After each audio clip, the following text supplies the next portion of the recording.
and lost their life or was seriously injured.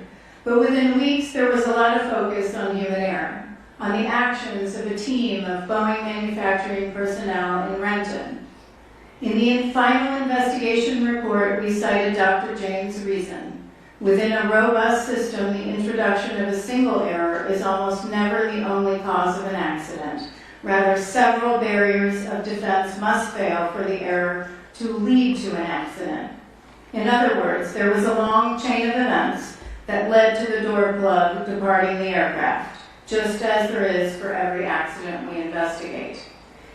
In preparing for this board meeting, I reviewed a myriad, almost all, mid-air collisions we've investigated since 1968.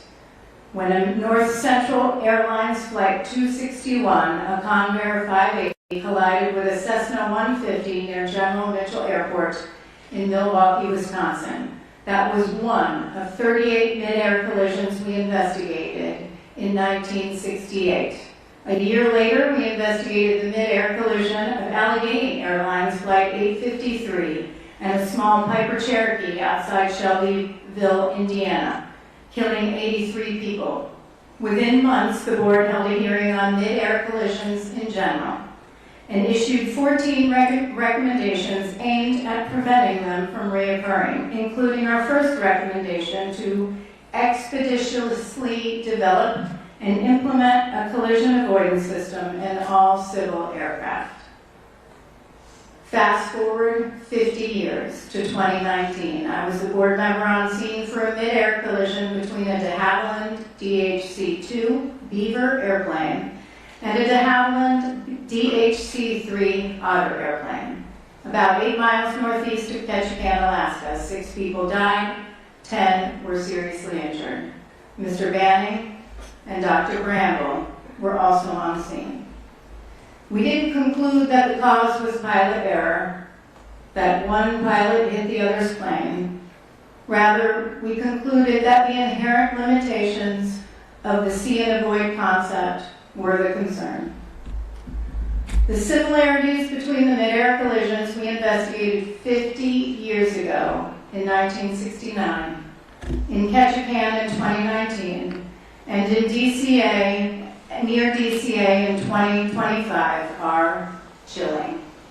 In any one of them, we could have blamed flight crews, individual pilots, maintenance personnel, or controllers, but we didn't, because we have long recognized that human error is a symptom of a system that needs to be redesigned. That is a quote from Professor Nancy Levison.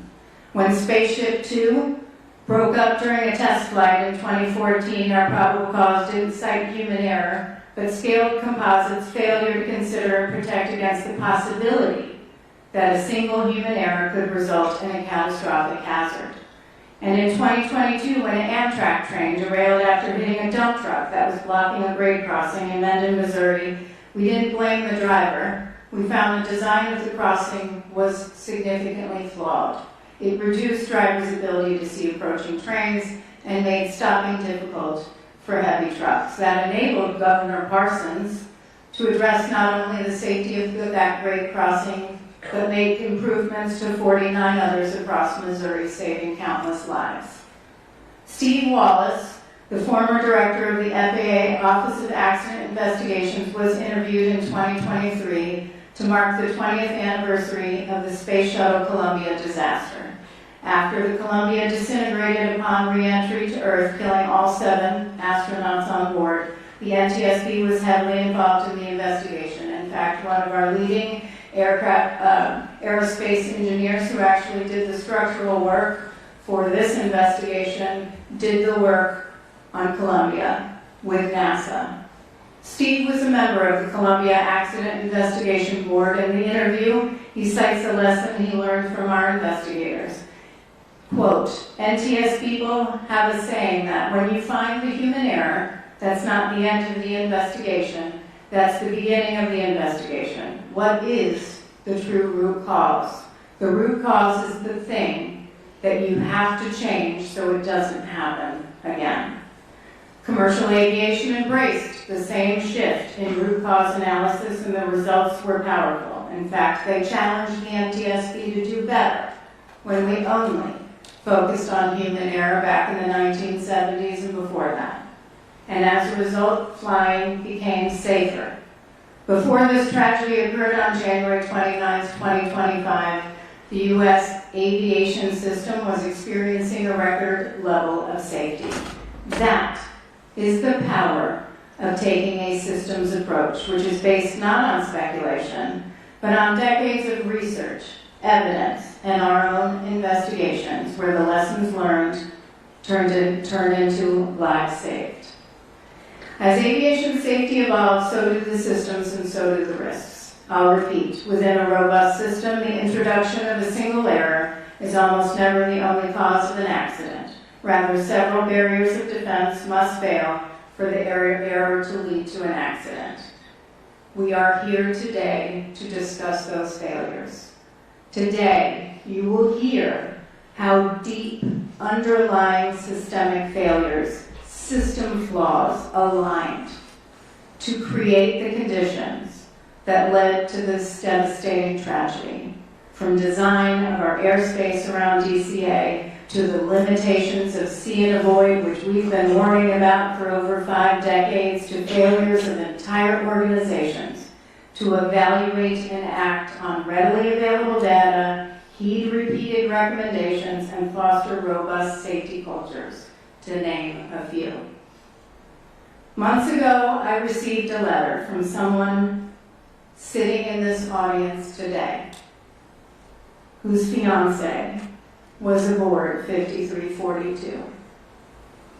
In that letter, he challenged us to, quote, leave no stone unturned, ask the hard, uncomfortable questions that will ruffle feathers, and let no one obfuscate or delay the truth. I assure you, we did just that. You will see today that we left no stone unturned. We asked the hard, uncomfortable questions that ruffled feathers, and we got to the truth. Our work, however, doesn't end today, as memorandum stated, with the issuance of a final report. This is just the first step. We must,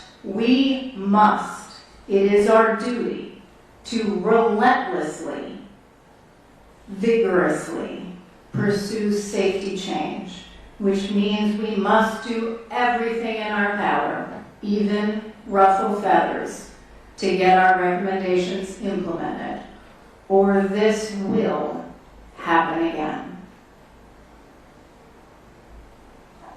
I'd like to thank the first responders on behalf of the board. I have a slide listing all of the first responders that were on scene, the 8 organizations, tremendous work. As you can see, dozens of organizations responded to the scene of this tragedy to support search and recovery efforts and assist in our investigative work. Law enforcement, fire officials, dive teams, federal, state, and local agencies we don't often talk about, but they're human too. And what they experience can also be quite difficult. So thank you, if you're listening or you're here, thank you for your public service, for your dedication, and for your heart. You embody the best. You embody the best, each of you, of what public service means. Now let's turn to today's meeting. We're going to do things a little bit differently today, as there's a lot of complex information that we have to go through. We've divided staff presentations into 3 sections, each of which will be followed immediately by board member questions. We believe this is the best way for those watching and in the room to follow along. So let me go through today's agenda. Media will want to get their little pens out. You'll know, look, they are all actually doing it right now. Okay. So in a moment, Brian Curtis, our Deputy Managing Director for Investigations, will introduce the staff. Then we have 75 minutes of staff presentations, starting with our investigator in charge, Then we will move to air traffic control. We will discuss air traffic control and human performance, and then we will go through air traffic control post-accident drug and alcohol testing. We will then have 45 minutes or so of board member questions, and then we will take a break, a 15-minute break, which should occur somewhere around 11:30. We will then move into a second group of staff presentations. That will take about 45 minutes. We'll start with collision avoidance and ADSB, move into helicopter operational factors, and then move into human performance. Then there will be 45 minutes or so of board member questions just on that section and relevant material in our docket and the draft board report. Then we will break for lunch. I imagine, assuming everything goes right, and I mean that we don't lose heat or video, that probably doing just now, we'll go for a lunch break. That should occur shortly after 1 o'clock. We'll have an hour for lunch. I want to make sure that our staff, most importantly, has the break they need to eat, to get water or Gatorade, and to regroup before the next portion of the board meeting. So after lunch, we'll come back around a little bit after 2 o'clock. Then we'll go through staff presentations focused on safety management systems, safety culture, and safety data. After that, we'll have board member questions focused just on that portion, on that presentation and relevant material in the docket and the board report. Then we'll go to a 15-minute break. That should be slightly after 3 o'clock. And then we'll go through the proposed findings, the proposed probable cause, and the proposed recommendations, as well as the draft report. Mr. Curtis will be supplied with a lot of water because he will be doing a lot of reading, from what I understand. His reading alone on the findings, probable cause, and recommendations in total will take about 1 hour and 10 minutes. That's not even considering the time that we'll have for deliberation. We have numerous findings and numerous recommendations. And after that, I'll have a brief closing statement, and then we'll adjourn. Okay, so I'll now turn it over to Mr. Curtis, our Deputy Managing Director for Investigations, to introduce the NTSB team. Thank you. Good morning, Chair. Good morning to the board. I'll now introduce staff for today's meeting. Unless otherwise noted, staff are from the Office of Aviation Safety. In the front row to my right, Tim LeBaron, Director for the Office of Aviation Safety. Bryce Banning, Investigator in charge of this investigation. Brian Soper, Air Traffic Control. Dr. Catherine Wilson, Air Traffic Control and Human Performance. Dr. Terrain Kaya-Gill, Medical from the Office of Research and Engineering. Behind me in the second row, left to right, Jennifer Adler, Director for the Office of Safety Recommendations and Communications. Tom McMurray, General Counsel for the NTSB. Carl Schultheis, Vehicle Performance Chief from the Office of Research and Engineering. Allison Diaz, Report Writer. Sarah Lewis, Air Traffic Control. And Marie Moeller, Aircraft Performance from the Office of Research and Engineering. And in the third row, left to right, Olivia Fowler, Audiovisual for today's meeting. Chihoon Shen, Helicopter Operations. Mike Richards, Meteorology. John O'Callahan, Aircraft Performance from the Office of Research and Engineering. And Nathaniel Hoyt, Recommendations from the Office of Safety Recommendations and Communications. Additional staff present to answer questions from the board today: Captain Van McKenney, Helicopter Operations. Dr. Janet Price, Safety Data from the Office of Research and Engineering. Dr. Bill Bramble, Human Performance. Michael Portman, Recorders from the Office of Research and Engineering. Caleb Wagner, Systems. Captain Rocky Stone, Airplane Operations. and Dr. Lauren Groff, safety data from the Office of the Managing Director. The presentations will begin now with an investigation overview by the investigator in charge, Bryce Banning. Mr. Banning.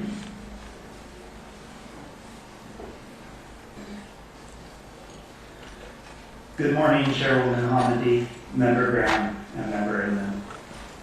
My presentation will begin with an animation covering the history of flight, helicopter routes, and an overview of the air traffic control communications shortly before the accident.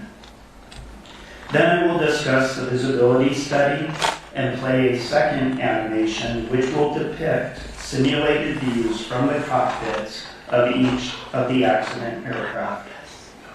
I will also cover the wreckage examination, exclusionary findings, safety issues, and previously issued safety recommendations.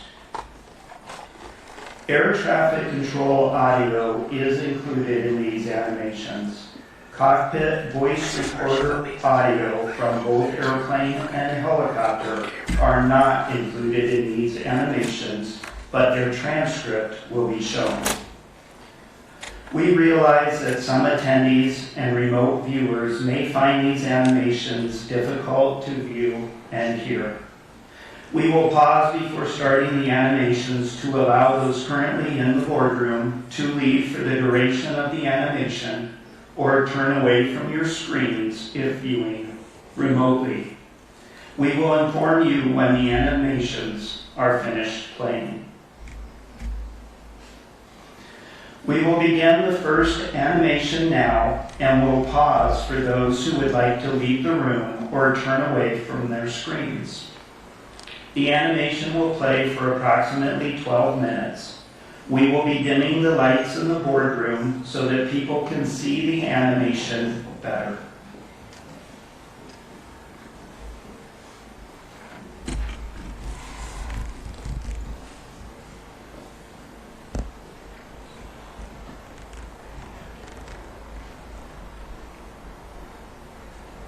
On January 29, 2025, about 8:48 p.m. Eastern Standard Time, a Sikorsky UH-60 Lima helicopter operated by the United States Army and a PSA Airlines CRJ 700 collided in flight approximately 1/2 mile southeast of Ronald Reagan Washington National Airport, or DCA. The two pilots, 2 flight attendants, and 60 passengers on board the airplane, and all 3 crew members on board the helicopter were fatally injured. The military helicopter flight originated from Davison Army Airfield, Fort Belvoir, Virginia. The flight was an annual evaluation for the pilot with the use of night vision goggles. The airplane was operated by PSA Airlines, doing business as American Airlines Flight 5342, a scheduled domestic passenger flight under Title 14 of the Code of Federal Regulations, Part 121, from Wichita, Kansas to Washington, D.C. Night visual meteorological conditions prevailed at the time of the accident. In the radio communications, the accident airplane was using call sign Blue Streak 5342, and the Army helicopter was using call sign Pat 25. The Federal Aviation Administration provides charts that specify helicopter routes to facilitate operations in high-traffic areas. The helicopter routes have no defined lateral boundaries, but they do have maximum altitude limits. The helicopter routes are depicted by a blue line on the Google Earth image. Helicopter Route 1's western section begins in Cabin John, Maryland, and follows the Potomac River southeast to Washington, D.C., through the tidal basin and the Washington Channel to Haines Point, and then turns east along the Anacostia River. At the time of the accident, helicopter Route 4 intersected Route 1 at Haines Point and continued south along the Potomac River's eastern shore past DCA and the Wilson Bridge. North of Chain Bridge, the maximum altitude is 1,300 feet. Between Chain Bridge and Key Bridge, the maximum altitude is 700 feet. Between Key Bridge and Memorial Bridge, the maximum altitude is 300 feet. And south of Memorial Bridge to the Wilson Bridge, the maximum altitude is 200 feet. At 8:33 p.m., 15 minutes before the collision, Pat 25 requested permission to travel from Cabin John along helicopter Route 1 to helicopter Route 4 to Davison Army Airfield. The DCA local controller approved the request.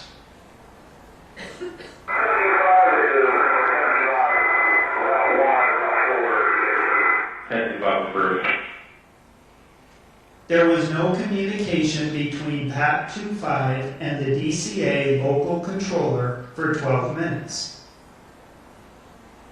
At 8:39 p.m., 9 minutes before the collision, Flight 5342 was cleared for the Mount Vernon Visual Runway 1 approach to DCA by Potomac Terminal Radar Approach Control.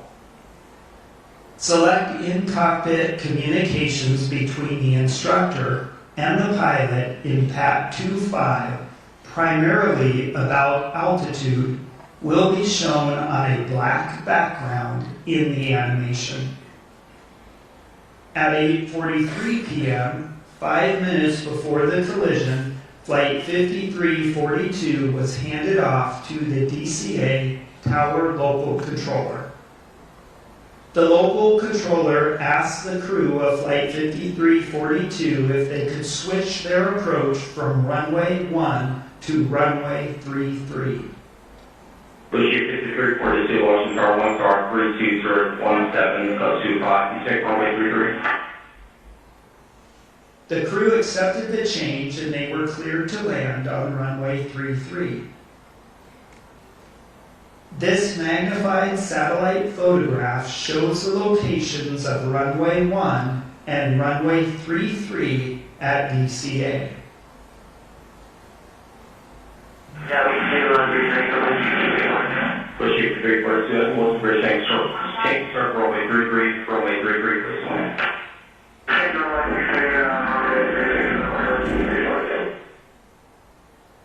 There was no further communication between the local controller and the crew of Flight 5342 before the collision.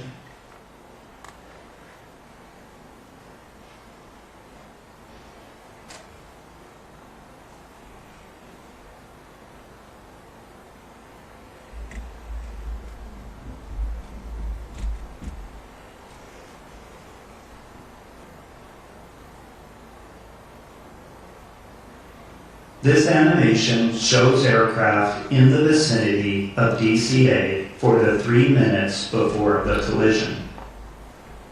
The local control and helicopter control positions were combined, and the local controller was communicating with 6 airplanes and 5 helicopters. Communications took place on an airplane radio frequency and a helicopter radio frequency. The local controller was broadcasting on both the airplane and helicopter radio frequencies, but airplane communications were only heard in other airplanes, and helicopter communications were only heard in other helicopters. The animation includes air traffic control audio for both the airplane and helicopter frequencies. A transcript of the controller communications will appear in the upper left and the local controller will be indicated on the map. A transcript of aircraft communications will appear in the lower left, and the aircraft call sign will be highlighted on the map. The controller was also communicating with aircraft outside the bounds of this map, which will be indicated. The accident helicopter is shown in orange with the label PAT-25, and the accident airplane is shown in magenta with the label PSA 5342. Jet 79 winds are 32015+25, traffic 2 miles northerly from 81 signal. Take off 91 northerly, Jet 79. Flight Jet 1 rush for change for tonight. Flight 25 rush. Washington American 313 with 091. American 3130 Washington Tower 1 Tower 31014+25 from 81 clear to land. Check the park, make park rush travel. Okay, go to land relay 1, start 313.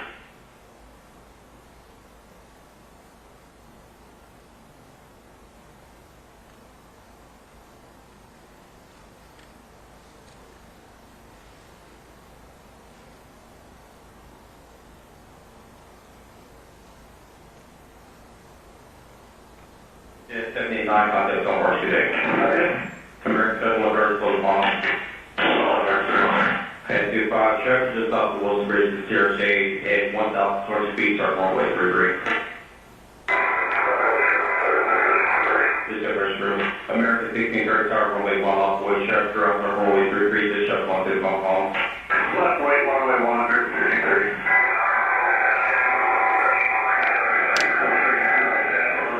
Most of them stand by.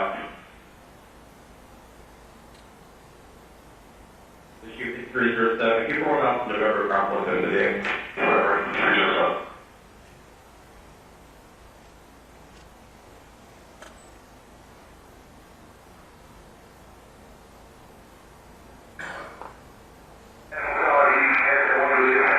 American 16, Circle West, Star 32014.25. Traffic 2 miles elevation from 833. No delay from 813 for VA takeoff. Takeoff, American 1630. Most 7 surplus. Most of you said Rockford Zone 6. Most 7 first.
The following video shows the airplane and helicopter leading up to the point of collision.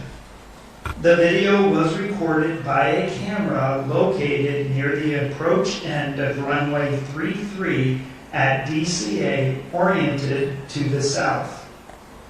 The video shows the night lighting conditions and the appearance of the aircraft lights against the cultural lighting of the city. Aircraft lined up on approach to DCA can be seen in the right corner of the screen. The flashing lights identify the touchdown zone of runway 33's landing threshold. Flight 5342 is visible in the upper left corner as it approaches runway 33. PAT-25 appears from the left side of the screen, moving to the right as the two aircraft cross flight paths.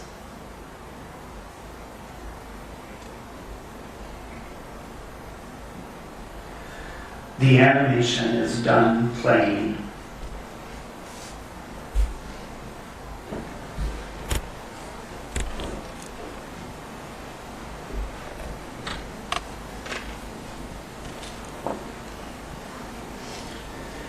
A visibility study documents the location, size, and movement of other aircraft in each respective pilot's field of view, and how the aircraft structure might limit that field of view.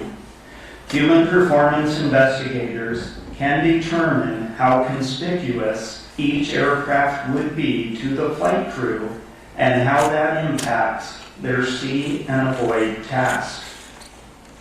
The visibility study faced additional challenges due to the night conditions and use of night vision goggles by the helicopter crew. As we will discuss, it is difficult to accurately represent how the night lighting or cultural lighting looked to the crews at the time of the accident. Investigators documented the cultural lighting around DCA in a series of night observation flights conducted on March 27th and 28th of 2025. We chose these observation dates to replicate the conditions on the night of the accident. Crews flew the accident flight paths individually using exemplar aircraft which were observed by human performance, operations, and air traffic control investigators. We recorded the view in both videos and photos from each aircraft, the air traffic control tower, and on the ground.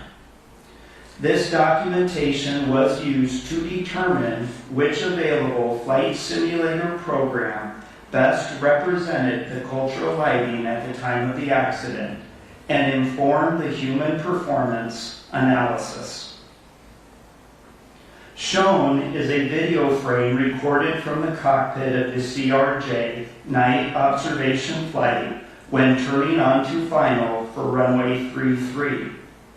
This captures a view of the cultural lighting in the DC area. However, no device records exactly how the human eye sees a scene.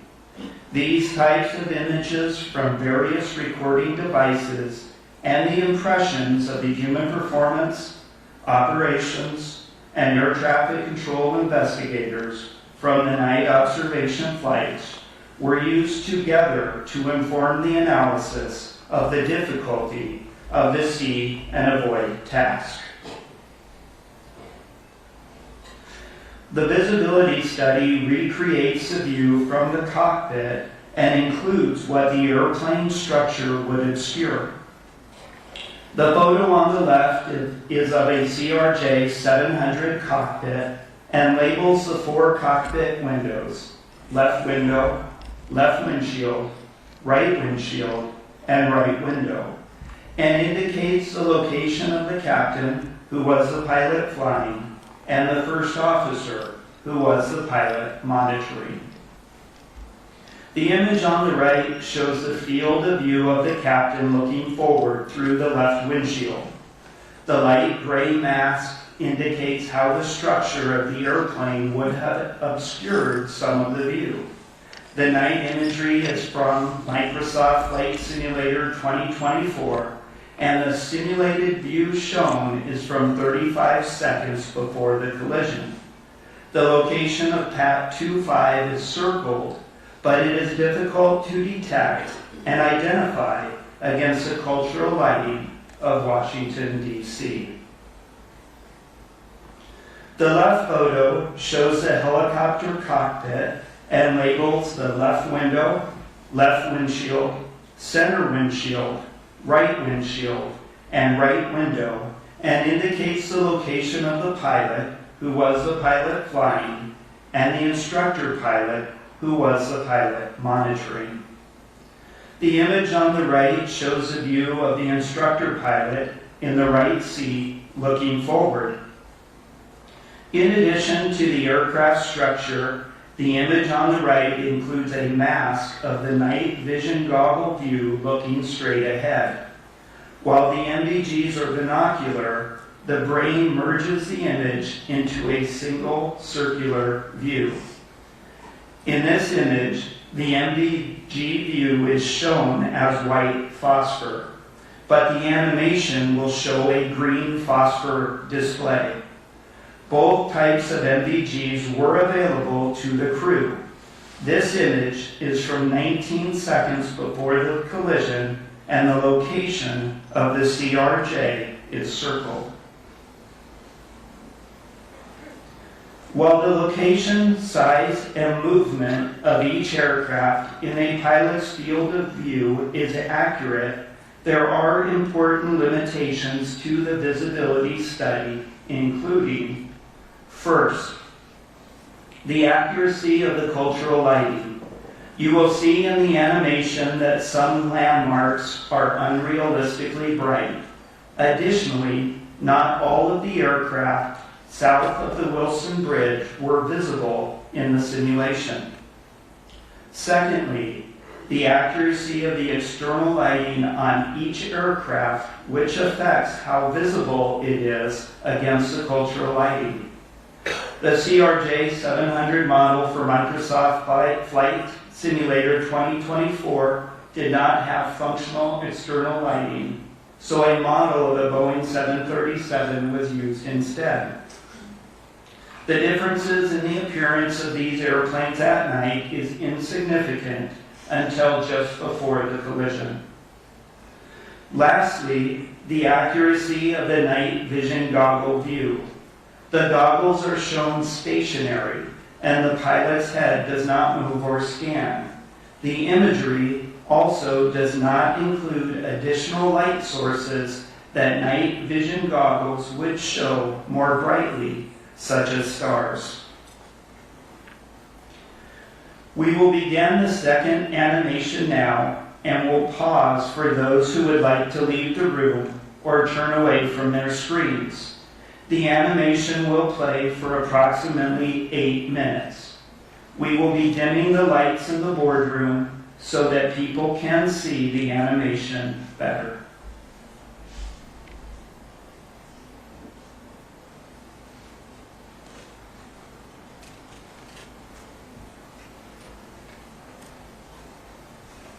This animation presents a simulated view from the right seat of the helicopter.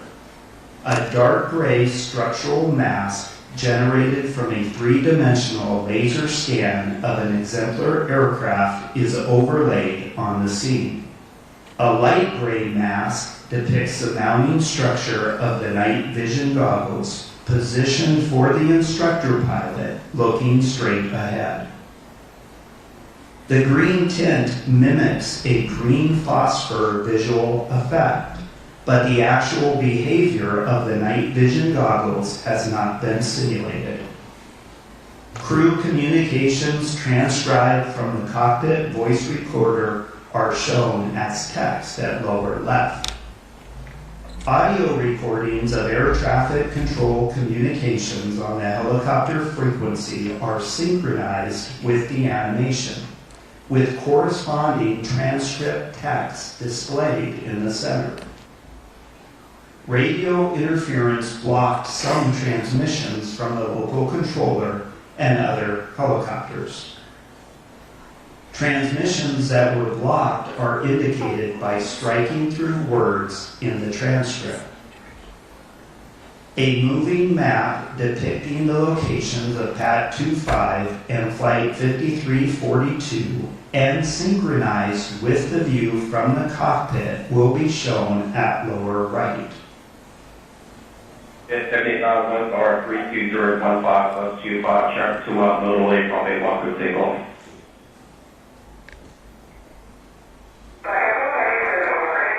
Flight 1 rush for change for tonight.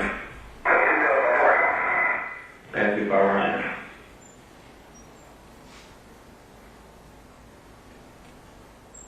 American 3130 Washington Tower 1 power 31014 +25 from a 1 good slant. check with our committee for our travel.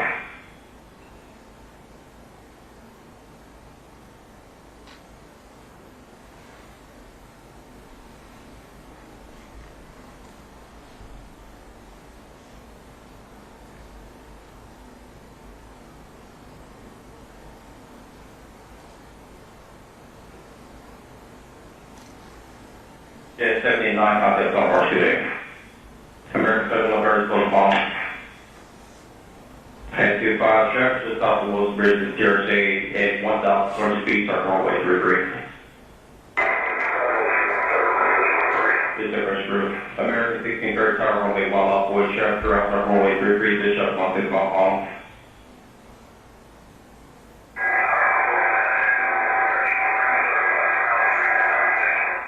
Mark 7 stand by. Shoot 307, keep rolling out to November, Conference 7 today.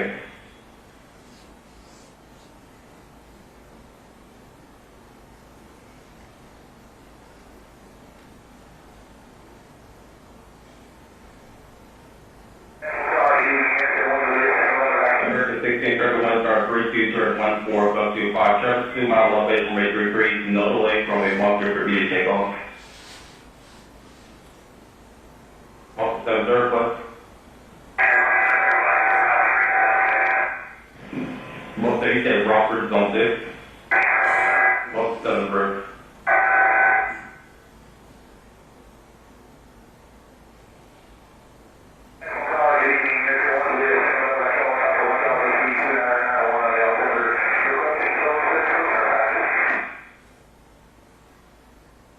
Air 1 Washington Garden, altimeter 2990.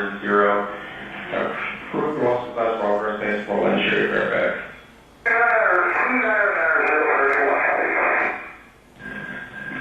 F25 is your game light. F25, F1 is your game.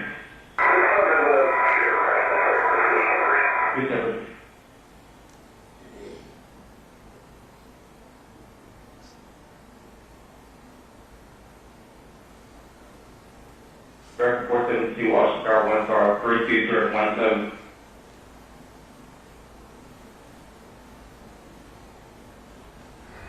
This animation presents a simulated view from the right seat of the CRJ. A dark gray structural mask generated from a three-dimensional laser scan of an exemplar aircraft is overlaid on the scene. Crew communications transcribed from the cockpit voice recorder are shown as text at lower left. Audio recordings of air traffic control communications on the airplane frequency are synchronized with the animation, with corresponding transcript text displayed at lower right. A moving map depicting the locations of both aircraft synchronized with the view from the cockpit is shown at upper left. Jet 78 West R 32015 plus 25, traffic 2 miles, no delay, probably 1 for takeoff. Clear takeoff, runway 1, no delay, Jet 789. Jet 1 rush for change for tonight. Fancy power Washington. Washington, American 3130 with 091. American 3130 Washington Tower 1 star 3114 plus 25, probably 1 for slant. Check with the park, committee park our travel.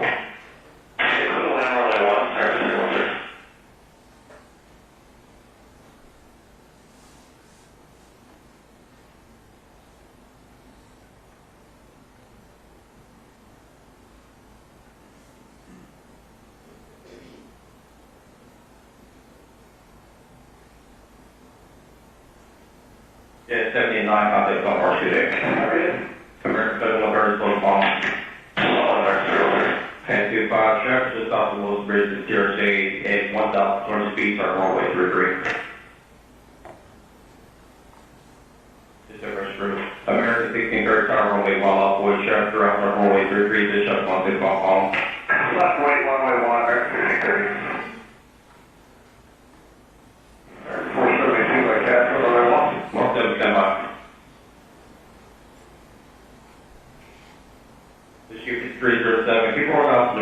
aircraft within the day. Thank you, sir.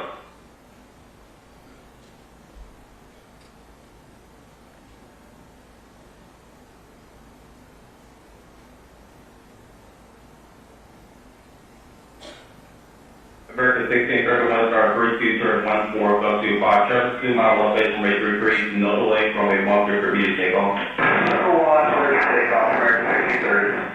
7 surplus. Most of you said Rockford zone 6. 7 first.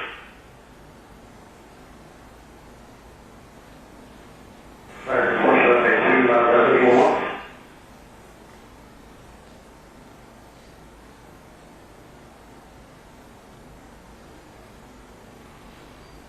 Medivac Air 1 Washington Garden, altimeter 200, 0. Proof Ross Class Robert, thanks for insured Fairfax.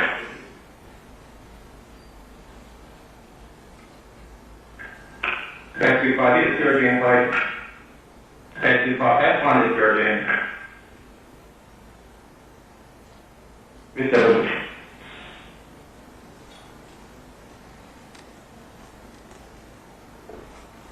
American 472, my pass, American 472, Washington Star 1 star 32, turn 17.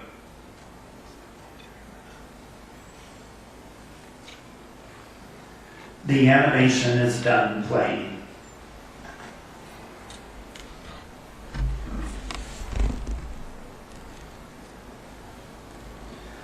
The wreckage of both aircraft were located in the Potomac River in water depths ranging between 1 to 8 feet, depending on location and tidal conditions. About 90% of the structure of both aircraft were recovered.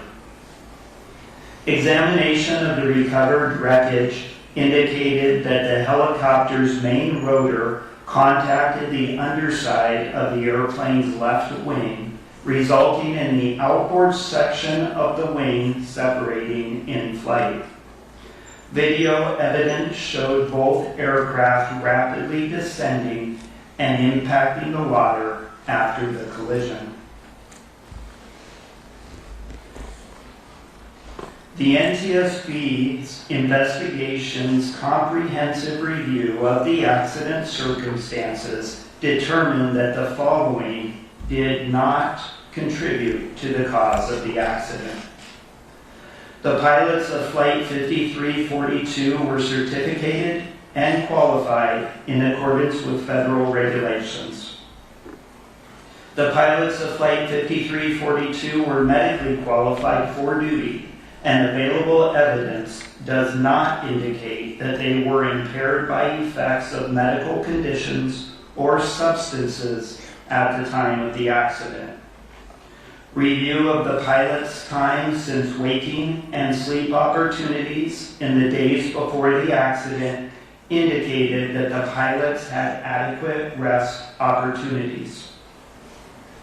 The pilot, instructor pilot, and crew chief on board PAT 25 were qualified and current in their positions as designated by the unit commander in accordance with Army regulations. The pilot, instructor pilot, and crew chief were medically qualified for duty, and available evidence does not indicate that they were impaired by effects of medical conditions or substances at the time of the accident. Review of the 3 crew members' time since waking and sleep opportunities in the days before the accident indicated that the crew had adequate rest opportunities. Both aircraft were properly certificated, equipped, and maintained.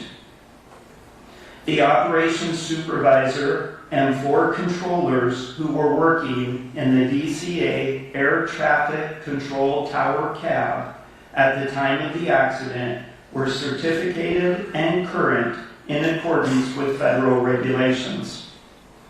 The local controller, assistant local controller, and operations supervisor were medically qualified for duty and available evidence does not indicate that they were impaired by effects of medical conditions at the time of the accident. Review of the local controller, assistant local controller, and operations supervisor's time since waking and sleep opportunities in the days before the accident indicated that the controllers had adequate rest opportunities. A review of observations recorded throughout the night of the accident revealed no evidence of any local atmospheric pressure anomalies that would have impacted barometric altimeter readings. The investigation explored multiple safety issues. The design of the Washington, D.C. area helicopter routes and operators' understanding of the route structure and limitations. Air traffic controller workload, position combining, and communications practices. The extensive use of pilot-applied visual separation and the inherent limitations of see and avoid. Deficiencies in FAA safety culture and post-accident drug and alcohol testing. The limitations of the traffic awareness and alerting systems on board both aircraft. And shortcomings in FAA and U.S. Army safety assurance and risk management processes, including lack of proactive data sharing and analysis to identify and mitigate mid-air collision risk. Early in the investigation, the NTSB found insufficient separation between helicopter traffic on Route 4 and aircraft landing on runway 33, and recognized an alternate route for helicopters was needed to prevent a mid-air collision. As a result, the NTSB issued 2 urgent safety recommendations on March 11, 2025. The first recommendation asked to prohibit operations on helicopter Route 4 between Haines Point and the Wilson Bridge when runways 15 and 33 were being used at DCA. The second recommendation asked to designate an alternative helicopter route that could be used to facilitate travel between Haines Point and the Wilson Bridge when that segment of Route 4 was closed. Immediately following the accident, the FAA implemented temporary airspace restrictions around DCA. On March 14, 2025, the FAA removed from helicopter route charts the section of helicopter Route 4 between Haines Point and the Wilson Bridge. Additionally, the FAA prohibited use of DCA runways 1533 and 422 during specific limited helicopter operations in the vicinity of DCA. What we found about helicopter route design was that airplane pilots were unaware of the possible conflict between helicopter routes and approach and departure corridors at DCA. Pilots were not aware of these conflicts because the current aeronautical charts do not provide adequate information. This is not unique to DCA. Lastly, the FAA was unable to provide documentation of the required annual reviews for the Baltimore-Washington helicopter route chart. As a result, staff has proposed 5 recommendations to the FAA in this area. The following 3 slides list the names of the NTSB staff that supported the accident investigation.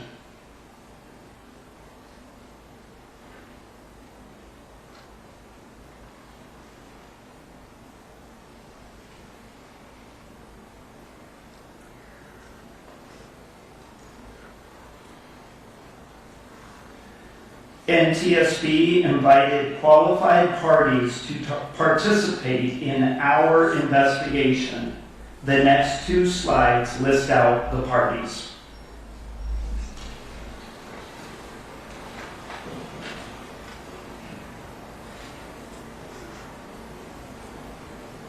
In accordance with the provisions of Annex 13 to the Convention on Civil Aviation, the Transportation Safety Board of Canada, representing the state of design and manufacture of the airplane, provided an accredited representative.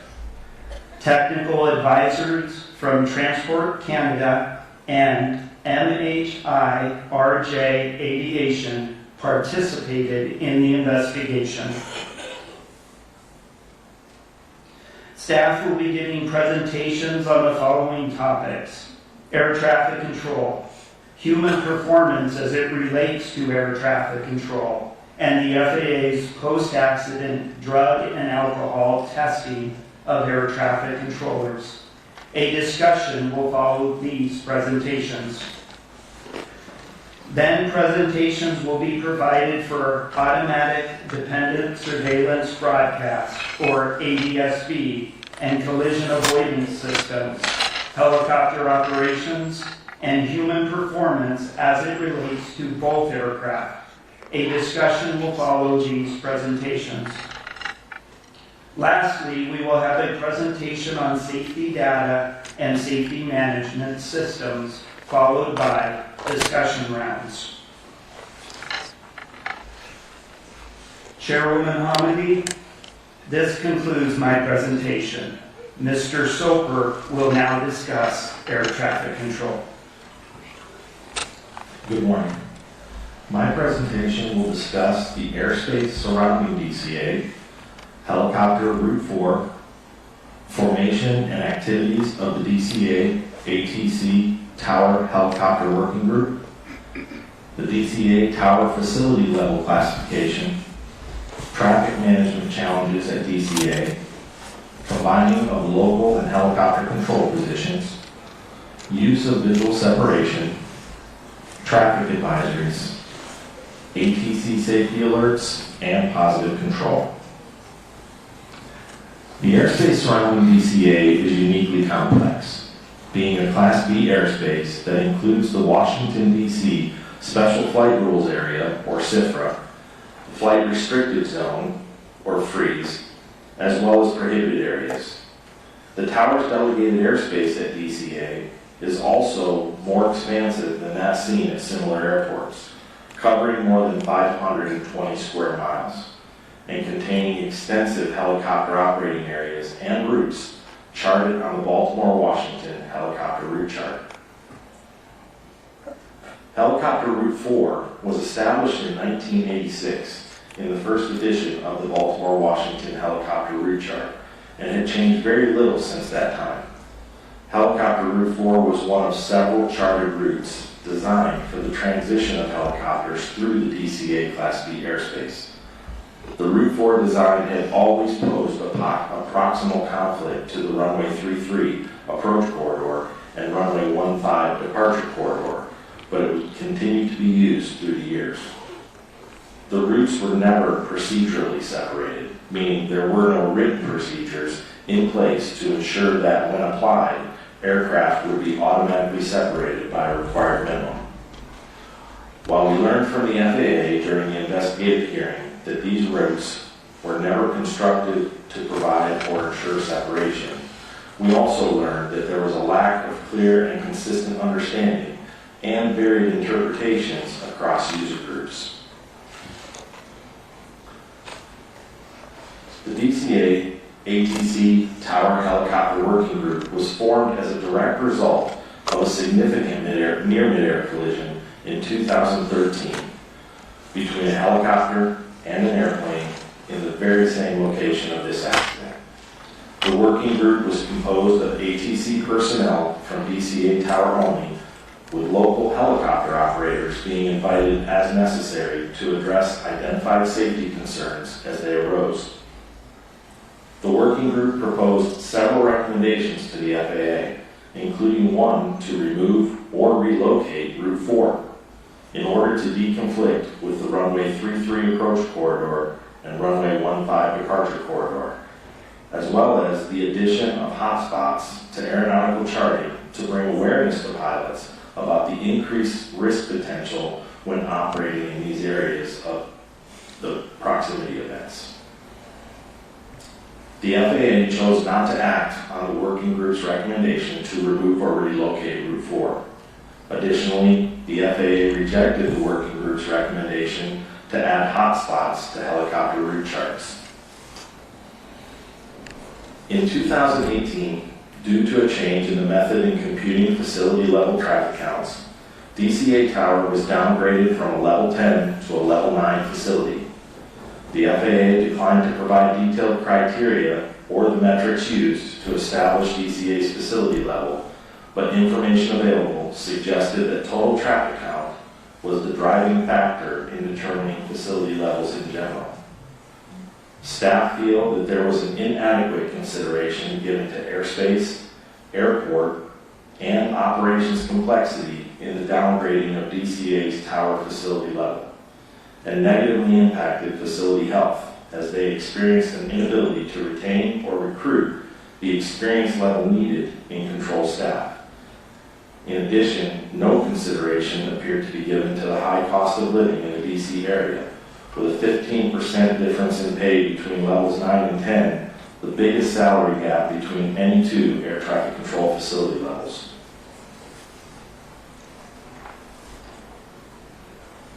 We found that DCA Tower had significant airfield, airspace, and mixed fleet operations complexities that were inconsistent with their current facility level.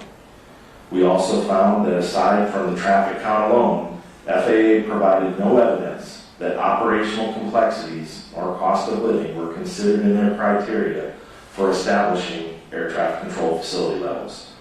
Staff have proposed 2 recommendations to the FAA in this area.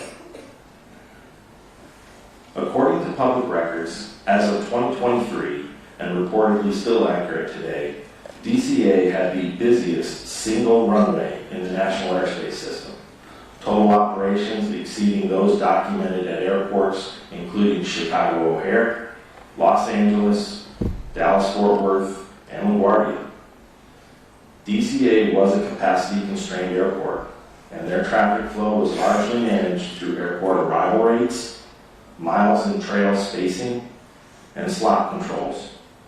Making this management more difficult was the limited surface area and complex airfield geometry at DCA that required regular workarounds by ATC in order to avoid delays or gridlock. The FAA used slots to limit scheduled traffic at capacity-constrained airports like DCA, as well as John F. Kennedy International Airport and LaGuardia International Airport in New York. DCA was limited to a maximum of 67 slots per hour, 60 of those by regulation, and an additional 7 allowed by statute. According to post-accident interviews conducted with DCA ATC staff, certain air carriers would routinely front and backload their scheduling into the first half hour and last half hour of a 2-hour block, which resulted in periods of compacted demand. This resulted in DCA reaching total operations of 80 or more per hour at times. DCA slots are allocated in 60-minute blocks. After LaGuardia experienced similar problems, a rulemaking change was adopted that requires their slots to be allocated in 30-minute blocks, providing a more consistent traffic flow.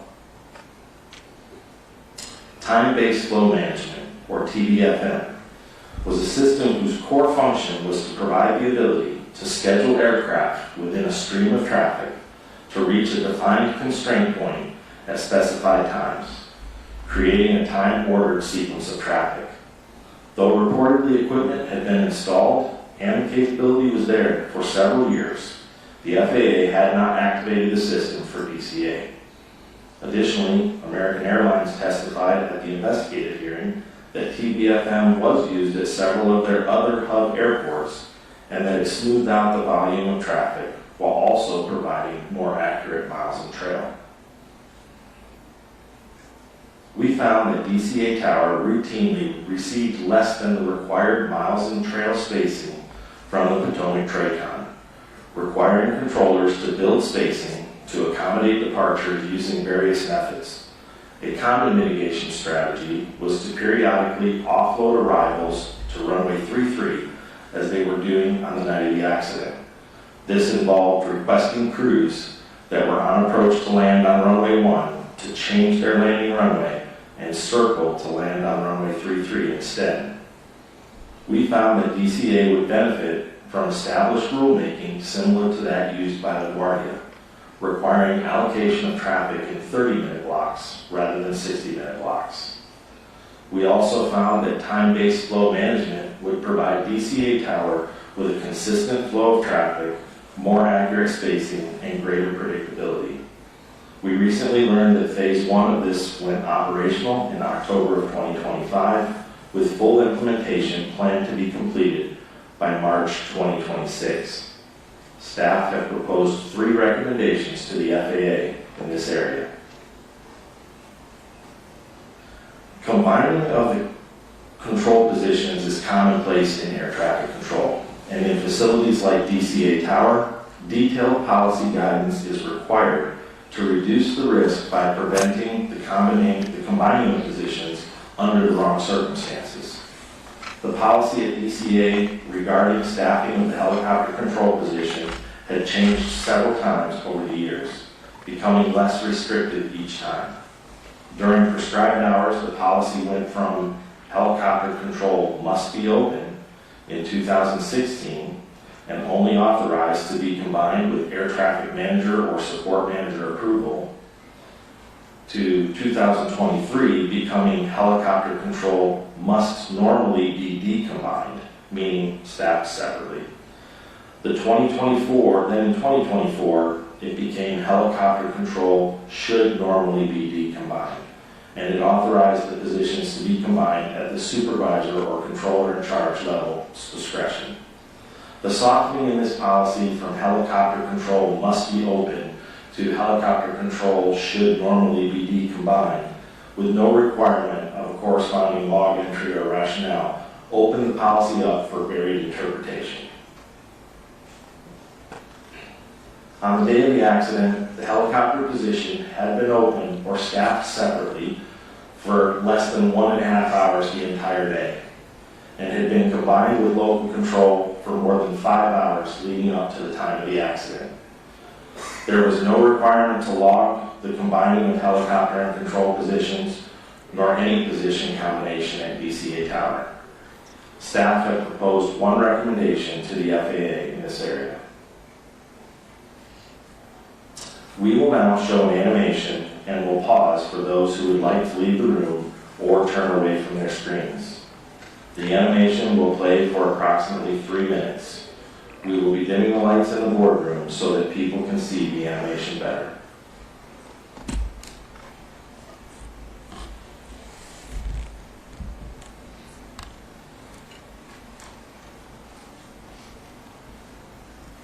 This photograph from the interior of the DCA Air Traffic Control Tower shows the view to the southeast across the Potomac River.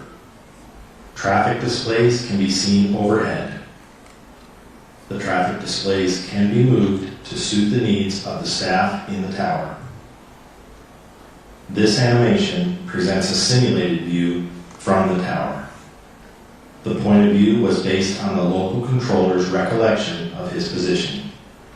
The local controller could have changed position or orientation slightly on the night of the accident. The underlying animation was produced by the Federal Aviation Administration Target Generation Facility Simulation Branch. A dark gray structural mask generated from a 3-dimensional laser scan of the tower conducted by NTSB staff is overlaid on the scene. Audio recordings of air traffic control communications are synchronized with the animation. Local controller broadcasts are shown in text at lower left. Aircraft broadcasts are shown in text at lower right.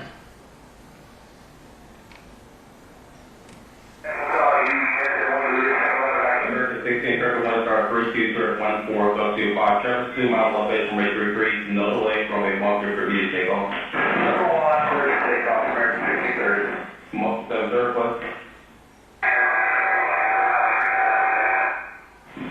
Most you said Rockford Zone 6. Most 7 first.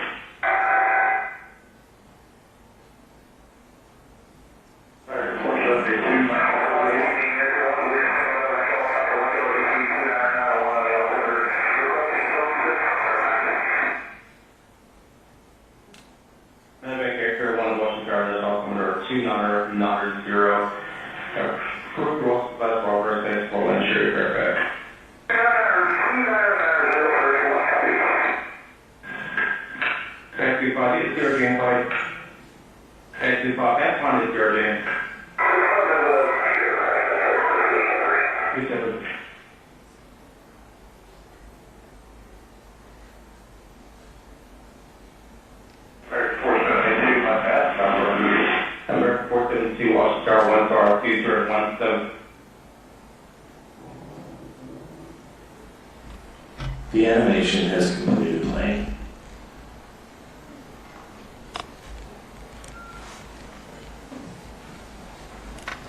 There are two types of visual separation. Tower applied, where the tower controller sees the involved aircraft and issues positive control instructions to effect separation. And pilot applied, where the pilot of one aircraft sees and maintains visual contact with the other aircraft and provides their own separation by maneuvering as necessary to avoid it.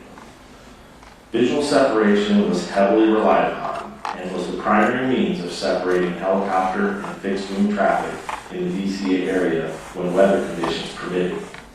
To not increase controller workload, traffic congestion, and traffic complexity, controllers were motivated to and routinely authorized visual separation for helicopters transiting the DCA airspace, and helicopter crews were encouraged to request visual separation as early as possible.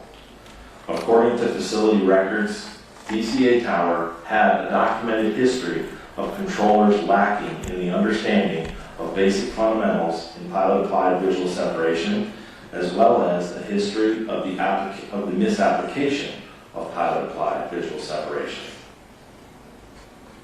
The local controller's initial traffic advisory provided to PAT 25, reference PSA Flight 5342, was technically compliant, but no follow-on or updated traffic advisories were provided. There was no corresponding traffic advisory provided to PSA Flight 5342 at any time.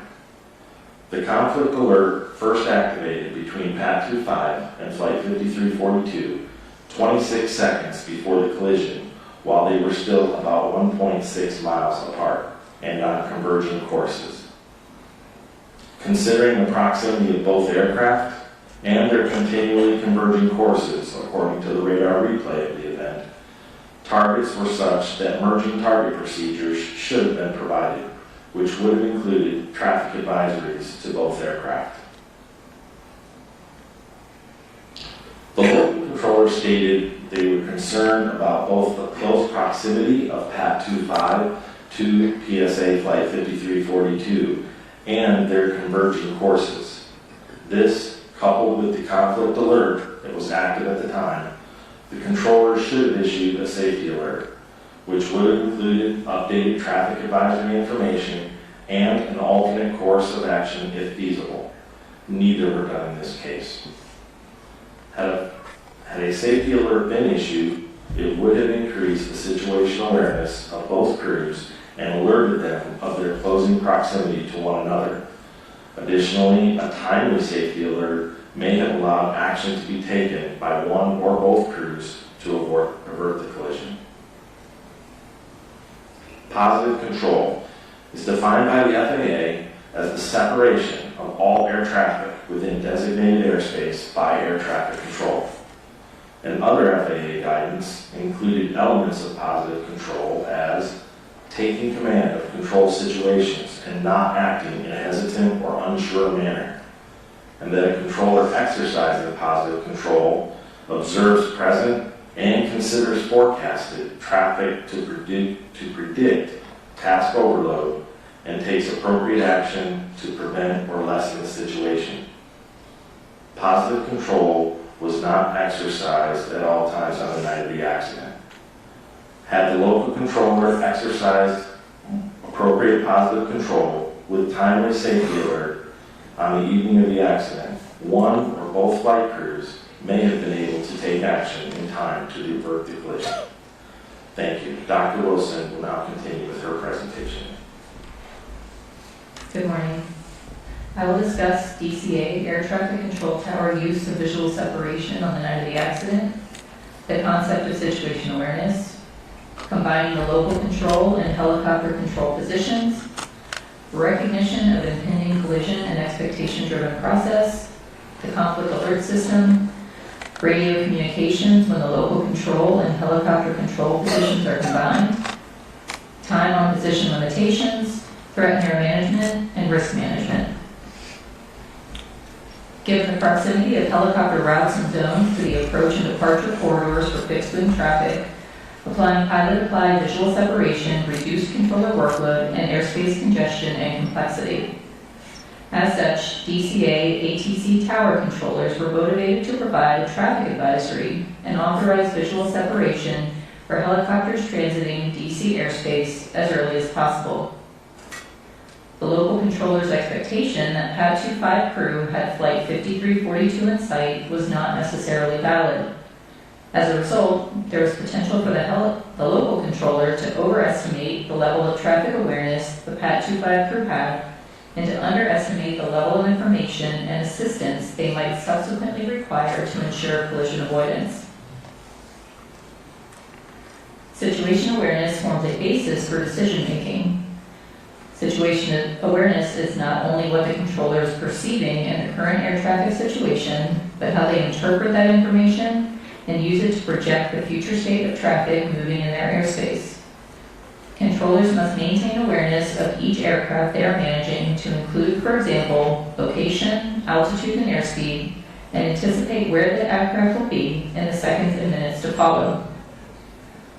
A controller's ability to maintain situation awareness is impacted by task and environmental factors, such as their workload and divided attention, and individual factors such as training and experience. As cognitive capacity is reduced, for example with increasing workload due to increasing traffic complexity, traffic volume, and/or frequent radio communications, a controller's ability to maintain situation awareness is reduced. Because the local control and helicopter control positions were combined, the local controller was responsible for coordinating arrivals and departures, as well as VFR helicopter traffic transiting DCA airspace. In a post-accident interview, the local controller stated that he felt a little overwhelmed about 10 to 15 minutes before the accident when the traffic volume increased to 10 aircraft, consisting of 5 airplanes and 5 helicopters. But he felt the volume was manageable when 1 or 2 helicopters left the airspace. About 90 seconds before the collision, the traffic volume increased to a maximum of 12 aircraft, consisting of 7 airplanes and 5 helicopters. Radio communication showed that the local controller was shifting his focus between airborne, ground, and transiting aircraft. Keeping the local control and helicopter control positions combined on the night of the accident increased the local controller's workload and reduced his situation awareness. Controllers routinely monitor the current state of an aircraft and predict its future location in relation to other aircraft. Conflicts that develop slowly, particularly at night, are inherently difficult for people to recognize due to reduced visual cues. Gradual change can reduce situation awareness and delay recognition. The local controller expected that Pad 25 would remain clear of Flight 5342 because the Pad 25 instructor pilot stated that he had the airplane in sight and would maintain visual separation. The frequent use of pilot-applied visual separation reinforces the expectation that the pilot of one aircraft will maintain separation from another aircraft.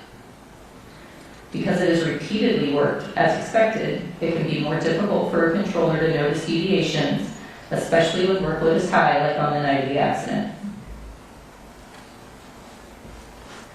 The conflict alert system acts as a safety net designed to draw a controller's attention to a potential conflict using an oral alert, a flashing red CA on the Certified Tower Radar Display, or CTRD, and a conflict list on the CTRD indicating in red the aircraft involved. The image on the right depicts the red conflict alert that appeared for the accident aircraft. Conflict alerts are presented the same regardless of the severity of the conflict. Conflict alert activation is common at DCA ATC Tower. NTSB staff are concerned that frequent nuisance alerts may desensitize controllers to the alerts and lead to slower reaction time. Providing controllers with additional salient cues regarding the severity of a potential conflict would reduce controller cognitive load and likely improve response time. Staff have proposed 2 recommendations to the FAA in this area. The DCA ATC tower utilized a discrete frequency for communicating with helicopters to avoid interference and frequency congestion, even when the local control and helicopter control positions were combined. Separate frequencies also made the process of decombining the helicopter and local control positions easier. When the local control and helicopter control positions were combined, airplane and helicopter pilots could hear all transmissions made by the controller.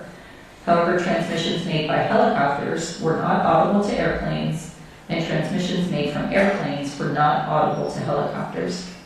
This alleviated frequency congestion. However, pilots reported that hearing all transmissions would improve their situational awareness.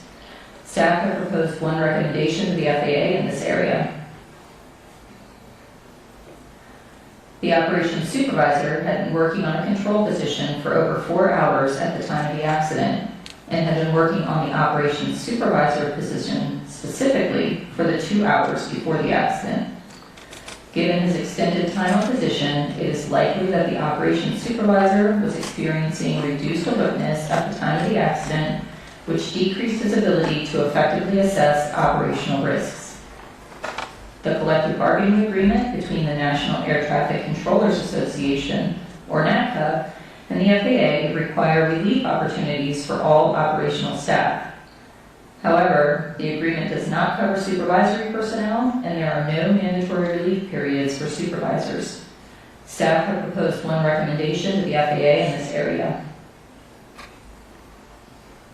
Threat and error management originated in the human factors literature and was first applied in flight tech operations before being applied in air traffic control.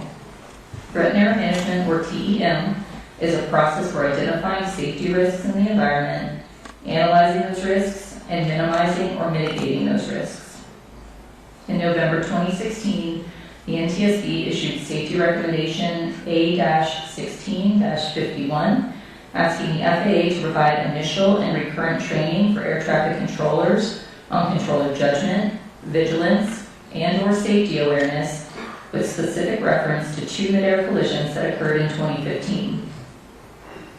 In July 2017, the FAA responded that instruction on threat and error management was being delivered to controllers as part of 2017 instructor-led recurrent training and would be required training for future controllers.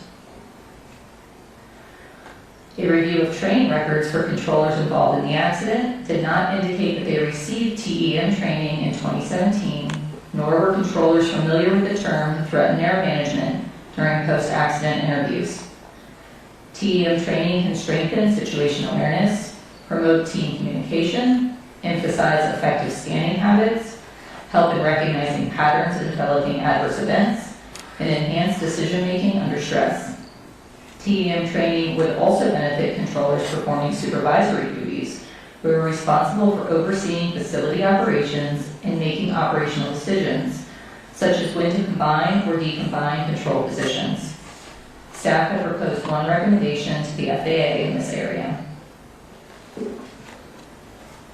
When making operational decisions, supervisors must balance safety and risk management with the operational demands of the facility.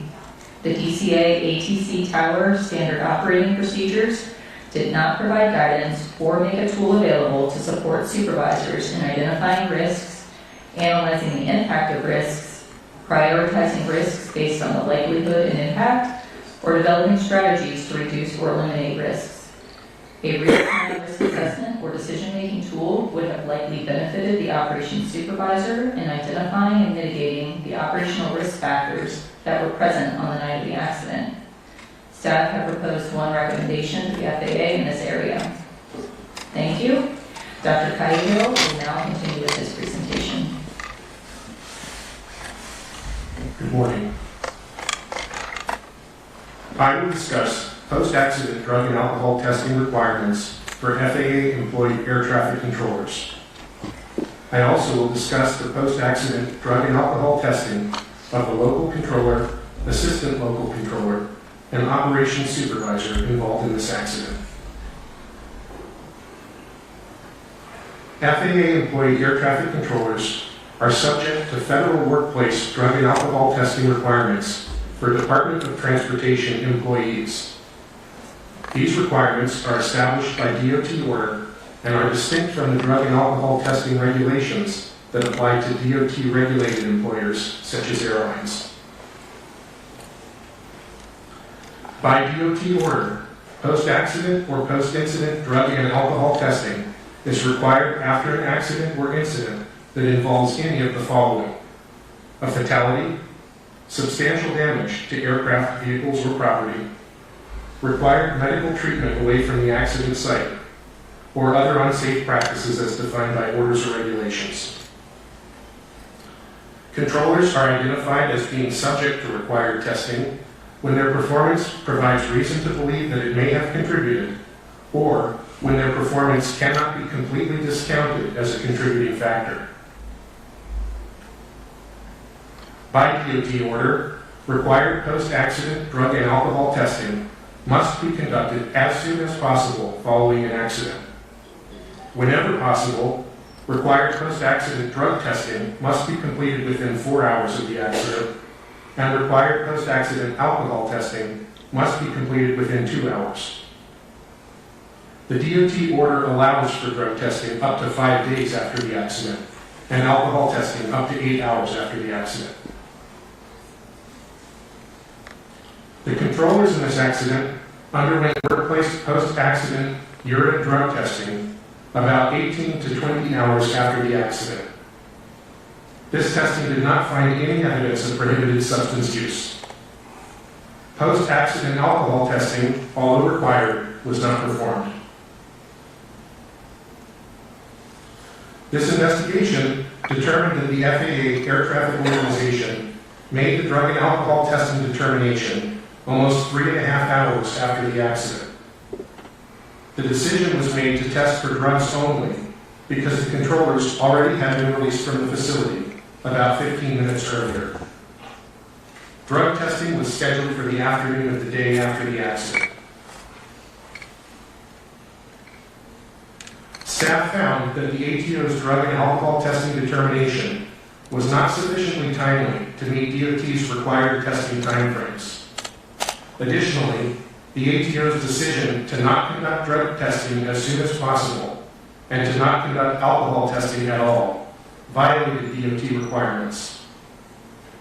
The ATO's delayed and inappropriate drug and alcohol testing determination was due in part to inadequate ATO staff understanding of the DOT's requirements for timely testing. Staff also found that the ATO's initial event response procedures are inadequately designed to meet requirements for timely testing. Because the ATO procedures dictate that the drug and alcohol testing determination be made concurrently with the service's rendered telephone conference. The SRT is a management review to assess air traffic services associated with an event and does not take place until after multiple time-consuming administrative and initial investigative actions, including notifying and convening various personnel and preparing audio communications and radar display information for playback. Staff have proposed 2 recommendations to the FAA and 1 to the DOT in this area. This concludes my presentation, and we are now ready to answer your questions. Thank you all very much. Thank you, Mr. Manning, and certainly Mr. Sober, Dr. Wilson, and Dr. Cahill for your excellent and thorough presentations. There's a lot of information in the report, substantially more information than we're able to present in even a day's time. So we have had the pleasure of reviewing your work. You're in the draft, and appreciate that. I have a question. I have a lot of questions in this area, but one I want to start with. Ronald Reagan Washington National Airport opened in 1941. Runway 1533 was part of the airport's original configuration since it opened. The Baltimore-Washington helicopter route chart was published in 1986, maybe went through one small change to add a compulsory reporting point around Wilson Bridge. Between 1991 and the time of the accident, there had been changes to route altitudes and police zone boundaries, but not any substantial changes to the route. You mentioned that the routes were never designed to ensure separation in your presentation.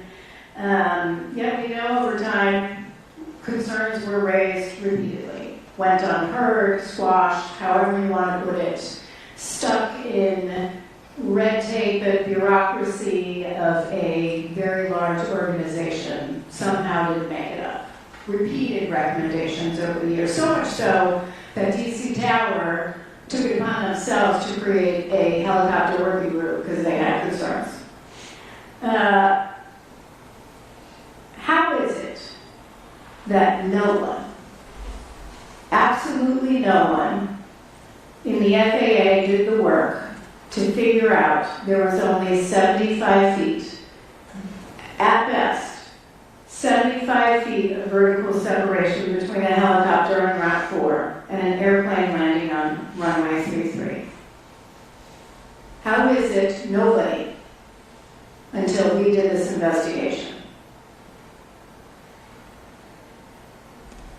That's a great question, and we've asked the same question among staff, and that's precisely why we have recommended the assessment of these helicopter routes, not just what was there at the time, but everything that exists today for this airport. They've conducted others, but we're focused on this one right here, so we have recommended that in our recommendations. Yeah, in fact, in our findings of our urgent recommendation report, we stated existing separation distances between helicopter traffic operating on Route 4 and aircraft landing on runway 33 are insufficient and pose an intolerable risk to aviation safety by increasing the chances of a mid-air collision. I'm going to ask Mr. Banning and Mr. LeBaron, your pilots, is there anywhere in our airspace that 75 feet of vertical separation is acceptable?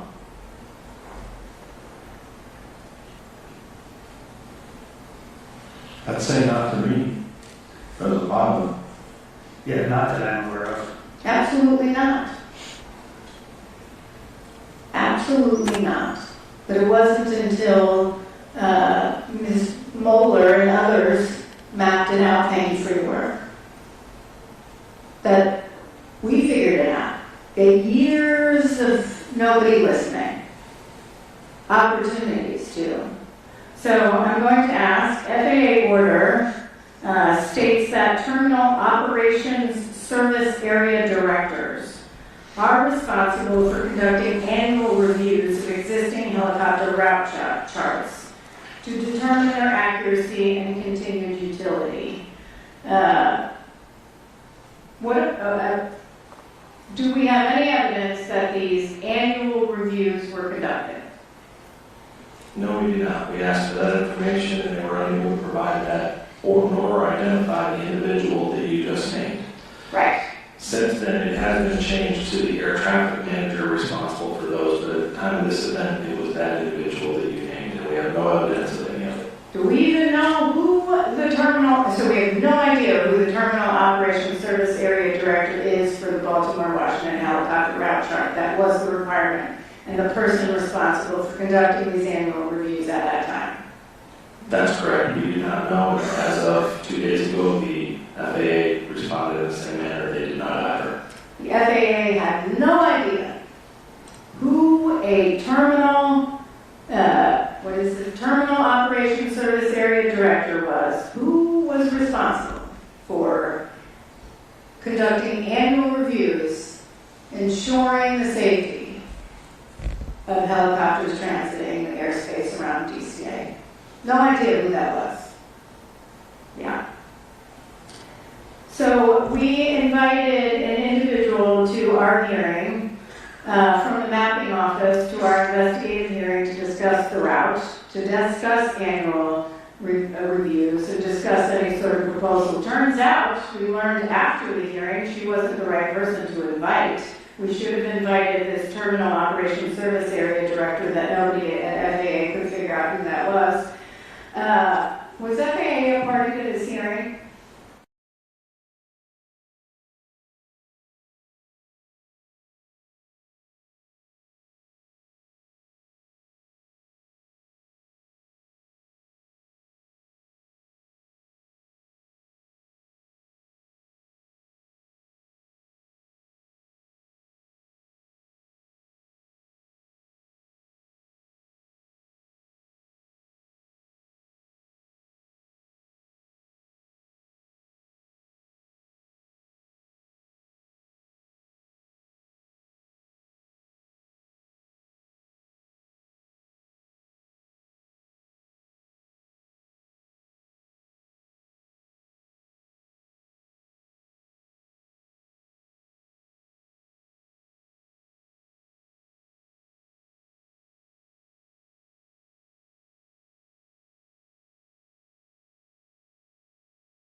Yes, they were. What is required of parties to the hearing when we come to a hearing? For example, are they part of the planning of the hearing, and would they go through the witnesses and list of witnesses with us and possibly be required to identify when we have the wrong witness? Absolutely. Their responsibility is to advise us on the correct witness for the correct subject area. Did FAA raise this with us at all, that this was not the right person to question at the time? They did not. They actually provided this person to us. They provided this person to us that could not answer any of our questions at the hearing regarding annual reviews, probably because they had no idea who a Terminal Operations Service Area Director was. Thank you. That runs out my 5 minutes, so turning to member, I am so sorry, Mike Graham. It's been a long few weeks, hasn't it? I'd like to direct these questions to Mr. Soper, and I'm going to ask you some questions about the primary duties and responsibilities for the different control positions in the control tower as they relate to the DCA ATC tower information outlined in their SOP. As a former controller yourself, I want you to share your perspective on which duty or responsibility is most important for each of the following positions. What would that be for the local controller?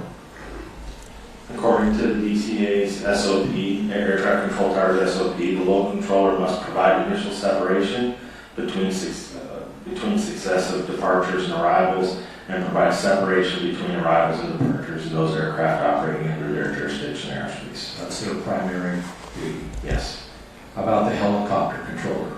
The helicopter control, according to the SOP, is to separate VFR traffic from the DCA arrivals and departures or fixed-wing traffic, issue safety alerts and traffic advisories as required, and to clear VFR aircraft on routes or into zones as depicted on the Baltimore-Washington helicopter route chart. How about the assistant local controller? They are there exactly like you might think to alert the local controller or assist and alert the local controller of any unusual situations or traffic development, traffic conflicts, maintain surveillance of the local traffic pattern and landing areas, and utilize visual memory aids when required to help them not miss anything, and assist the local controller monitoring aircraft in their airspace as well as on the CTRD or the control tower radar display. And how about the primary duty and responsibility for the operations supervisor? The operations supervisor provides operational supervision and directs the tower operation to ensure an efficient flow of air traffic, making necessary notifications of suspected operational errors, pilot deviations, near-midair collision reports, other incidents requiring notifications, combining and decombining of positions in accordance with criteria outlined in their SOP. Thank you. Can you share a brief summary of how the decision was supposed to be made according to the SOP in effect at the time of the accident to combine or decombine the local and helicopter control positions? Yes, in the SOP, it outlined that the supervisor or controller in charge at their discretion, though it stated, let me start out first with, it stated that the helicopter position must normally be decombined. So normally it should be decombined during these core hours, period. If the supervisor or CIC has a need to combine or decombine, if they were already combined, the positions there to consider, they have a list of 7 things, which I can list here for you: the weather conditions, VIP movements, special helicopter operations, training initiatives, staffing constraints, air carrier traffic volume, helicopter traffic volume within the DCA Class Bravo. So when making a decision to combine or decombine, they should be taking all of these into account. And who makes that decision to combine or decombine? At that time, it was the operations supervisor. Okay. If they were to decombine, which they were not at the time of the accident, did they have enough personnel on the tower to do it? They did. They did. Okay. So based on the procedures and the present staffing levels in the tower, with 12 aircraft total on frequency in the 90 seconds leading up to the accident, as well as the steady stream of helicopter traffic in the airspace all evening, in your opinion, should the local and helicopter control positions have been decombined at the time of the accident? Staff looked at this very closely, and we agree that we believe they should have been decombined in accordance with their manual, however softly it may have been written, and that we focused some recommendations actually in this area because we're concerned about their combining positions. Right. One last question. I know there's a good discussion of this in the draft report of the operations supervisor's extended time on position without a break. And I think Dr. Wilson had talked about this. Based on your investigation, are there any other factors you see as potentially playing a role in the operations supervisor's loss of situational awareness and the reduction in their ability to proactively assess the risk posed by the traffic and the environmental conditions at the time of the accident? We looked at a number of factors that could have impacted his performance, or his awareness on duty that day, but we really felt that his extended time on position was the reason that he had the decreased vigilance and attentiveness. And was there anything that looked at as the amount of time that they had been at that facility? Could you clarify what you mean by That supervisor, how long had they been at that facility and making this tenure there? That's okay, I'm past my time. I understand what you're saying. So yeah, he was a relatively new operations supervisor, and one of the recommendations that we have, particularly for the threat and error management, is we think that would have benefited him on making better decisions that day as well. But they had prior experience as a controller, correct? Yes, he did. He was new to being an operations supervisor, but had been a controller for some time. Thank you. Member Edmund.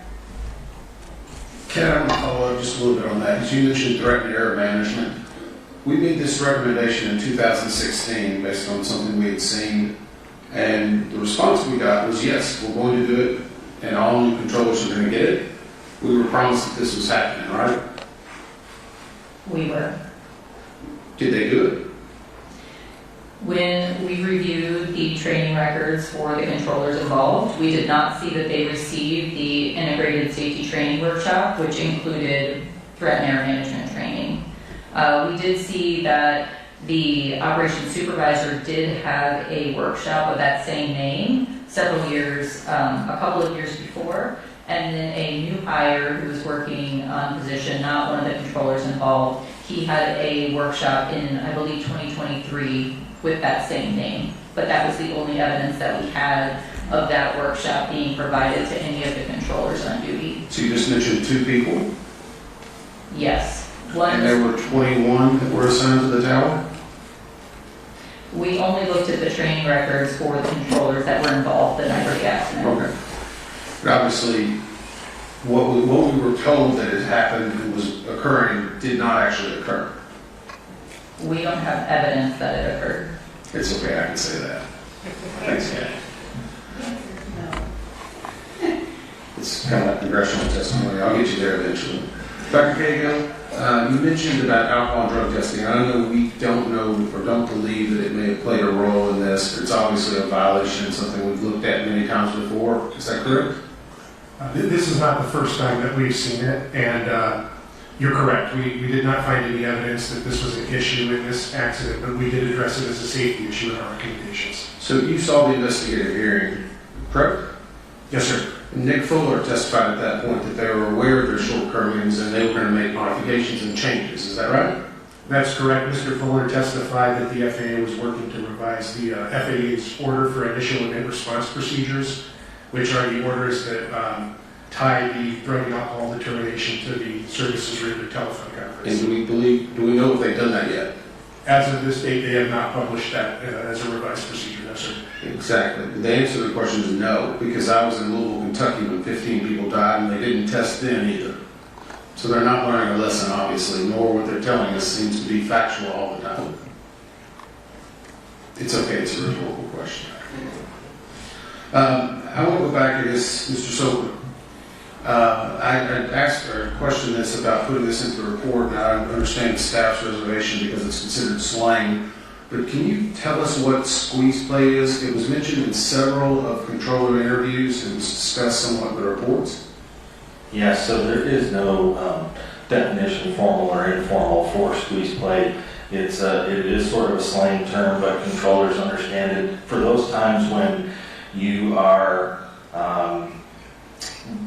taking action to get a departure out in between arrivals that might be a tight space, or to fit one into an arrival sequence and maybe in a radar situation where they're having to expedite everything and everything has to kind of work just right for it. So I think you're describing this type of scenario that happened with 5342. Is that correct? 5342, somewhat, yeah. It's similar to a squeeze play, yes. So I'm kind of curious. The controller had asked them to circle so they could offload departure. We look back at American 1630 was the last aircraft to be cleared for takeoff prior to the accident. And it departed 12 minutes early. They safely arrived 25 minutes early. I guess, do controllers know when they're prioritizing an aircraft so they can leave early, or should they even be aware whenever they're trying to attempt this, or are they trying to just, I know we've heard some testimony in regards to the geography at DCA, but should they be aware of that? So they would generally not necessarily be aware if they were early. They would be aware if they had been assigned a departure time based on traffic initiatives or something where they actually get an assigned time. So in those cases, they would know they have to get this aircraft out in a particular window. As far as if the aircraft had taxied maybe a little bit early, they might see the fact that he was scheduled for departure at 2020 and he was ready for departure at 2015 or something. They might see that, but it wouldn't necessarily alarm them, or change something. Okay. I'll wait for the next round. Thank you. At the time the helicopter and local control positions were combined, are the communications for air traffic control all on speaker?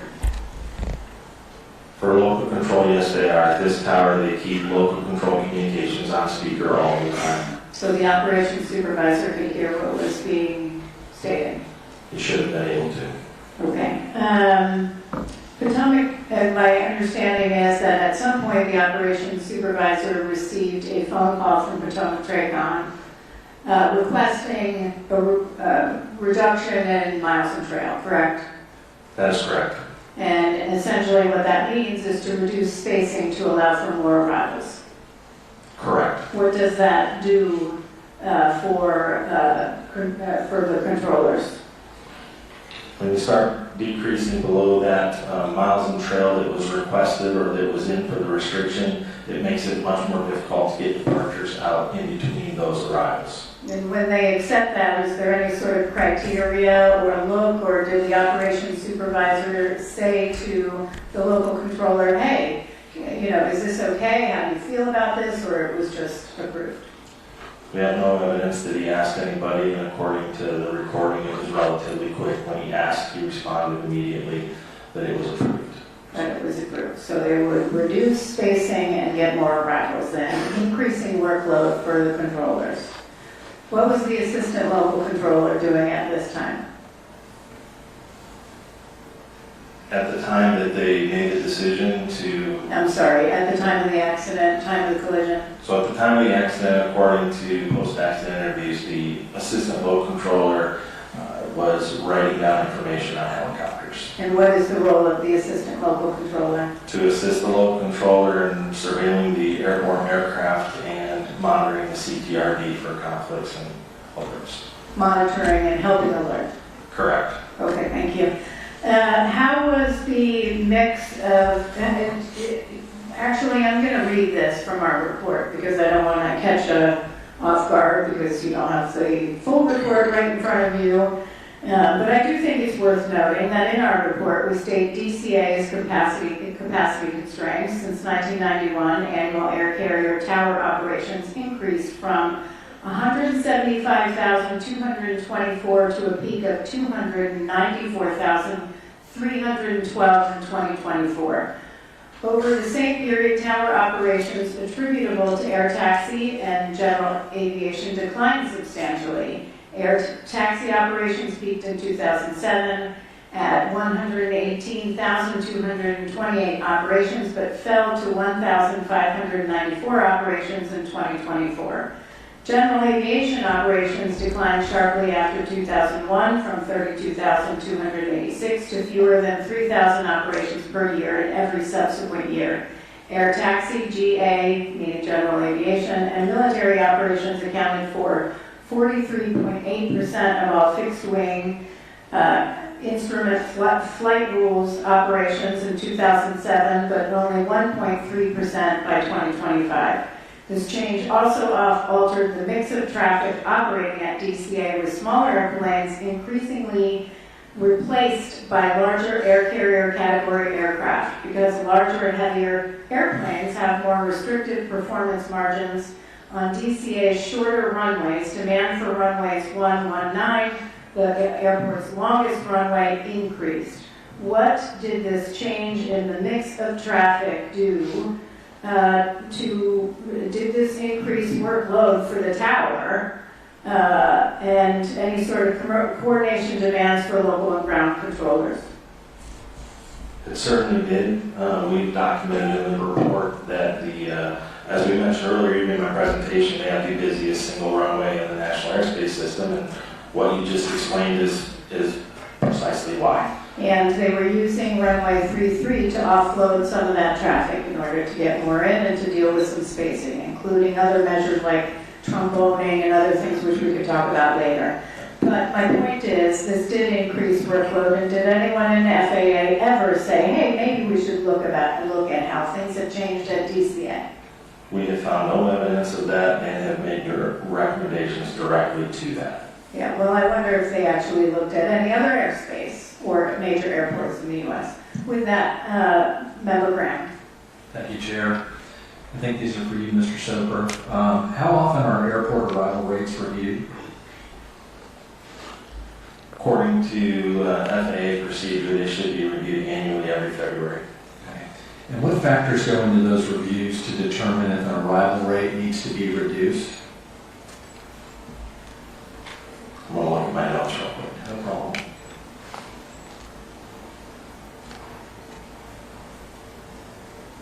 So there is a list, and that's why I knew I wanted to look at my notes. I had this list handy because I thought this may come up. So They look at a list of things that they have listed: intersecting arrival, departure runways, distance between arrival runways, dual purpose runways, for when they share arrivals and departures to the same runway, land and hold shortness utilization, availability of high-speed taxiways, airspace limitations and constraints, procedural limitations for missed approach protection, noise abatement, etc., taxiway layouts, and meteorological conditions all should be considered. And all those factors in context with DCA, would you say that every one of those factors was in play with the arrival rate at DCA? I think our staff concluded that it does not appear that, and we have focused recommendation for that very thing. Okay, We great. think it needs to be reviewed. Can I ask for Table 18 to be pulled up? And as I do that, I know it's going to take a few minutes. I got a couple other questions before that. What was DCA's arrival rate at the time of the accident in VFR conditions? 36 at the time of the accident. Okay. Did the FAA lower DCA's arrival rate in the years leading up to this accident? There have been temporary lowerings of their arrival rate, but nothing's permanent. Were there requests made to the FAA to lower the arrival rate DCA prior to this accident? Yes. Can you explain in detail the request that was made to the FAA to lower the arrival rate and when that was made and who made it and why did they make it?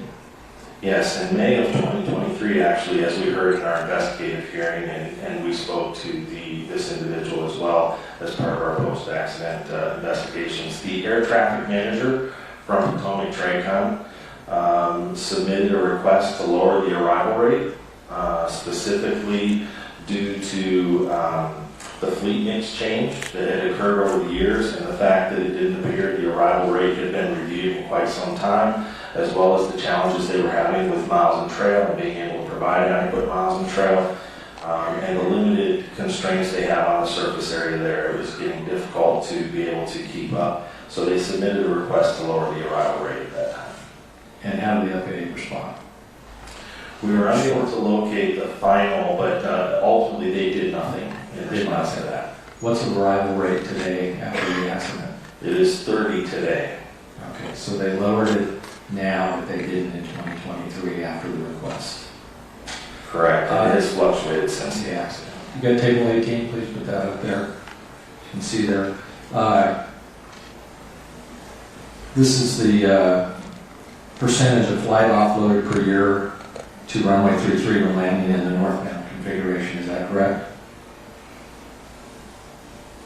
I'm not sure. It's not that they necessarily the numbers that were offloaded, but it is the percent of usage of runway 33 in total operations. You see it's used a little less now. Can you explain why? Absolutely. I mean, that's the fleet mix that we keep talking about. Different type of aircraft. Less aircraft can take that runway because of its shorter distance. Okay. I know you had a. Are there any other ways that a controller can offload going to runway 1 other than runway 33? Sure, there are mitigations that a controller can apply, whether it's speed adjustments, some sequencing. They can even give turns. I know the chair mentioned tromboning, which is something that occurs out in the radar airspace, but turns in space or turns and speed adjustments can, but they're not as effective. So they use 33 most often because it works very well. Okay. And I know you had a very good presentation on the slot program and the front end loading and back end loading and all that. My final question for this round here is, we put this all together, what impact does a higher arrival rate than an airport can sustain, less alternatives to offload traffic due to larger aircraft and compressed airline scheduling have on air traffic controllers? It increases all of their workload and increases risk.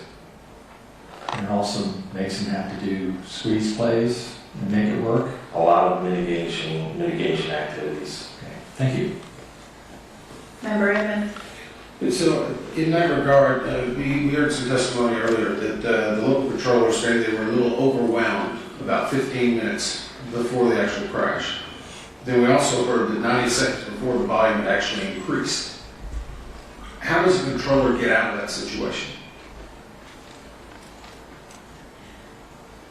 The controller could have asked to have the positions be combined.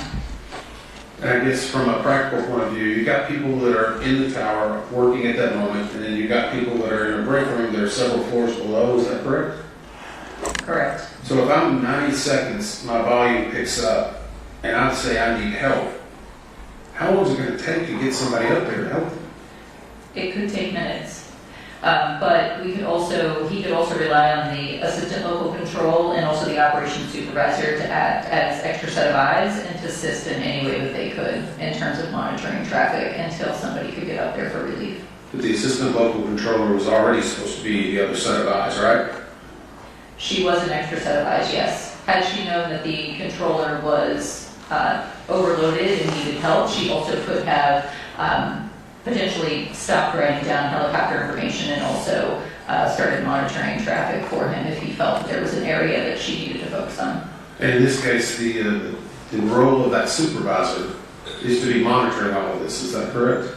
Yes. So what role did they have in monitoring this? They were on station for 4 hours, and I know we're going to talk about that, but in this case, the supervisor should be the one who starts to realize it before anyone else, right?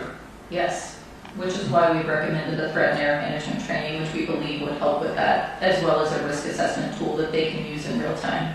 So was that supervisor the one that actually received it out of the 5?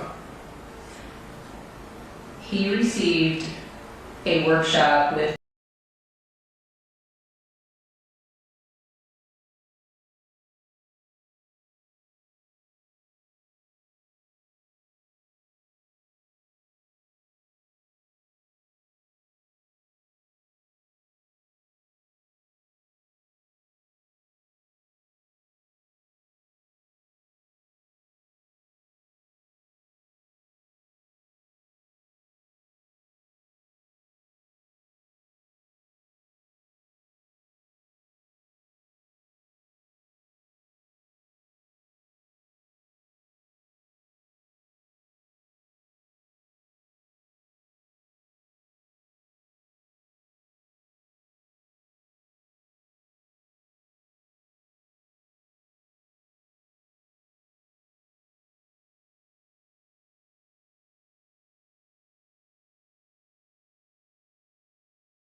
response that we had from the FAA. So we don't know what was included in his 2014 training.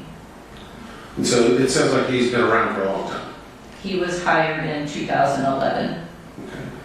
I guess how does someone monitor whether a supervisor is actually actively supervising? There would be no one there, I guess, in real time monitoring the supervisor. So there's no real way of knowing if these supervisors are actively engaging unless it's brought up in other reviews. Is that correct? Correct. I'm going to go to just, this is for a reference for later. I've got a reference that we can pull up, and I don't know if we need it. I think, Brian, you know, 14 CFR 91.123. Whenever it talks about ATC clearance obtained. Great, thank you. It says no pilot in command may deviate from that clearance unless an amended clearance is obtained and an emergency exists with deviation as a response to a traffic alert and collision avoidance system resolution advisory. So I guess my question is, in that regard, we're going to talk about TCAS and ADSB later, but in this instance, if they had gotten some type of warning, the pilots, could they have made any change? Or does it have to be what ATC actually tells them? The pilot is always in final command of the aircraft, and in that case, I think we're talking about a traffic advisory, or a collision avoidance alert to them with resolution advisory, and in that case, it means that exactly where they will respond to that and they can break away from that clearance. Okay. And we may get to that in the next section. Do we know what the ATC scope showed at the time that this incident occurred? Because I know we've had discussions about whether it rounds up and rounds down. Yes, air traffic altitudes displayed on radar are rounded to the nearest 100 feet. And at the time of the closest time to impact that we can see there, the helicopter was shown at 300 and the CRJ was shown at 200. You I got that wrong, hold on. Let me check that.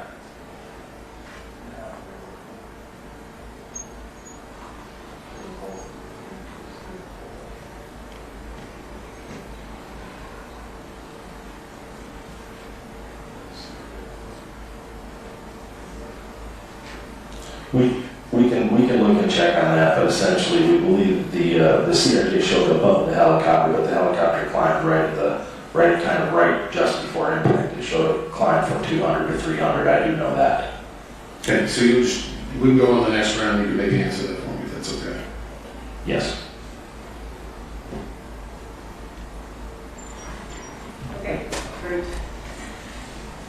I want to, I've been asked a lot about staffing. Obviously, we felt that you determined the tower was adequately staffed, though certainly the workload was significant given positions were combined. But I do want to provide, I asked the staff to check based on September 29th, 2025 versus, today. I think we looked at January 5th, 2026 and what those numbers were. And I'm just going to go for, certainly there are more authorized positions, but I think I'm going to focus on who was operational, meaning numbers of people available to work and that are working in the tower, not what's authorized, but that are working on the tower. And so,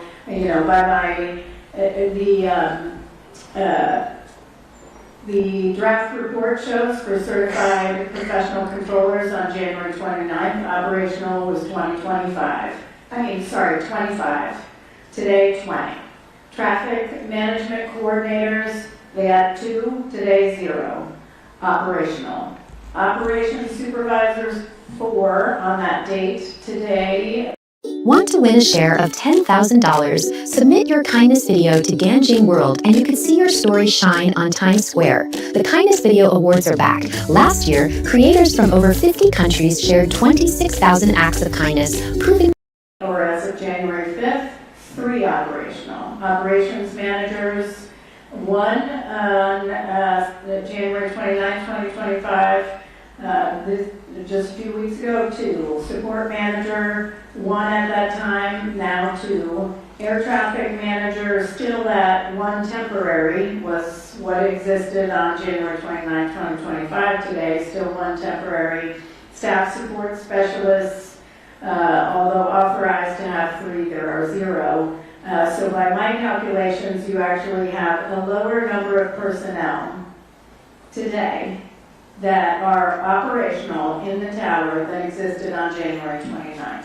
It's not a question, it's just, we provide that in the report, and so we're not going to talk about it, but I want to make sure that folks are aware of that. Certainly there are several trainees in the process, but we are at a lower number than we are today that are operational. With respect to the facility level, I do want to get into that. Talk about a little bit on, it was a level 10 facility, now it's a level 9. Why was it changed? It was due to a change in the way they computed traffic counts. So they had traffic counts for Potomac Tracon, they had traffic counts for the tower, which included helicopters, and at some point they said, you know what, we're going to give all those counts to Potomac Tracon, we're going to take it away from DC Tower. Once they took those counts away, the level decreased to a 9. That is correct, and Potomac's increased to a 12. And Potomac's increased to a 12. Here's my question. Is there a difference between the traffic that Potomac Tracon handles and the amount of traffic DCA Tower handles, or is it the same traffic? They're still operating the same traffic in the same manner they were prior to the change. Exactly. So this change was made, they downgraded the facility. Obviously you're talking about things like cost of living and other things like that. But from a safety standpoint, how does that decreasing a facility, a tower level, decrease safety? How does it impact safety?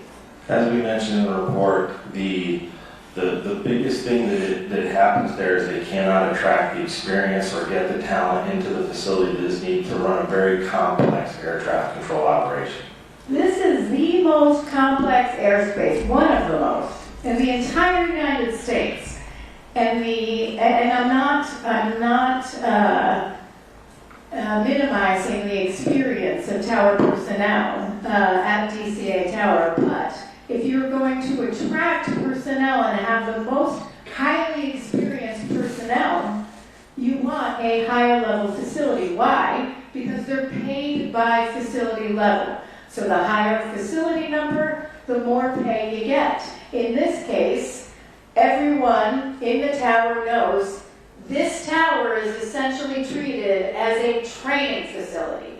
You come in, you do a little bit of time, then you go out after you get your time because you want to go get paid at a level 10, 11, 12 facility. So it is a pass-through. They can't attract people here, which is a problem, and which is why we're making some recommendations on that. Member Grant. Thank you, Chair. Mr. Soper, is there a minimum distance between converging aircraft where a controller can approve a request for pilot-applied visual separation, or do controllers have the latitude to approve requests for the pilot-applied visual separation whenever they deem appropriate? So when a controller is going to approve the application of visual separation, they must have approved required standard separation prior to that. So in the case of DCA, their Class Bravo airspace between a helicopter and a VFR helicopter and an IFR fixed wing, they would be required to have 1.5 miles of separation or 500 feet vertical separation, and before up until the point they approve visual separation. Okay. And so after the pilot-applied visual separation is approved in Class B airspace, you said it's the minimum steps 1.5 miles and 500 feet, correct? Not after it's approved, prior to agreement. Once it's approved, then it becomes the pilot's responsibility for that Okay. distance. Is there a distance in there that if they decrease that range, that's something the controller has to do at that point? No. Okay. So when would a controller make a safety alert? Anytime the controller observes an aircraft that they believe to be in unsafe proximity to terrain or another aircraft. And is there there's not a designated distance or vertical separation for that, is that correct? That is correct. That's correct, okay. What does a safety alert entail? Safety alert would include the words trapped in the case of between two aircraft. It would be the words traffic alert, followed by an appropriate traffic advisory, followed by an alternate course of action if feasible, and then the word immediately. Should these two aircraft in this accident have received a safety alert? Yes, we stated that in ours, that in the report, that the controller should have issued a safety, would have been the most appropriate thing at that time. Switch here a little bit. There's a lot of impacts on the hard arrival rate coming into DCA, changing fleet mix. We talked about compressed airline scheduling practices, the controllers and their ability or inability to continue following SOPs in order to make it work. Would you agree that one of the consequences of the cumulative effect was the deviations in traffic calls, phraseology, application of visual separation, call signs, radiocom, training records, the list goes on, and other issues that have become standard and were identified in multiple external compliance verifications of DCA air traffic control talent? I think I understand your question, and I would say that we've outlined in the report, and staff believes that the continually increased workload for many reasons, whether you're talking about from the traffic to the combining of the positions inappropriately to whatever at the time, we believe that led to the ability for a lot of deficiencies to occur, or operating, as we heard during the investigative hearing, the operations manager said specifically we're operating on that borderline of safety regularly. So we made recommendations, obviously focused in that area. Okay, so do you think the controllers at DCA have fallen into a state of relying on pilot-applied visual separation as a crutch, despite its many well-known and well-documented shortcomings? Staff does believe that there was an over-reliance on the use of visual separation as a means of providing separation for aircraft and moving aircraft through the airspace so regularly. Okay, thank you. And finally, the last communication between the controller and FAT 25, was that an appropriate safety alert? It was not a safety alert by definition, but it was an attempt at the time to deconflict. Thank you. Thank you. Member Edmond. You have an answer for me, Ron? Or do you have maybe had a chance? Sorry. I do have an answer for you. According to the STARS maintenance replay, the PSA flight 5342 was at 400, and PAT 25 was at 200. The moment targets merged, we had 400 and 300. And so the controller, if they were looking at their scope, would have seen that, at least indicated on the scope, that it was 100 feet or approximately 100 feet, depending on the averaging of the recommended route maximum altitude? Well, it had actually been at 200 feet for a brief time there, where he was at 200 right up until he was at 300, then 200 for a little bit, and then came up to 3 right when targets merged. Okay. So, and that would make a conflict alert, correct? The conflict alert was active at that time, yes. So I think in your research, I believe in the 30 minutes prior to this accident, we have 18 controller radio transmission where conflict alert is going off. Does that sound accurate? It is accurate. And that actually appears to be 5 separate interactions that were occurring. We had, well, not for the full 30 minutes. We were only able to get replay information for 18 minutes prior, but in the 18 minutes leading up to it, there were 5 separate instances of conflict alert that resulted in 9 times there was a transmission with it in the background. You could hear it. So in that 18 minutes, there were that many times, and that would have been heard in the entire tower count? Yes. So I go back to the supervisor. If they're hearing a number of conflict alerts continually happening, should they not take action to say, is this a trend, or is this just become a nuisance and they just avoid it? They should, and I think that's exactly why, as Dr. Wilson has mentioned previously, we specifically have a rec in this area there's a potential for complacency to happen or for nuisance alerts, and to try to fix that, we have a recommendation to actually adjust the conflict alert system logic. We actually we visited the tower last month. I know Brian and I did, and tried to see it in almost the exact same moonlight that was occurring on the night of the accident. Can I take you back to that? Yes. The question I have, it was on the simulation that was being done, and the pictures indicated these monitors that were hanging from the ceiling. And if you look very closely, as you look at converging paths, it's almost that the monitors are blocking the ability to see, depending on how high or short or tall you are. Is that a problem in just a tower configuration issue? We looked at that, and actually I'm going to let Dr. Wilson speak to that because she has some information in that area. I think it's just important to note that those monitors are movable, so they can be adjusted. And also when we talked to the controllers who were on duty, everyone said that they had no issue identifying both aircraft, that there were no limitations in them being able to see. So they didn't feel that the monitors were in a position that blocked their view from monitoring both aircraft. Okay.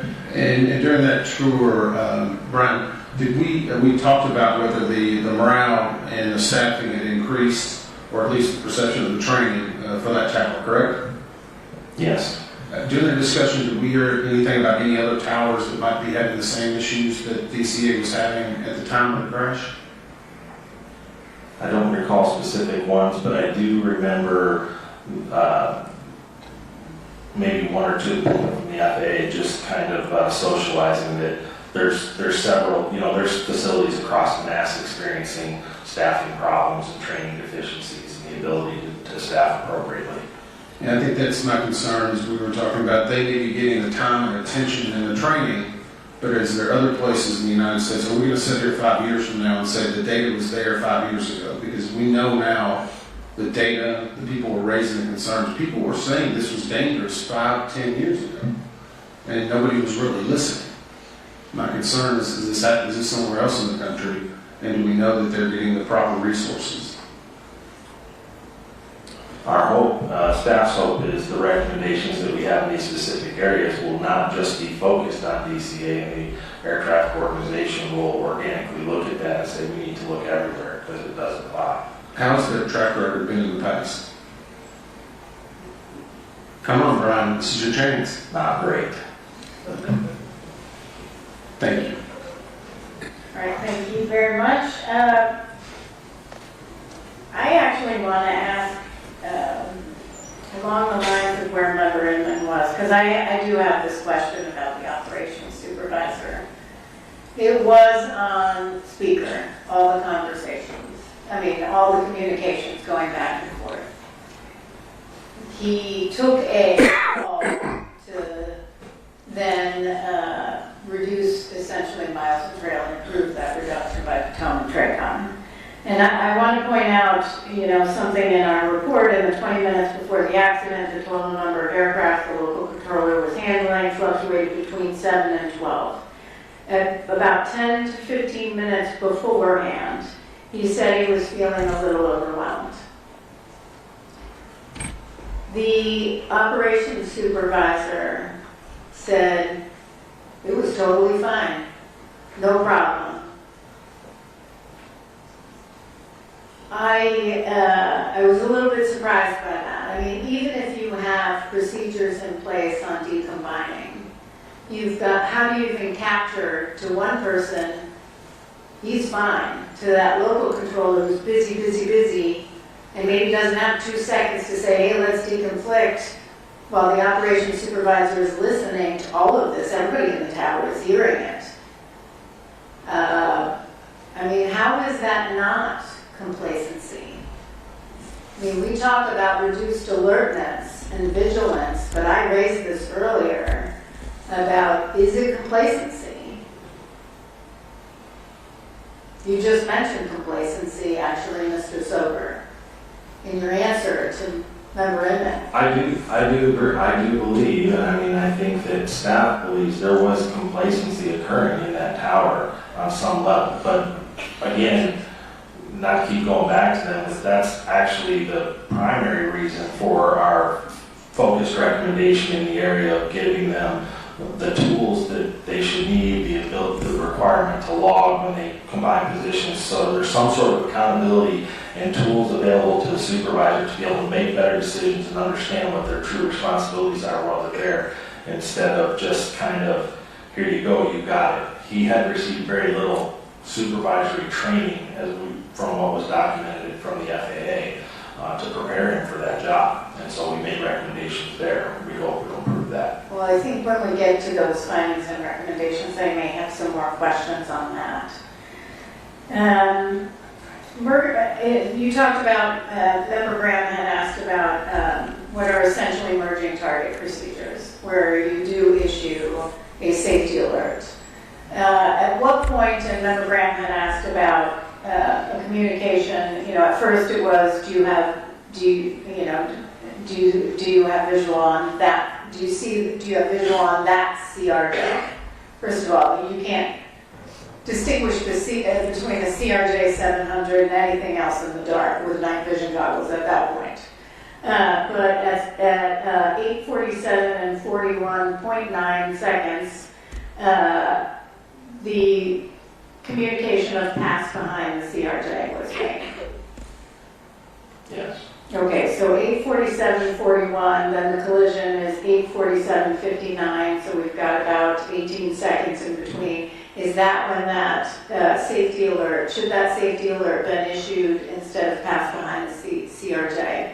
Is that when, I'm asking when that should have been issued? So from the stuff there, the time in which the safety alert should have been issued was when he first asked him, do you still have that CRJ in sight? Okay, so 8:47:39 seconds, so that provides about 20 seconds. Yes. Okay. My last question is, given that apparently no one we interviewed was aware of routine close encounters of helicopters other than people in the tower, was any organization in your opinion, effectively monitoring the potential for the risk of a mid-air collision between military helicopters and civilian aircraft in that area? I believe that's going to be discussed with some depth in the third panel. In the third panel. Yes. We'll go with that back in the third panel, and Dr. Price, thank you for that. Okay. Do you have any additional questions? You have one more. Member Graham. Let's talk about the supervisor at the time. This was brought up about the situational awareness. What did they say in the interview when asked about how many helicopters they thought were on frequency at the time? I'm sorry. Yeah, the supervisor only recalled one helicopter. But yeah, leading up to it, there were 5. It varies between, That's a 3 considerably different. Yeah. Loss of situational awareness, I say. Thank you, that's all I have. Member Inman? I've got just a little bit of follow-up, and I want to go back to the helicopter route structure itself. And this was a little bit baffling to me that we got so many different answers from the FAA. Is there a maximum altitude for a helicopter route? Yes, they do have maximum altitudes published on the chart, as we found. Then why did their testimony say it was only recommended? Because they had conflicting information on the helicopter route chart, as we outlined in the report, and produced recommendations to hopefully correct that. In one place it said altitudes are recommended, and then in another place it said altitudes are maximum. Where I'm from, that's called talking out of both sides of your mouth. Right. And I mean, just to add on to that, the letters of agreement with all the helicopter operators are clear that the altitude maximum is what they are being cleared at. They are to maintain that altitude through the airspace. That's their Class Bravo clearance, actually. Okay. And the same thing in this route structure, I continue to be amazed as we learn more about it. How can the Coast Guard tell me the exact depth of every piece of terrain that's on the Potomac, and yet someone tells us that this route is drawn with a Sharpie on one side and a riverbank on the other? Again, we do have recommendations to that effect too, because of the vagueness of that routing, or to at least explain better so operators can understand fully what their responsibilities and restrictions are. And I guess I'll go to Bryce if you don't mind, just because of being a pilot, not going to let you off that easy. Is it not concerning that, I mean, you have 16,000 hours, I think? About 8,000. Sorry, it's a long time ago. 8,000 hours.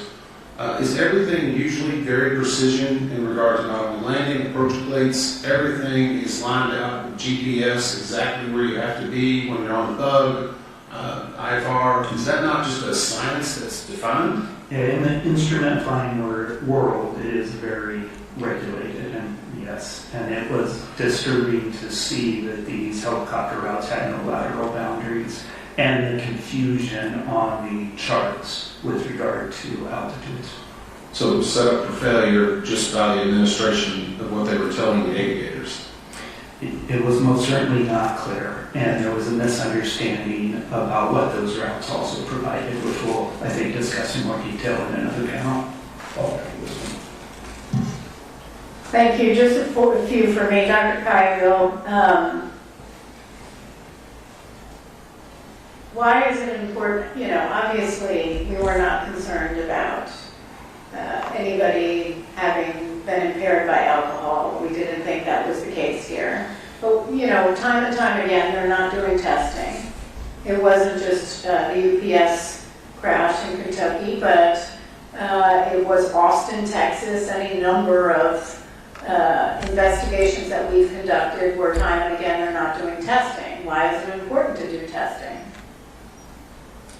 Well, doing testing provides us with investigative information, obviously, but beyond a single investigation, a primary intent of drug and alcohol testing is to identify and deter use of certain prohibited substances, as well as abuse of alcohol, with the recognition that that can impair performance of safety and security sensitive duties. So anytime you have a systemic barrier to this getting done on a regular basis, routine basis as required, that's a safety issue. It's a significant safety issue, and it's one that could be left unchecked if they are not doing the required testing. That's correct, and that's why we have proposed several recommendations to try and close this loop and make sure that this testing that's required is actually being done. At the hearing, Mr. Fuller had stated, well, they didn't do testing because no one was in the tower. Mr. Soper, how long after the collision was somebody in the tower from FAA? Within minutes. 18 minutes. Yes. Specifically. Yes. He also stated that they weren't quite sure there were any fatalities, and that drug and alcohol testing was required when they can confirm fatalities. We know that's not the only. Was it clear there was substantial damage? Was anyone unclear that there was substantial damage? Anyone? I think beyond what's obvious in this case, the important thing to point out, as you say, is fatalities were not necessary for testing to be required. That's right. That's correct. I have one last question for Mr. Soper or Mr. Banning, whoever wants to respond to this. We have significant traffic changes over time. We have no one who reviewed the routes. We have routes designed that were not designed to ensure separation. No safety reviews. We have arrival rates increasing. We have reductions in miles and trail, including reductions in miles and trail at night, which reduce spacing. We have less and less alternatives where controllers are using other measures to deal with getting increasing arrivals in due to pressure, offloading onto runway 33, reducing speeds. We have increased workload. We have a supervisor. We have all of this that was on speaker. We have a supervisor who didn't take action and then improved less spacing, more arrivals. We have an assistant local controller who had diverted attention to writing down something on helicopters at the time. And we have an entire tower who took it upon themselves to try to raise concerns over and over and over and over again, only to get squashed by management and everybody above them within FAA. Were they set up for failure? Panel 3 is going to hit this nail on the head. I'm asking you. They were not adequately prepared to do the jobs they were assigned to do. Great. Thank you very much. All right, that concludes our first portion of presentations and board member questions. And we are going to go to a 15-minute break. If we could come back at 12. We'll come back at 12. We're starting in at 12. Thank you.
During the development of the TCAS-2 minimum operational performance standards in the late 1980s, significant research and testing went into establishing the inhibit altitudes as a trade-off between maximizing the effective alerting envelope and minimizing nuisance alerts.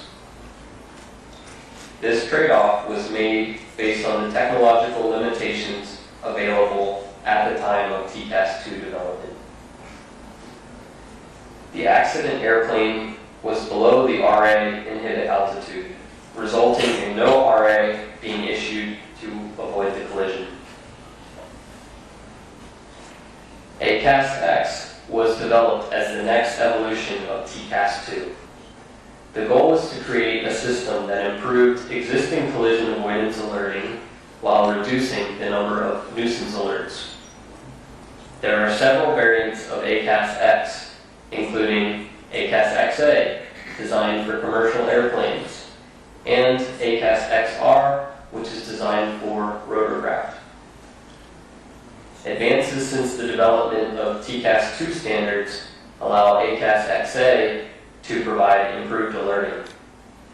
Among other enhancements, ACAS-XA systems utilize ADS-B in information in addition to transponder interrogations and replies. ACAS-XA includes improved algorithms to more accurately reflect actual collision risk. The ACAS-XA standards are approved by the FAA. A series of simulations conducted by MIT Lincoln Laboratory using the circumstances of this accident showed that the crew of Flight 5342 would have received a TA about 8 seconds earlier if the airplane had been equipped with ACAS-XA, even though ADS-B information directly from the helicopter was unavailable. Staff had proposed 2 recommendations to the FAA in this area.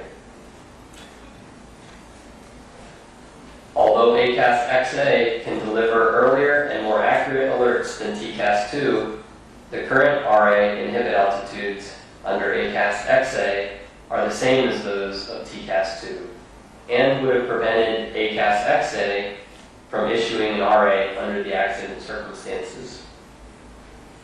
Simulations of the accident conditions were performed wherein the airplane was equipped with ACAS-XA. This time, the RA inhibit altitudes were lowered to 300 feet above ground level.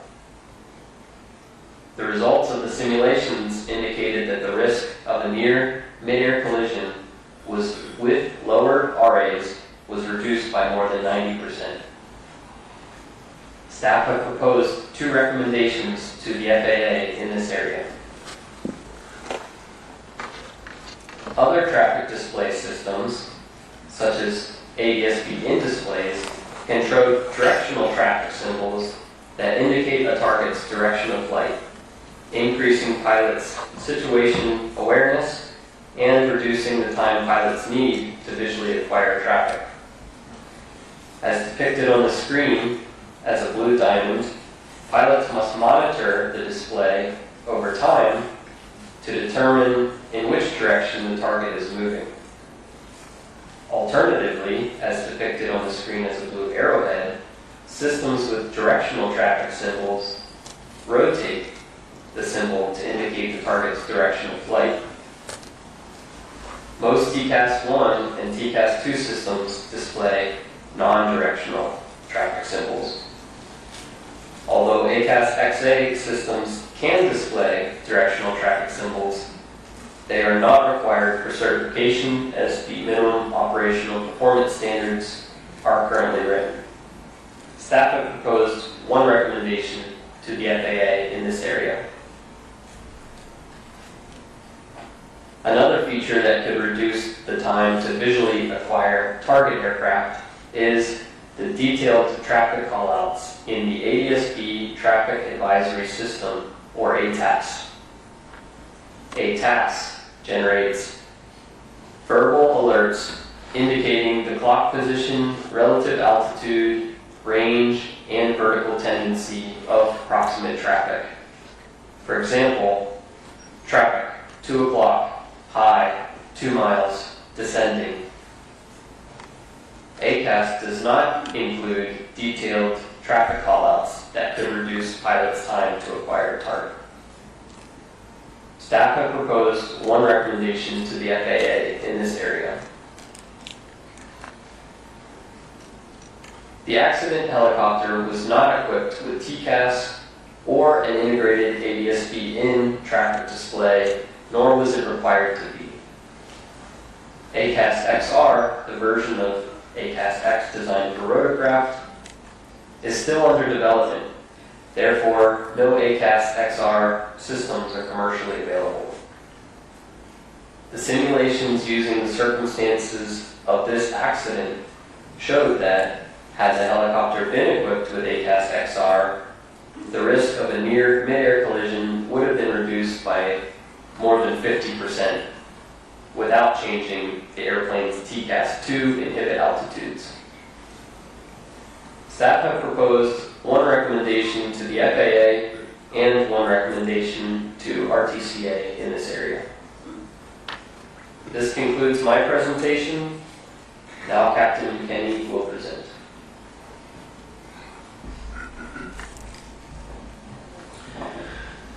Good afternoon.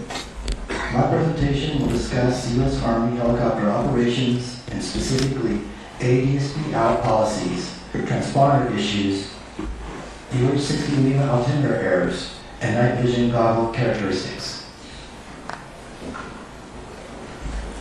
FAA regulations that require ADSB out have exemptions for certain aircraft performing sensitive government missions where transmitting ADSB could compromise operational security. The Army Aviation Brigade Standard Operating Procedures, SOP, specifically states that air crews conducting sensitive or classified operations shall emit transponder modes 3A and C in lieu of ADSB out. Transponder modes 3A and C reply to radar interrogations with an aircraft assigned squawk code and altitude making it visible to FAA radars. The SOP also prevented air crews from switching transponder modes in flight, which prevented them from switching from modes 3A and C to ADSB out once sensitive portions of the flight were completed. Pad 25 was not transmitting ADSB out during the accident flight, but had an active transponder. The lack of ADSB out information was not a factor because the transponder replies provided the same altitude information to ATC. A review of ADSB data from the UH-60 Lima helicopters at the battalion showed that the accident helicopter, as well as 7 others, did not have a recent history of transmitting ADSB out information since 2023. We found that an incorrect transponder setting on these 8 helicopters was the cause of the ADSB out issue. The Army Aviation Brigade Standard Operating Procedure restricted flight crews from changing transponder modes in flight. This restriction prevented flight crews from transmitting ADSB out when flying non-sensitive portions of their mission. Additionally, the U.S. Army did not require a recurrent check of the installed transponder to ensure it was transmitting properly, including the ADSB out function. Because of this, the battalion was unaware of the ADSB out issue on 8 of their helicopters. Staff have proposed 1 recommendation to the U.S. Army and 2 recommendations to the Department of War in these areas. The Baltimore-Washington helicopter route chart provided recommended paths without defined lateral boundaries. As seen in the figure, the chart provided conflicting information about whether published altitudes were recommended or maximum. This created the potential for pilot confusion about interpretation of the published altitudes. Although some Army pilots believed momentary exceedances above the published altitudes were acceptable, most regarded them as maximum altitudes. However, most Army pilots interviewed incorrectly presumed complying with the published altitudes would provide them separation from arriving and departing aircraft. They rarely had the opportunity to test this presumption because they rarely encountered airplanes circling runway 33, and when they did, ATC typically instructed them to hold for arriving traffic. Staff have proposed 1 recommendation to the U.S. Army in this area. Aircraft pitot-static systems and barometric altimeters have defined performance specifications, including tolerances for allowable errors after manufacture. These allowable errors can generally be split up into 2 categories. Instrument error related to the performance of the barometric altimeter itself, and position error due to the effects on the pitot-static system, such as external aerodynamic effects. Instrument and position errors can become additive, but still must remain within their design criteria. Analysis of flight data from this accident showed that PAT 25's pressure altitude parameter was about 100 feet lower than other recorded altitudes. Data from flights conducted on other UH-60 Lima helicopters at the battalion found similar offsets between indicated altitude and true altitude. The crew of PAC-25 was trained to fly the helicopter routes using the barometric altimeter, including Route 4, where the altitude ceiling went down to as low as 200 feet. The crew of PAC-25 likely saw an indicated altitude that was 100 feet lower than the helicopter's true altitude and believed they were at or below the prescribed altitude ceiling for Route 4 when they were actually about 100 feet above the altitude ceiling. The U.S. Army UH-60 Lima Operator's Manual did not contain information on possible indicated altitude errors, such as how the installation of the external wing tanks can increase position error. This information would be crucial for flight crews when flying on helicopter routes with low altitude ceilings, such as the 200-foot altitude ceiling of Route 4. Staff have proposed one recommendation to the U.S. Army in this area.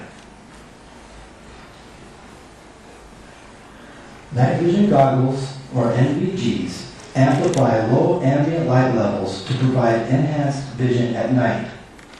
As with all technology, NVGs have advantages and disadvantages. Helicopter operators generally consider the advantages to outweigh the disadvantages.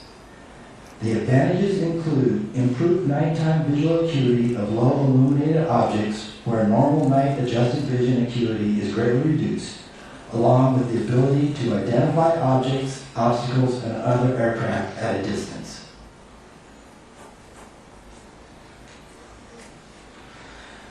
To illustrate the difference between aided and unaided night vision, we can take a look at these three images. The images were taken about the same time from the same location looking south from Haines Point. The image on the left is normal unaided night vision. Images in the center and on the right are looking in the same direction using green and white night vision goggles. In the NVG-aided images, stars can be seen along with aircraft approaching DCA as far as 14 miles, which are distinct points of light against the sky background. The water features and lights along the distant shoreline are clearly discernible.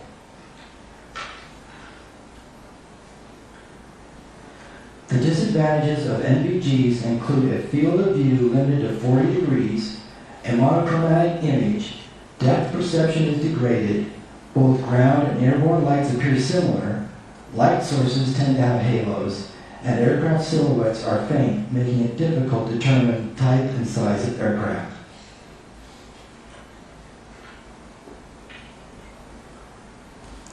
The pilots are trained to compensate for the narrow 40-degree field of view by using a focused visual search in sectors by turning their head. Using NVGs along the low-level helicopter routes of Route 1 and Route 4 allows for better visual detection of obstacles such as cranes and towers, which are located along these routes. NVGs allow for the detection of aircraft above the horizon at a distance. However, detection of other aircraft below the horizon surrounded by cultural lighting is difficult, especially if relative motion of that target is negligible. Determining the other aircraft size, type, distance, and orientation is difficult because of the monochrome nature of the image, degraded depth perception, halos around point light sources, and the difficulty in perceiving the aircraft silhouette. All three crew members of PAC-25 were using NVGs at the time of the accident and had 4 NVG sets on board, 2 green and 2 white. However, the investigation could not determine which crew member was wearing or using which color NVGs. Thank you. Dr. Bramble will continue with his presentation. Good afternoon. In this presentation, I will define visual separation and see and avoid, and I will discuss factors affecting see and avoid for each flight crew. Visual separation is a method for separating aircraft in terminal areas and en route airspace. Visual separation can be employed when a flight crew sees another aircraft and, upon instructions from a controller, provides their own separation by maneuvering as needed to avoid it. The FAA does not define minimum separation standards when visual separation is being utilized. See and avoid is the means by which visual separation is achieved. Seeing and avoiding other aircraft relies on a flight crew's visual perception, attentional bandwidth, and use of collision avoidance technology. In this case, both flight crews' ability to see and avoid was hampered by poor radio communications, perceptual limitations, workload, and the shortcomings of collision avoidance technology available on their aircraft. The helicopter flight crew was additionally influenced by expectation bias and assumptions about procedural separation between Route 4 and arriving airplanes. As the helicopter was crossing the tidal basin, the controller advised, PAT 25 traffic just south of Wilson Bridge is a CRJ at 1,200 feet for runway 33. Several other aircraft were visible in the same area at that time. NTSB night vision goggle observations conducted later from the roof of a building near the helicopter's position, illustrated by the image on this slide, indicate the helicopter crew was likely unable to visually identify the CRJ in question because it was surrounded by similar-looking targets. This slide shows the helicopter's flight path in green, the Mount Vernon visual approach to runway 1 in yellow, and the airplane circling approach in blue. Helicopter CPR recordings indicate that the controller's statement that the CRJ was circling was inaudible to the helicopter crew due to static interference. The crew's workload was high at the time, and hearing the word circling might have helped them better anticipate the CRJ's subsequent flight path. As the helicopter traveled down the Potomac River, perceptual limitations subsequently reduced the ability of the crew to notice the airplane as a potential traffic conflict. These included the narrow field of view provided by the crew's night vision goggles, a window post that intermittently obscured the crew's view of the airplane, a complex array of adjacent city lights, workload, divided attention, and lack of apparent motion as the airplane converged. 12th Aviation Battalion pilots carried electronic tablets that were wirelessly connected to a portable Stratus ADSB receiver that provided ADSB-in capability. As shown in the yellow circle on this figure, the tablets ran a mobile application called ForeFlight that was capable of displaying traffic symbols overlaid on a VFR sectional chart. Pilots typically strapped these tablets to one thigh while flying the helicopter to assist with navigation and traffic awareness. However, viewing the tablets required pilots to tilt their heads down away from the outside view and the flight instruments as shown in this figure. Army pilots said they did not reference these tablets when flying low-level on DC helicopter routes due to high workload and the need to frequently reference both the flight instruments and the outside visual scene. Therefore, it is likely the pilots of PAT 25 did not reference the tablets when flying Route 4. The ForeFlight mobile application was capable of providing yellow traffic caution and red traffic warning visual alerts as shown on this slide with accompanying oral alerts.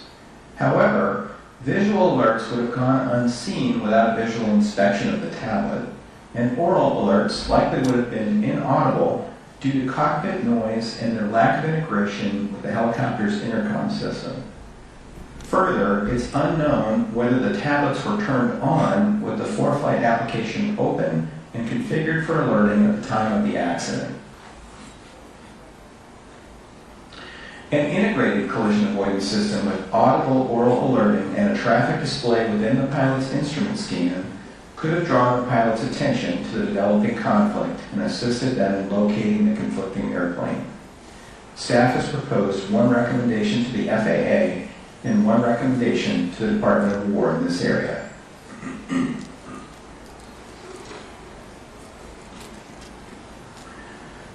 Radio communications came into play again when the controller asked if Pad 25 had the CRJ in sight. The controller did not provide a clock direction or distance. As a result, the helicopter crew did not know where to look for the target.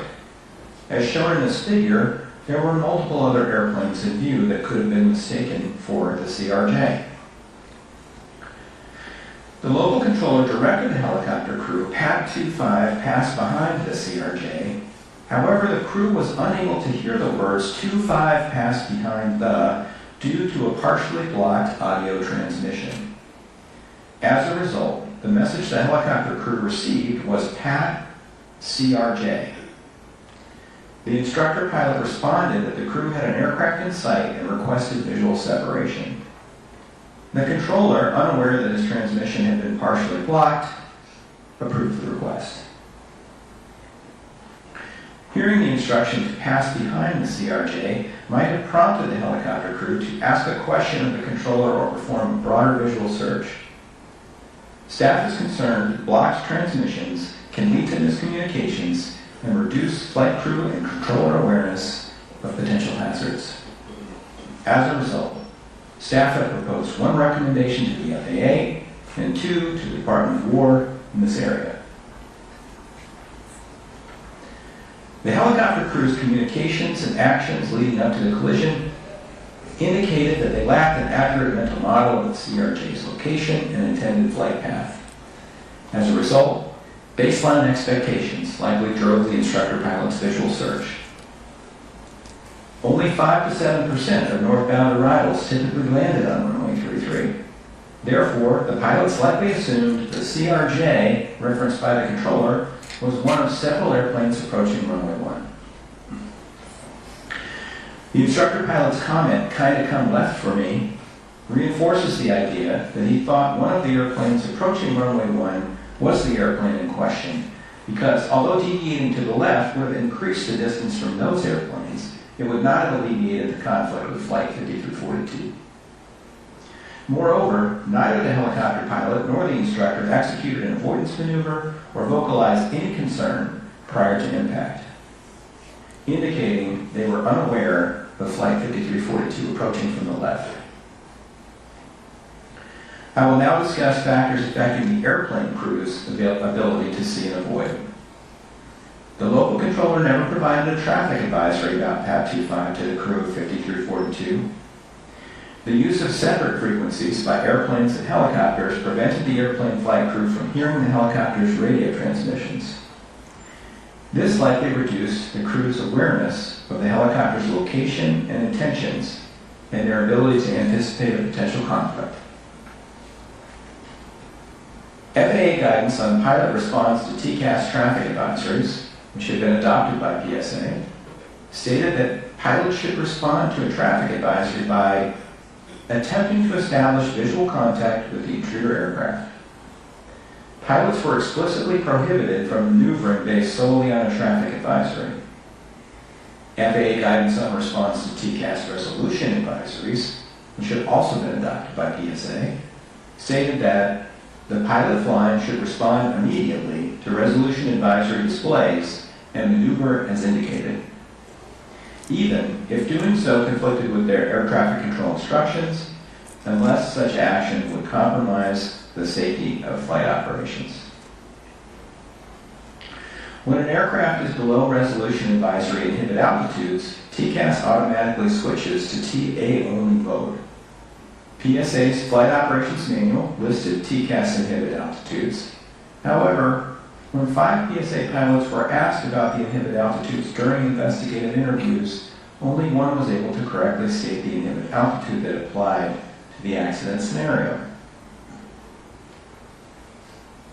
Flight crew workload was high at the time the traffic advisory occurred, resulting in limited capacity to look for and acquire the conflicting traffic, and the pilots did not see the helicopter until it was too late to avoid. pilots likely would have performed an avoidance maneuver if a resolution advisory had occurred. However, no resolution advisory occurred, and the crew was likely unaware of the severity of the developing conflict until just before impact. The captain was manually flying the airplane and turning left onto final approach for runway 33 and decelerating when the traffic advisory occurred.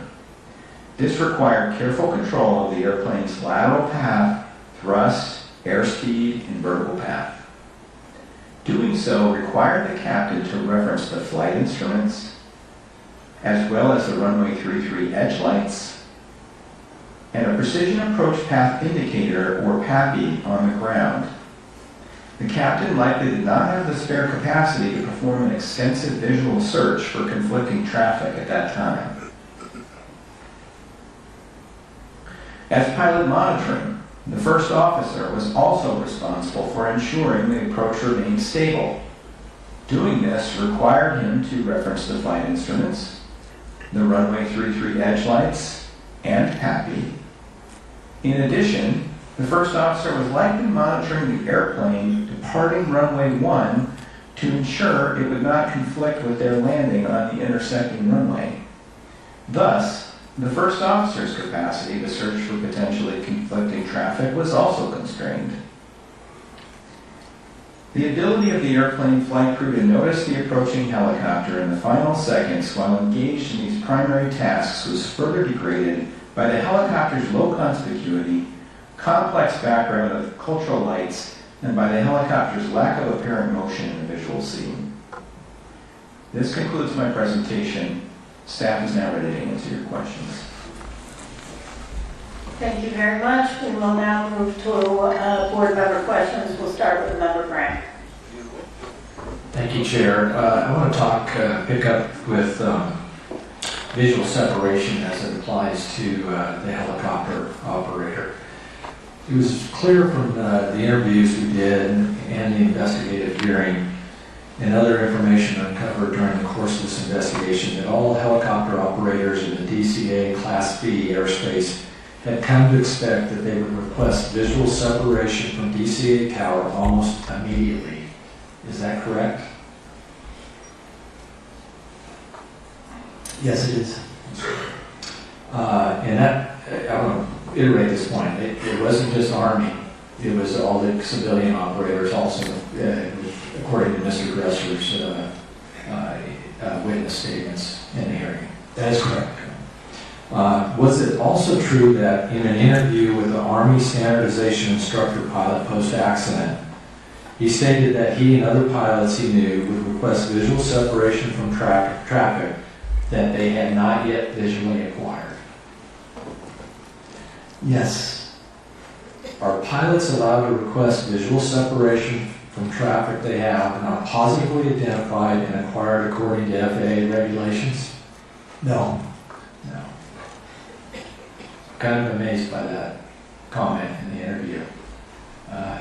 You being a long-time pilot, as myself, and I think Captain Stem in the back, long-time pilot. When you're given a traffic call, what are you to do? And what is your response to air traffic control? Yeah, once you receive a traffic call, then you search for the traffic and you identify it. If you can't identify it, you tell traffic that you have negative contact or that you do have visual contact. Okay. Would you agree with that, Captain Stone? Absolutely. Absolutely. Yeah. And if you're still looking for it, you maybe make some comment like that I'm looking for the traffic. But once you identify it, and then you ask for visual separation, are you required at that point to keep your eye on that traffic? Absolutely. And if you lose the traffic at any point, what should you do? You'll have to notify ATC that you have lost the traffic. That traffic is no longer in sight. Would you agree with that, Captain Stone? Yes, that is correct. Did that happen in this case? No, it did not. Did not. No. I like that you pointed out the fact that it would be pretty much impossible to pick out which one the traffic was in your visual study out there. Now, 15 seconds prior to the collision, the helicopter IP, they were about a mile away from 5342. A requested visual separation, is that correct? I believe so, yes. Do you believe, or the rest of the team believe, that they had sight of the correct aircraft at that point? We don't believe he had sight of the correct aircraft. Yeah, I would agree. And unfortunate for them. Do you think if they, and this is an opinion question, if they had sight of that aircraft where it was, they would have made some kind of positive control movement to deconflict with the aircraft? Absolutely. Had an appropriate safety alert from the air traffic controller, would that have helped in this situation? I believe it would have, because it would have directed their direction they needed to look for the traffic. So they would have looked in the 1 to 2 o'clock position for the traffic, and they would have possibly identified it. I agree. Do you feel, and I'm going to ask this of Dr. Bramble, do you feel the lack of the circling call that they did not hear the helicopter crew? Do you think that played into them not being able to visualize part of the aircraft? I do think it had an impact, yes. Now they did, as far as we can tell, did hopefully hear 3-3, but how do you think that played into this at all? So they were high workload at the time, calling out cranes in the middle of a turn. The instructor was giving the pilot feedback and use of paddle, and they heard this partial transmission that said the CRJ was going to 3-3. Realizing that was going to conflict with their flight path further on runway on Route 4, required them to do a fair bit of thinking about the transmission, and it appears that they didn't process that information very deeply, just thought that target is a long ways away, we'll worry about it later. If they had heard the word circling, that would have been a salient cue that something unusual was going on here that they might need to keep an eye out for. We'll talk more about this when I come back up. Thanks. Thank you, Member Lynn. So, I just want to establish something, I guess, a little bit of baseline. Bryce, have we established what we believe to be the exact altitude at which this crash occurred?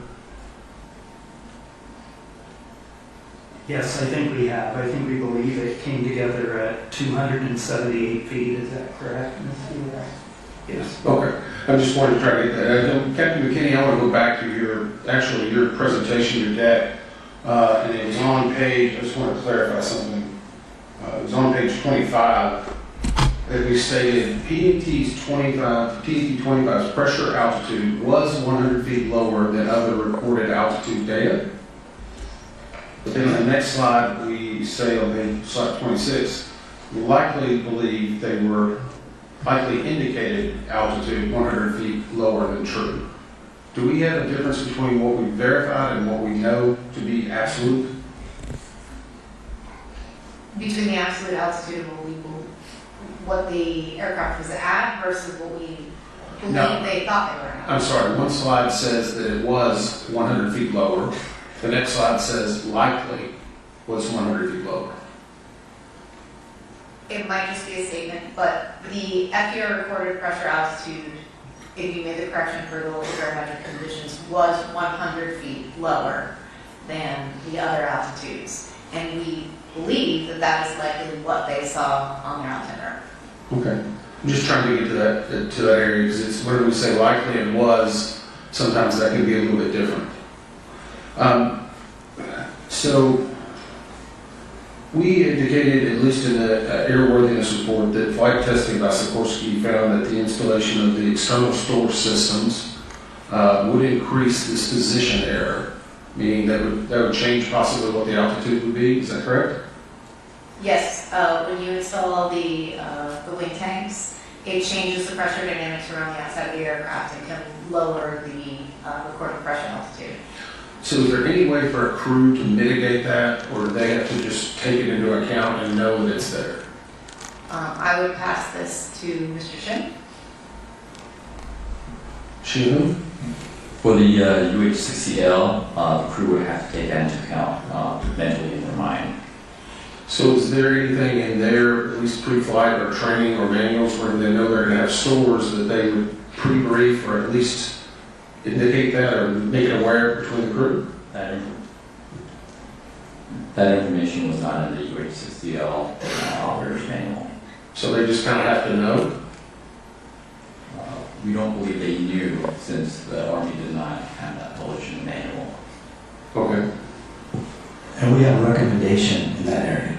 I'm just trying to build into, so as we said before, there's not individuals. This is a systemic issue with a lot of manuals and a lot of policies.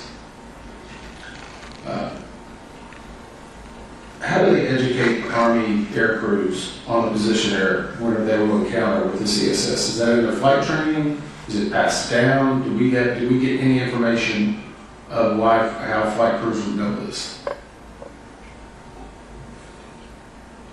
They wouldn't know it. It's not in the manual. It's not in the training. Okay. So in the I want to different area real quick. So we did some discussions in regard to ADSB and the alerts. And I guess if the helicopter, so let me go back. If an ADSB display indicates a traffic advisory or an RA, does that override a controller's instruction as a pilot? Yes. But earlier in the last panel, we showed where it needed to be an emergency, or it had to be something in the FAA circular, specifically what the controllers are told. And no pilot in command may deviate from that unless a minute clearance is obtained, or emergency exists for the deviation is a response to a traffic alert and collision avoidance system resolution advisory. Yes, if it's coming from an ACAS system and it's a resolution advisory, then the pilot is authorized to deviate from ATC clearance by the FAA that you had up on the screen earlier. So I guess my question is, if we ask them to lower the RA threshold from the 900 feet now, does that mean that all air traffic controllers will have to be retrained as will pilots? There will be training, yes. I'm just curious if that injects additional risk. There's always some risk associated with that, but I think the staff has thought this through. I think there's much more benefit to it than risk. I'm not disagreeing with your recommendation. I'm so only think that. I'm just trying to make sure we get all the facts out there. Thank you. Good thing we have an FAA that will, when doing rulemaking, determine any risk and address that risk, including training needs. When you are flying an MSL route, Mr. McKinney, would you be using your barometric altimeter? Yes. That's what you'd be referring to? That's correct. And could the left seat pilots have easily observed altitude indications on the opposite side of the cockpit? But it will be a little difficult, but they can see it. Looks a little difficult from Cross cockpit, yes. Yes, we actually did an observation in the simulator. It was very difficult to see the instruments on the opposite side because they're inset and you'd be looking from the side. Correct. So 17 seconds before collision, the aircraft were about 0.84 nautical miles apart. The helicopter's recorded radio altitude was 281 feet. They would have thought, given our assessment that the barometric altimeters, they thought they were 100 feet lower, they would have thought they were below 200 feet, correct? 6 seconds before collision, it was 266 feet. Again, they would have thought they were under 200 feet. That's correct. 4 seconds before collision, 278 feet. Again, they would have thought they were under 200 feet. They would have not known. That's correct. Okay, so we have established that they thought that they were below 200 feet. We conducted 3 flight demonstration flights. All 3 showed barometric altimeter readings that were 80 to 130 feet lower than true altitude. We also looked at the ESSS, which would add an additional 30 feet. Were the instrument, so we've got instrument errors, we've got position errors, and then from rotor downwash, right? And then we've got some adjustments for temperature on the day. Were the instrument and position errors known by the Army? Army, not the pilots. Yes. How about the pilots? No. Should they have been? Yes. Would it have made a difference if they actually knew they were below 200 feet? I believe it would. They would incorporate that into their training, and then they would fly at a more appropriate MSL altitude on those routes. Yeah. So you have this tolerance stack of a bunch of instrument position errors. You've got temperature correction, which all add up to this 100 feet. Then you've got the addition of 30 for the ESSS. What is the Army doing to address this?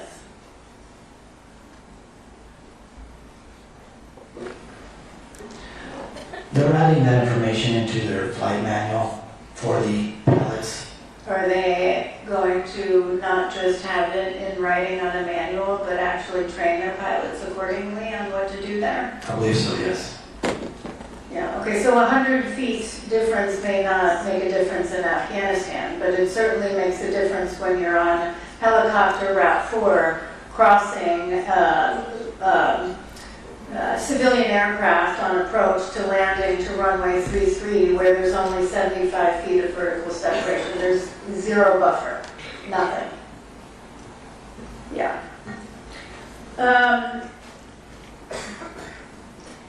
Dr. Bramble, can you talk a little bit about your expertise? You're a national resource specialist for the NTSB. Talk about your expertise in human performance and some of your background.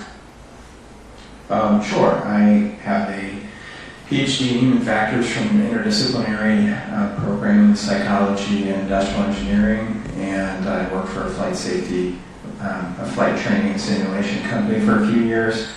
I've been at the NTSB for 27 years, investigating major accidents for the last 24 years, and I chaired the Human Factors Working Group for the International Society of Air Safety Investigators, and I currently chair the Government Specialist Subcommittee with other human factors investigators from 10 other countries. Do you believe the limitations of see and avoid, which we've referenced back to 1968 in numerous investigations, 96 alone within the past 2 decades, could be overcome simply by telling a pilot to do better, pilot diligence in scanning for traffic? No, we need to do a better job supporting pilots in that task. And I'll come back to that. Member Graham. Thank you, Chair. I want to go back to trying to figure out why PAT 25 crew didn't positively identify Flight 5342. Dr. Bramble, can you explain what expectation bias is? Sure. It's sort of related to confirmation bias in that when you have a strong expectation about things going a certain way, you tend to notice confirming information and overlook disconfirming information. And is expectation bias a well-known vulnerability in human performance? Yes, it is. Yes, we see it a lot, don't we? Yes. Captain McKinney, did Army 12th Aviation Battalion flight crews receive any specialized training on the route structure, including approach and departure paths at DCA? They did not receive specialized training. The training they received was general aerial familiarization, and of course, their basic airmanship. They recognize, runway alignments and trafficking that way, but there's nothing specific about DCA. Okay, so would it be fair to say that their expectations for where traffic would be arriving and departing from at DCA would be driven by their experience? Yes. Okay. Rather than formalized training, correct? Correct. Okay. As we pointed out in that table I had up earlier, table 18, we see that about 90% of that traffic, even at night, goes north flow, landing runway 1. The majority of that traffic was landing on runway 1. So with their prior experience, I would say the majority of the time, if not almost all of it, they would have been seeing traffic landing on runway 1 and not on 33. Would that be correct? Yes, that's correct, and that's what we heard in their statements also when we interviewed them. So, Dr. Bramble, would that lead to some expectation bias maybe? Certainly, that's a perfect setup for it. Yeah, I mean, I might have a little theory here and be speculation, but I don't think that hearing anything on 3.3 or the circling before 3.3 would have made a difference in this case, unfortunately. Knowing what expectation bias is, and if you don't have that traffic initially, but you're looking at a line of lights, that may have led them to continue to look towards runway 1 immediately. Just, it's a theory, but we don't know, and we'll never know. Let me move on to Mr. Wagner. I'm going to talk a little bit about ACAS XR. How has ACAS been adapted for the rotor wing aircraft?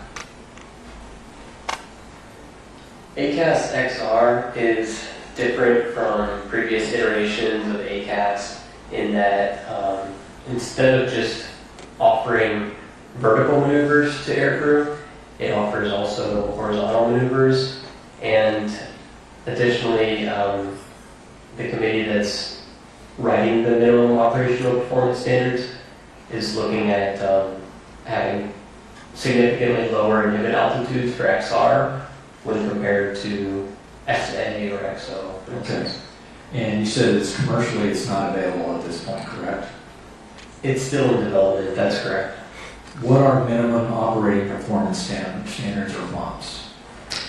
So minimum operational performance standards, MOPS, those are basically a set of criteria that an organization like RTCA develops to say what a company would need to verify that their product meets those standards in order to get a certified product. Have those standards been developed yet for ACAS XR? They are in development currently. Okay, so my concern is the simulation that we ran. What performance standards are used? Is it these ones that they're maybe they're thinking of having, or what do we know? What are the performance standards for the simulation? So the simulation used performance standards that they are still in draft. There's some ability to modify those. However, in speaking with the committee chair just a week ago, he stated that they intend to have the standards finalized by December 2026, so within less than a year from now. Okay. So we believe that it's mature enough technology that we can make recommendations in those areas. So the simulation software is a best guess at this point of how it's going to be, the standards are going to be? I wouldn't characterize it as a best guess personally. I think there's still a couple small things that they need to validate before they finalize the standard. Okay. I think Captain Stone may be able to offer a little bit more information. Be quick, I'm passing my time. I would say that the standards are 95 to 98% complete, so they're much more than just in development. Okay, how long have they been developing this for? A long time. Long time. Okay, thank you. Member Edmund. I went back to this. This was actually an evaluation flight. So we know that there's an evaluation going on, and I'm kind of concerned or wanted to figure out maybe this is human factors or actually an expectation bias. But we noted 27 mentions of wind and turbulence, a brief loss of the crew coordination on who was flying, a failed landing, and a pilot-initiated wrong turn, all during this evaluation flight. At what point does an instructor pilot say, we need to knock it off? It's time to end. Well, this was a proficiency evaluation, you're correct. And so the pilot's being evaluated on their ability to fly the aircraft manage cockpit resources, navigate, whatnot. I think as an instructor pilot, doing an evaluation, don't really, you're looking for an unsafe action or situation where you would call knock it off. Otherwise, I think most instructors discontinue with the flight. Do you think instructor pilots are given enough latitude or at least direction on when they should knock it off? Yes, that's totally their decision. I know, but are they given enough training in that regard? I believe so. They're specially selected because they have good judgment abilities. Do you think that this IP was empowered to end it despite evaluating a senior ranking official? Absolutely. He was the instructor pilot in command. In their pre-flight risk assessment, do they take into account how many hours a pilot has recently flown? Yes, they do. And how is that weighted?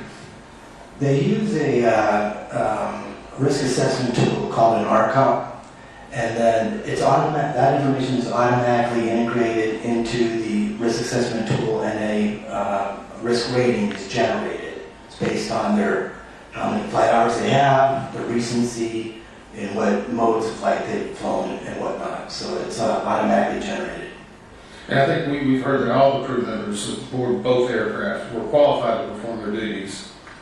But is there an attempt or a bias in order to try to know that we've got a deadline to get this done, we need to get it done regardless of what happened? We did not, the investigation did not reveal anything like that. Okay. This is just for my awareness too, and it was interesting whenever unfortunately, we do listen to the CBRs to make sure that we're getting the tone and tenor. And I've always heard of the sterile cockpit rule that applies under 10,000 feet for commercial aviation. Can you describe that? Maybe Captain Stone can, he's a airline pilot. Yeah, so it's below 10,000, usually it's 10,000 feet, some airlines have it up to 18,000 feet, and it's basically only an operationally significant information can be discussed, so you can't have a conversation about where we're going to go eat tonight or anything like that, so it's got to be directly related to the safe operation of that flight. Does the same thing apply to military or to helicopters? Not with helicopters, no. Because you're operating below 10,000 feet almost all the time. So it's a different risk for a helicopter than it is for a fixed-wing airplane?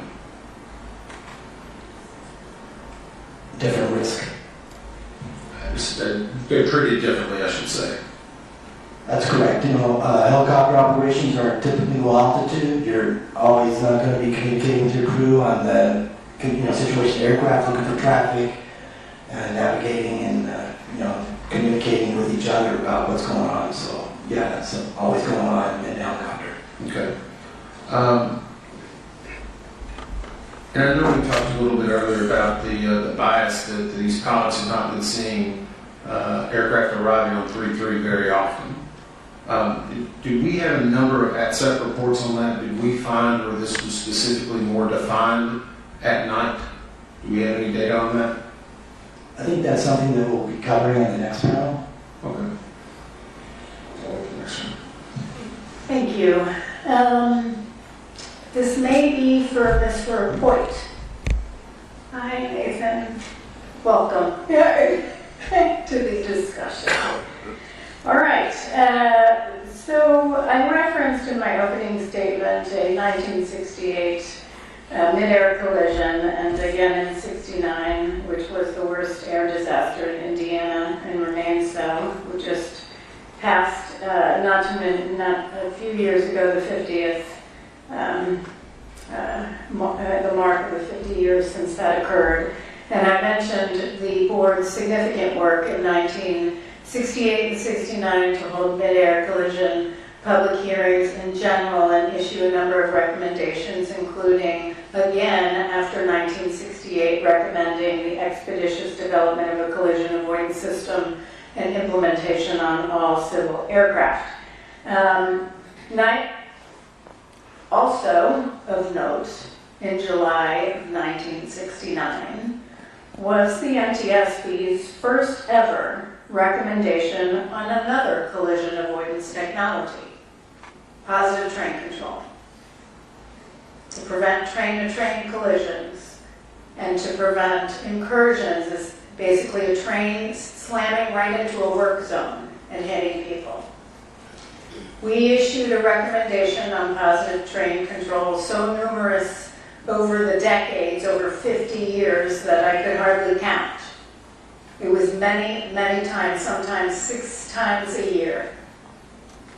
For 50 years, we issued that recommendation. In 1969, there was no standard for positive train control. There was no group that got together and agreed on a written document of the standard for positive train control. It didn't even exist. Did not exist. But we recommended it. And guess what? Yes, it took us 50 years to get there. But Congress mandated it. They mandated it because of our recommendation, but in between 1969 and when it was mandated and fully implemented in 2020, over 300 people died and 6,200 people injured, seriously injured. Death after death after death. It wasn't the first time we issued a recommendation where technology did not exist or there was no standard in writing. Let's just review 1968, when seatbelts came into play.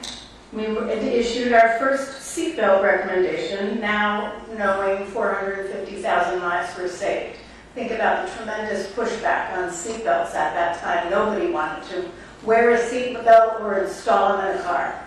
But we were right out there championing it. 1970, we issued a recommendation to rapidly shut down failed pipelines, now known as automatic and remote control shutoff valves. Didn't exist in 1970, but we investigated 15-something explosions, including one at a daycare that killed so many people. So many people over the years. Excess flow valves is another one, to shut off distribution pipelines before a house exploded. We kept after that one time and again. An excess flow valve didn't even exist at the time. Ground proximity warning systems, 1971. Wind shear detection technology, 1973. Car seats in passenger vehicles, 1983. Runway incursion technology, or ASDX, 1990. Direct pilot alerting, we're still after it, 1990. Automatic emergency braking, forward collision warning, 95. Fuel inerting systems, 1996. Electronic stability control, 2002. Advanced speed limiting technology, 2011. Connected vehicle technology, and thank you for Member Graham for championing connected vehicle technology. First recommendation, 2012, didn't exist. Drug and alcohol detection technology, whether it's DADS or driver monitoring, it didn't exist. 2012. If not us, then who? Every single time we have championed technology to push for lives saved.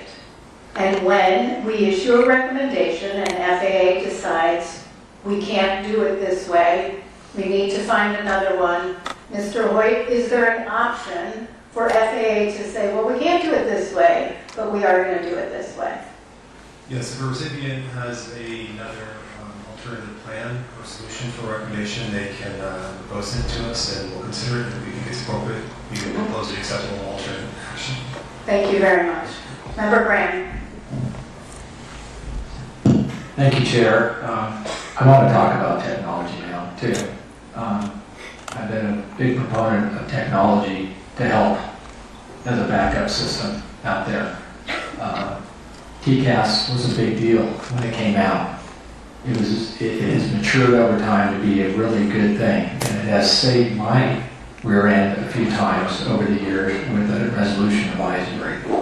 Unfortunately, in this situation, this accident, it had limitations where it wouldn't work, wouldn't be effective. I think we've gotten to the bottom of that. So I want to talk a little bit about ACAS and ADSB going forward here. I think it's important to point out, I'm a believer in ADSBN, but I'm only a believer if we do it right and how it's integrated into the cockpit. Just to have it in is worthless, but if we do it right, what would that look like, Captain Stone? It would require that there be directional targets and that it's in the location on the cockpit in the primary field of view of the pilot so that they can see it. And also the audio for the alert integrated into their audio system so they could hear it. Yeah, so I would agree with that. You know, what else would be good tied in with that? Would it be directional alert, range, altitude? Yes, and one of our recommendations, we're asking that more information be given to traffic alerts, so that, and that's the first step in this, in developing situational awareness as to where the traffic is, where the conflict is, and we're recommending that be enhanced beyond what it is today. I would agree. We've seen in the past just to have ADSBN and Ketchikan from our IIC, Mr. Banning, that just having it without an alert, an oral alert, or a visual alert was useless, was it not? And unfortunate. So, let's talk a little bit about ACAS. Is ACAS, does it incorporate ADSBN? Yes, it does. Okay. So is that just one of the inputs to ACAS? Would that be correct?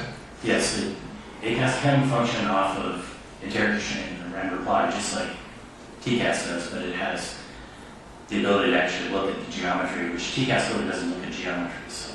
Correct. Is there an iteration of ACAS out there that would allow for the ADSBN to make the clock code, range, and altitude callouts? There is no ACAS that's specified to do that today, but it could be. Could be. Might be neat if we're going to use it. ADSBN with it, it would be nice for the crew.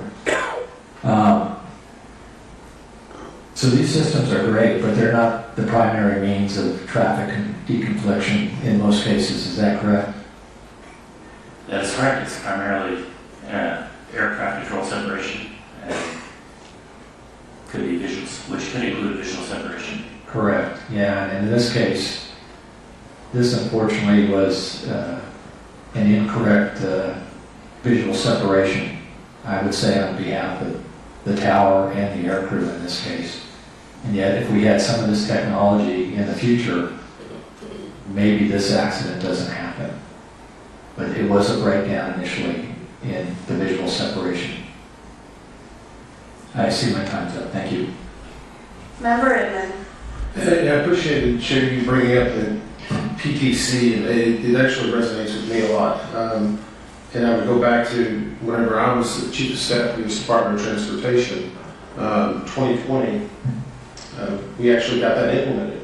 But it also reminds me that it was another recommendation, and unfortunately from the Colgan air crash in 2009, that had been outstanding pilot record database that the NTSB had recommended. And it took from 2009 until 2019 to get the FAA to adopt that. And now I will say this and being on the receiving end of that, and I'm going to speech about a little bit, but it's going to take everyone in this room and everyone that's watching. I think we have a receptive administration, it's receptive secretary, a receptive FAA administrator, but you have to continually put that in front of them. And that's how PTC, that's how PRD, Colgan families became huge advocates, and that's how they were successful in getting that done. So it's a good message to know we don't give up, but no one else can give up either. So I just want to mention that. Let me go back to see and avoid. Are pilots trained differently to see and avoid versus a helicopter pilot versus a fixed wing pilot? Not particularly. Is it not just basic knowledge that you don't hit something? Sorry. Yes. I mean, isn't that the core fundamental is don't hit something else? And yet we're using this terminology to see, Rocky, I see you back there laughing a little bit, but I know it's not funny, but it is. It's so ludicrous, it's kind of ironic, I think. Am I wrong in that? I agree. If I could add, I mean, in order to avoid something, you have to first see it and see it avoid. And I think we identified some challenges in this case for that. I just wonder why we're continuing to let, and I don't disagree that the technology can help avoid part of that, but I go back to we train people to see and avoid or request visual separation. It seems like it's just meant for the sake of expediency rather than it is actual safety. Is that a good assumption?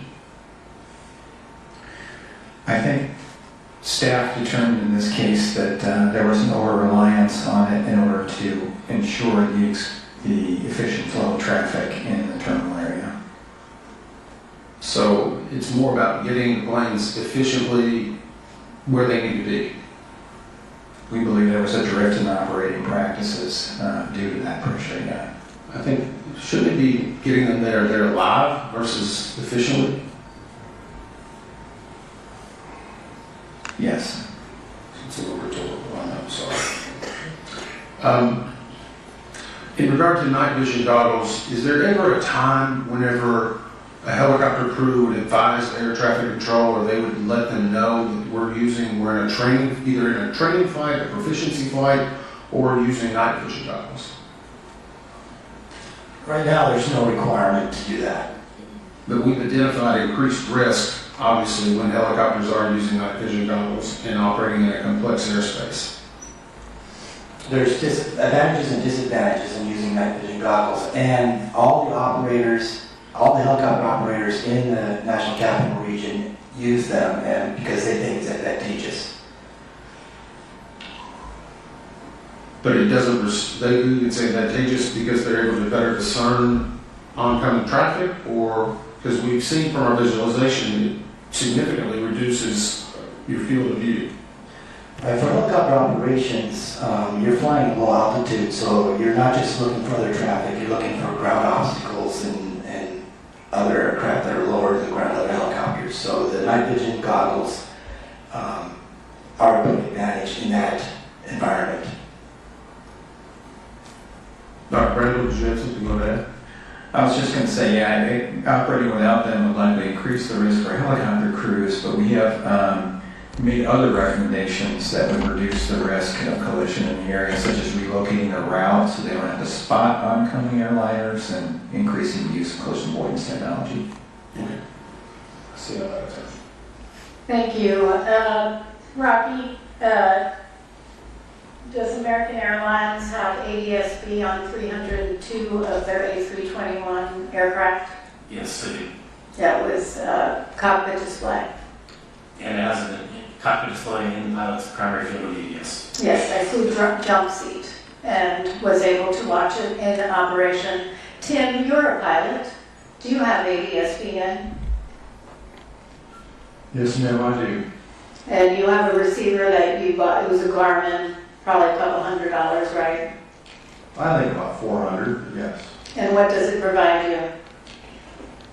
So the interesting thing, I'm not flying a 121 airline. That's right. But for me, I do fly a 1931 biplane.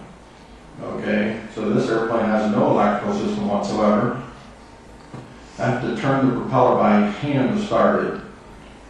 But for $400, I bought an ADS-BN unit that velcros to my panel. I'm using my phone in my ear. If I get traffic, I can hear the direction of that traffic, how far it is away from me, a clock position, and its altitude. Great. Olivia, can you pull up the PowerPoint slide that I had sent to you all on the 48 seconds? All right, so what we're looking at here on your right is had PAT 25, they had a 4 flight. Do you have 4 flight, Mr. LeBaron? Yes, I do. So you have 4 flight with ADS-B in. Yes. And so this, had they gotten that alert, and had it been integrated in the helicopter, would have had 48 seconds before collision to do something. We know for a fact, or we know from our analysis, that they didn't realize that plane was there on the left. There was nothing. On the left here, we have flight 5342, and we did a simulation. They're barely even, they're just circling now from the Wilson Bridge 59 seconds before collision with ADSB, and they would have gotten an alert instead of 19 seconds, correct?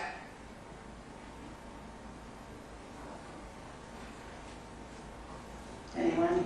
Yes, that's correct. That is correct. So would you rather have 19 seconds or 59 seconds? Well, I'm not sure the questions too, but I'd rather have the 59 seconds. That's right. That's right. I mean, look how far out they are. That is our simulation.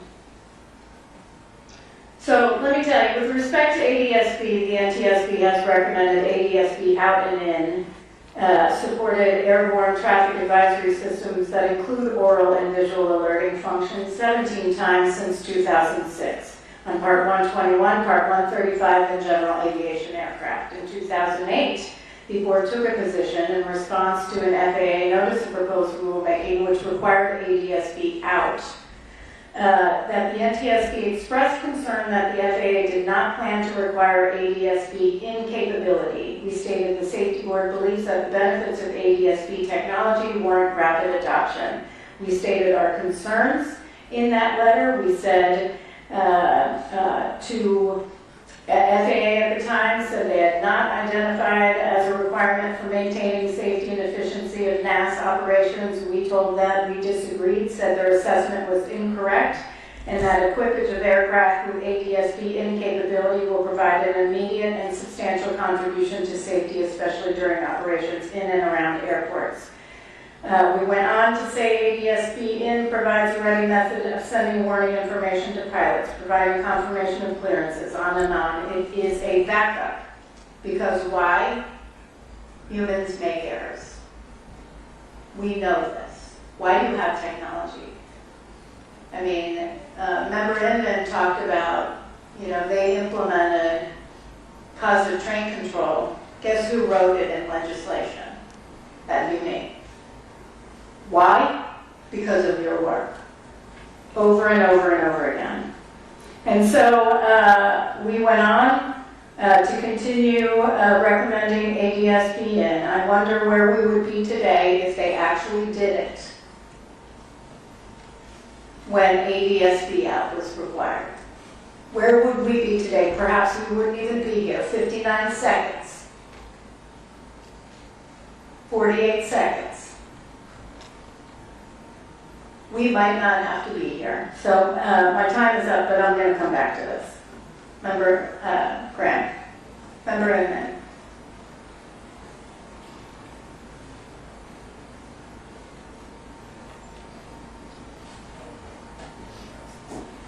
Okay, just along those lines, I do want to stress, when we're thinking about where we are today, I want to read the last two responses from FAA, and it predates this administration. Honestly, thank you to Secretary Duffy, who has been a partner from day one.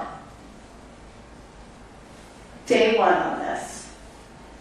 When your first day on the job is a devastating tragedy, that stays with you for the rest of your tenure, if not your life. And what did he do? He committed to ADSB-in. And the last administration, June 26, 2023, a response from then acting administrator of the FAA, Paula Trottenberg, was the FAA's this is to us, the FAA's Air Traffic Organization and Aviation Safety Organization met to discuss this recommendation and review all guidance and requirements associated at the time in response to Catch Again. Parts 91 and Part 135 and ADSB out and in, we determined that our current ADSB requirements adequately address the needs of aviation safety and will not pursue any additional ADSB requirements at this time. And then we had another one, the last from them was November 6, 2024. Mike Whitaker responds to us saying, based on our discussions, it has been determined that our current ADSB requirements continue to adequately address the needs of aviation safety. The FAA will not pursue additional ADSB operator requirements at this time. In other words, they were okay without and not in. For those that are watching, that's like having a conversation with a wall. In order to communicate, two entities. Out, you got to receive in. You got to take that information in. Now, in this case, and I might be at 5 minutes. Do you want to know? In this case, I want to ask one thing about TSB. If this aircraft had ADSB in, and we know that the Army's helicopter had ADSB out, would have been on, but it was programmed incorrectly on installation, so it was basically not transmitting out. But even if, I've seen comments, it wouldn't have mattered, I've seen this in the press, it wouldn't have mattered if it had ADSB in, because that aircraft, that helicopter, ADSB out wasn't working. Do you agree with that? Am I going to ask Mr. McKinney, or am I going to ask Mr. Chihuahua? So the helicopter was not transmitting ADSB out, but with the TSB service, that would provide the helicopter's position through ADSB and displays. So in other words, even though the helicopter wasn't transmitting out, if that aircraft had ADSB in, it would have gotten information. Is TSB everywhere in the airspace? No. No, it's not, which is why we still need, I see the Army in the audience, this does not mean you don't get a pass on ADSB out. The TSB isn't everywhere. You have to have ADSB out and in. Okay. Anything further? Okay, we're going to take a 15-minute break. Lunch break. Apparently, I don't know what time it is, and 1 hour. We'll be back at 2:30. Thank you so much.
set up, but yes, if you're not ready.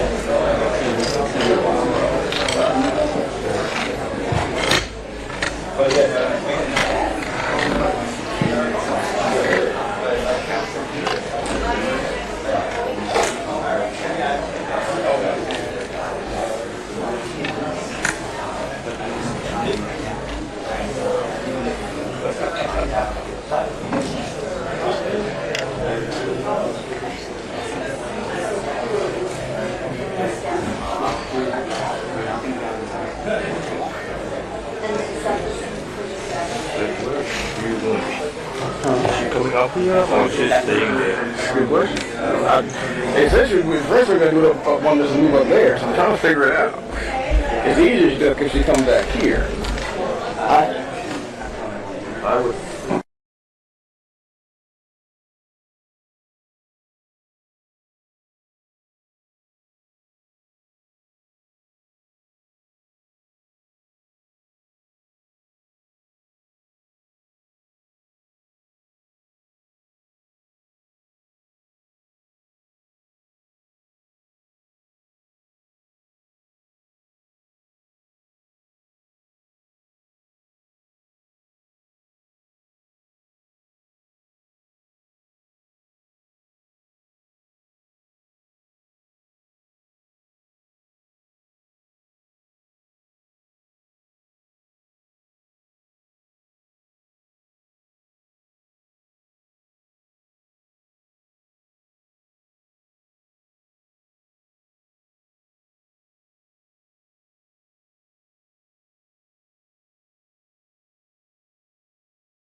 from Mr. Simmons? Yes, I can do that. How you doing?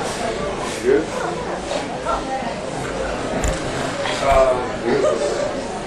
Beautiful. No, it was no traffic. I mean, a little bit. I'm in a garage.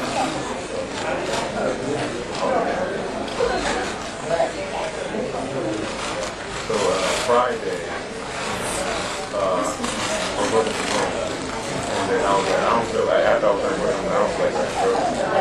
Saturday, I was in my car, and I'm like leaving to go to, I'm like, so he goes back, perfect. So I was like, yeah, so what's that? Groceries we need. Oh, absolutely.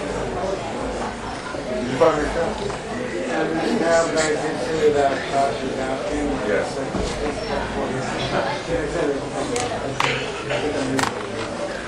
Okay, yeah. Reference?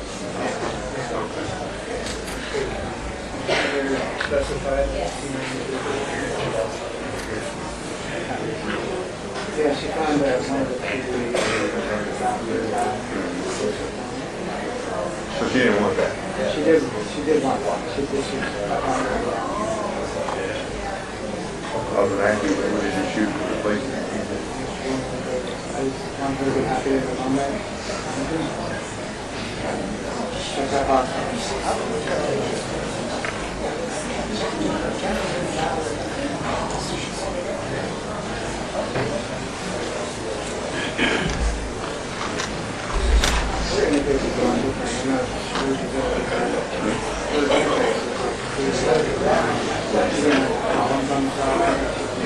Oh, probably the new thing. In the top right, there. Like everything was white, like big, it's in good hands.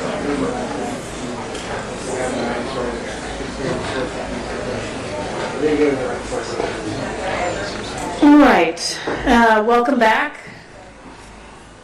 We're now going to hear from Dr. Jana Price on safety management systems and safety data. Dr. Price.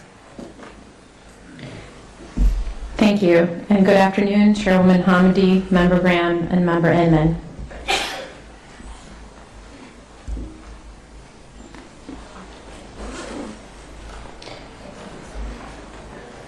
My presentation will cover issues relating to safety data and safety management systems, or SMS.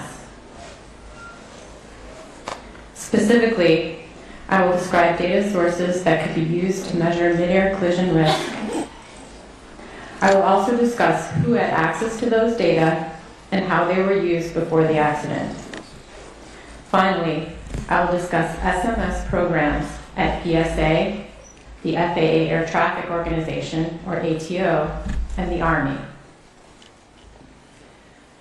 Within days of the mid-air collision, the Aviation Safety Information Analysis and Sharing System, or ASIAS, provided the NTSB with data concerning encounters between helicopters and commercial aircraft near DCA. The initial reports indicated that there had been thousands of so-called close proximity events near DCA in the years before the accident. In the weeks and months that followed, seemingly conflicting estimates of proximity events and near misses were shared by FAA. As a result, the NTSB formed a safety data group with the goals of documenting safety data sources that could have provided indicators of mid-air collision risk before the accident, whether those data were available to stakeholders, and how they were used in the context of SMS safety assurance processes. The data sources were grouped by whether they were comprised of safety occurrence reports or whether they represented objective position data. This slide lists the safety occurrence reporting systems we reviewed. The blocks outlined in yellow were managed by the FAA, including the Aviation Safety Action Program, or ASAP, the Air Traffic Safety Action Program, or ATSAP, Mandatory Occurrence Reports, or MORs, and the Near Mid-Air Collision System, or NEMACS. The Aviation Safety Reporting System, or ASRS, was managed by NASA, and the Army Safety Management Information System, or ASMIS, was managed by the Army. The primary sources of the safety occurrence systems were pilots or air traffic controllers.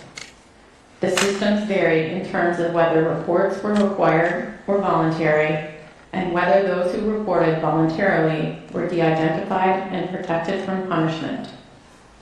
There was also variability in which stakeholders had access to the data.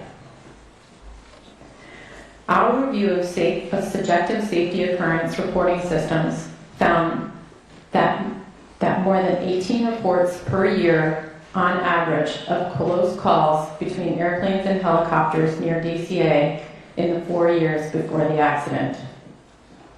When available, we reviewed event descriptions and found reports describing issues like those found in this investigation, including airspace complexity, problems with ATC communications, challenges with combining controller positions, and helicopters flying above recommended altitudes.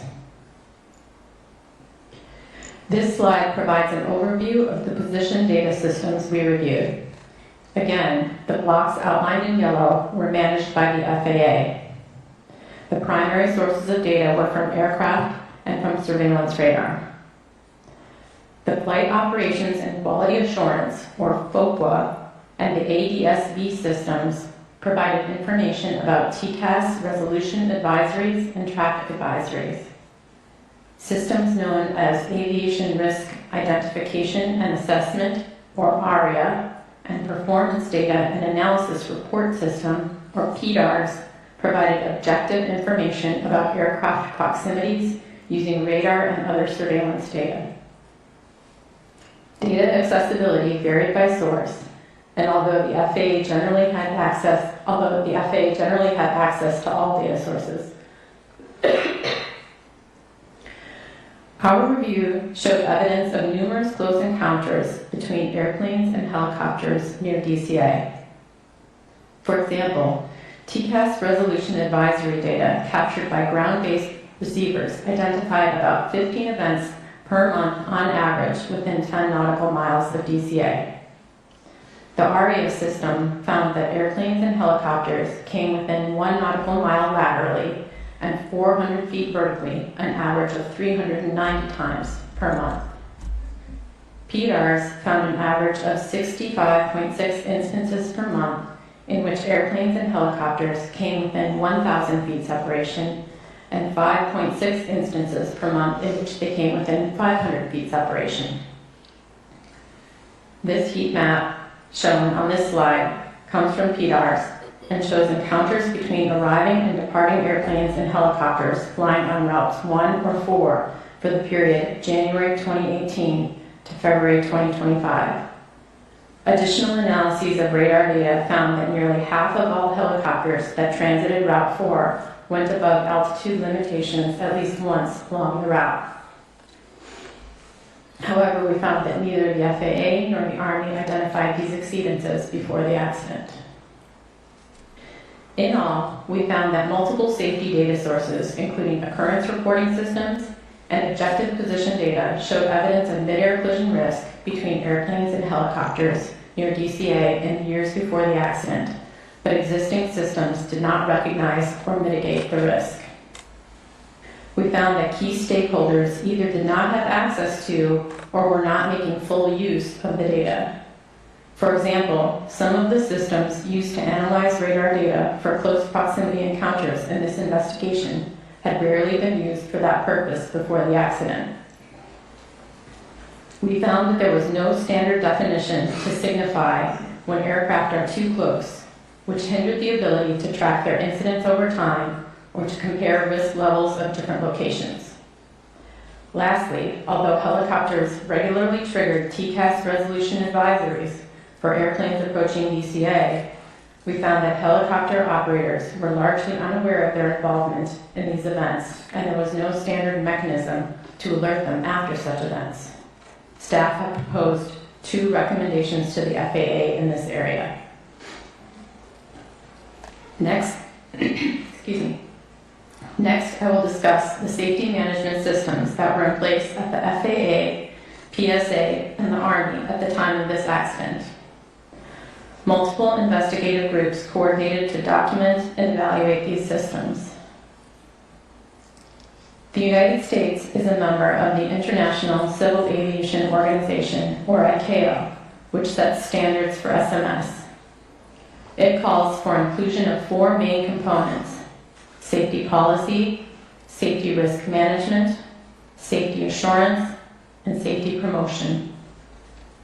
Building and sustaining a positive safety culture is also considered foundational to an effective SMS. Both PSA and the FAA developed SMS programs using this model. ICAO requirements do not apply to military aircraft operations. The Army, therefore, had unique regulations and guidance for aviation safety programs. In the remainder of my presentation, I will focus on SMS policies and implementation by the ATO and the Army. At the time of the accident, the FAA had an established SMS for several of its organizations, including the ATO and ATO facilities, such as the DCA Tower. Its SMS policy described the required 4 components of SMS. However, this investigation revealed gaps in ATO's application of safety risk management and safety assurance in comparison to FAA's guidance for other service providers. We found that unlike the FAA SMS guidance for operators, which established requirements for coordinating with relevant external parties to collect and share safety hazard information, the same requirement is not reflected in the ATO SMS guidance, which is limited to bargaining unit representatives and management at FAA air traffic facilities. There was no formal process at DCA for the FAA to share information about helicopter route traffic, TCAS resolution advisories, or potential conflicts with external stakeholders.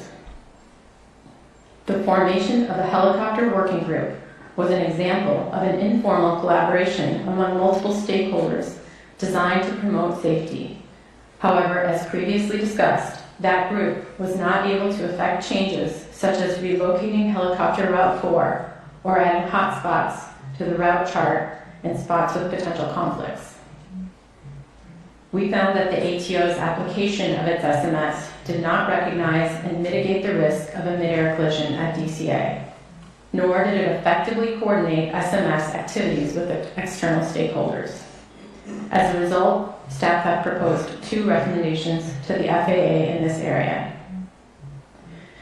We also found that ATO management eroded the overall safety culture within ATO by not supporting its workforce, encouraging open communication, identifying and mitigating operational challenges faced by controllers, or fostering a just culture.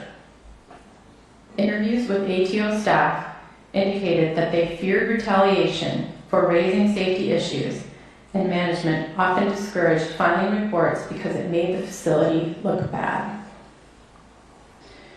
Interviews with current and former DCA tower personnel indicated that morale had been low for years before the accident due to the 2018 facility level downgrade and from the FAA's lack of transparency regarding the metrics used to support that decision. External compliance verifications at DCA between 2022 and 2024 identified non-compliant items, including lack of staff support, poor communication between Potomac TRACON and the DCA tower, and concerns about potential conflicts with helicopter routes, but the ATO failed to recognize these items as indicative of problems at DCA. Finally, DCA tower management personnel were reassigned after the accident, an action that appeared inconsistent with the characteristics of a positive safety culture. As a result, staff has proposed 1 recommendation to the Department of Transportation in this area. With respect to the U.S. Army safety assurance policies, Army safety programs were required to incorporate an occupational hazard reporting and investigation program managed by unit aviation safety officers. Aviation safety concerns could be submitted using operational hazard reports or OHRs, which required filling out and submitting a form detailing the issue. OHRs submitted to safety officers were to be corrected at the lowest level possible. When FAA facilities or operations were involved, it was sent to the nearest Flight Standards District Office and to the Department of the Army Regional Representative. The Army Safety Management Information System, or ASMIS, was another venue to report safety events, including mishaps and near misses. Mishaps and near misses were broadly defined and could include both aviation and non-aviation safety events and events that occurred on and off duty. Although helicopters had triggered multiple airplane TCAS resolution advisories, and they had been the subject of safety occurrence reports submitted by airplane pilots and controllers, the Army's safety reporting programs did not provide information about those encounters. An Army review of ASMIS found no reports of aviation mishaps or near misses near DCA area or OHRs referencing the DC helicopter routes or other hazards in the area. Interviews with Army pilots suggested that participation in voluntary reporting programs was limited. Additionally, the Army did not have a program to monitor operational flight data for its helicopters, and as a result, was unaware of routine altitude exceedances and related risks in the DCA terminal area. Such a program could have not only helped identify altitude exceedances, but may have also raised awareness about cumulative errors in the UH-60 NEMA's barometric altimeter system. As a result of these findings, staff have proposed 3 recommendations to the U.S. Army in this area. In 2024, the Secretary of the Army issued a directive for the adoption of an Army Safety and Occupational Health Management System, or ASOMS, the Army's first official SMS framework. The elements described in the directive are similar to ICAO SMS components described earlier. The directive required incorporating ASOMS in Army Safety Program regulations by September 2026, and it required Army commands and organizations to be fully compliant by the end of calendar year 2030. Our reviews indicated that progress has been made in incorporating the directive's requirements in policy documents, but ASOM's implementation has been slow, which may stem from several causes, including resource and staffing issues and a distribution of safety management responsibilities across Army organizations. Additionally, we found that the Army lacked a positive safety culture in that its aviation safety system did not have the capacity, resources, or analytical mechanisms to consistently detect, interpret, and act on weak signals of latent hazards. Overall, we found that the Army's process for allocating resources to aviation safety management did not ensure development of a robust SMS for helicopter operations in the Washington, D.C. area. As a result, staff have proposed 2 recommendations to the U.S. Army in this area. This concludes my presentation, and we are now ready to answer your questions. Thank you. Member Inman. Thank you. And I'll go back, and Dr. Price, that was really helpful. I think, I guess also wanted, because you kind of broke it down a little bit differently, because I pulled some information out of our report. I think it gets to the same place. But we state that performance data analysis and reporting, or PDAR, indicates there were 4,067 encounters between 2018 and 25, in which separation between the helicopters and the fixed-wing aircraft was less than or equal to 1,000 feet. In 348 of those, the separation is less than 500 feet. To what extent did the FAA utilize that data prior to this mid-air collision? Thank you for that question. In the case of PDARs in particular, after this accident was the first time that that system had been used in this fashion to look at the incidents. And in fact, it was a novel use of this system and a very useful one for our investigation. But before this investigation, PDRs had not been used in that fashion.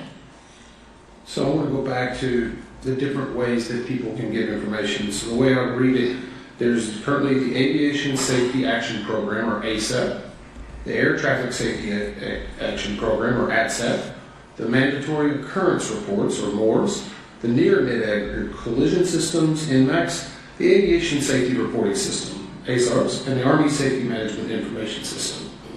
And collectively, it sounds like pilots and individual controllers were ringing a bell saying something's dangerous, do something.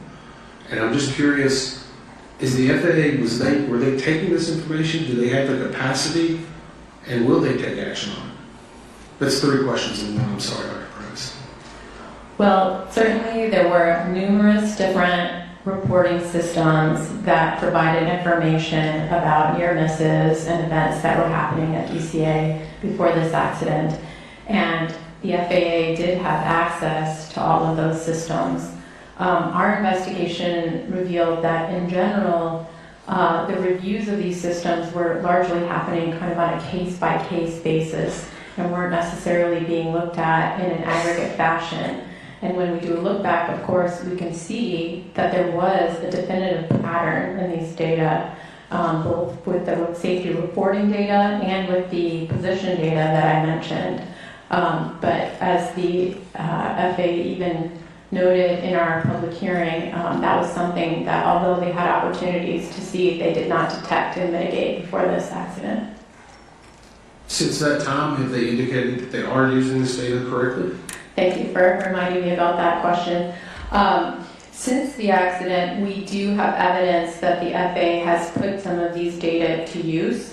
They did a helicopter route analysis in 10 different cities with 16 airports where they used these data to look at and assess risk in airports that had helicopter traffic, and they have made some recommendations as a result of those. One of the things that we remarked on, though, is that they are still not using a standardized approach for looking at that issue, and it's something that we think is necessary to have more of a standard definition of what constitutes a close proximity event, so that there can be a way of comparing one airport to another or looking at trends over time, rather than what is kind of a hodgepodge, if you will, right now, of different ways of measuring this. So I guess even though we didn't present, Captain, just want to get your attention first. Are you under the impression whenever people file these reports, somebody's actually listening? I would say generally you file a report and you don't hear anything back. So what's the purpose of filing a report? Dr. Price can probably answer this better, but I think it goes into a database. You're asking what is the purpose of a voluntary report? I guess I think a lot of people in aviation and a lot of us believe if you're saying something, somebody's looking at it or they're going to take action. Is that a misperception? Well, no. I think that these safety reporting systems are vital and they serve an important purpose, and we would hope and we would like to believe that when a pilot or a controller files a voluntary safety report, that it will be looked at and will be considered very seriously. And like I said, there is some evidence that there was some case-by-case analyses of reporting, but I think the pattern was missed, and that's where we've proposed recommendations that we think can get at that. Thank you. So we looked at, for different separations, less than 1 nautical mile lateral, less than 400 feet vertical, and this is something we worked out with FAA and looking at the data, and that gave us the 15,214. Then we looked at less than 600 feet lateral, less than 400 vertical, it gave us 210. and then less than 1,500 feet lateral and less than 200 feet vertical, which gave us 85, right? And so, so the FAA has 10 different sources of data that they're taking in. It's a lot of data that they request. They say they're data-driven. ATO did a top 5 every year, and it says they're data-driven. I would say they are not. I was stunned, absolutely stunned, when Senators Jerry Moran and Duckworth held a closed-door briefing and invited me, invited the Army, invited FAA, and was asking us for an update and asking us questions, and data came up. And I talked about our 15,214 events that we've identified, the 210, the 85, and FAA said, actually, it's 5. Five. And this isn't the first time. Every time we release data that FAA gives us, they come up with some new thing 2 hours later. And it's just how you want to define it. Now my guess is, so and you tell me if I'm wrong, you worked with MITRE and the FAA on what the definition should be. That was you and them working together to figure that out for our urgent safety recommendation. Then, right after we release it, they say, ooh, that makes us look bad, I guess. So they redefine it themselves and decide they should go with 600 feet lateral, 200 feet vertical to come up with 5. So is that correct?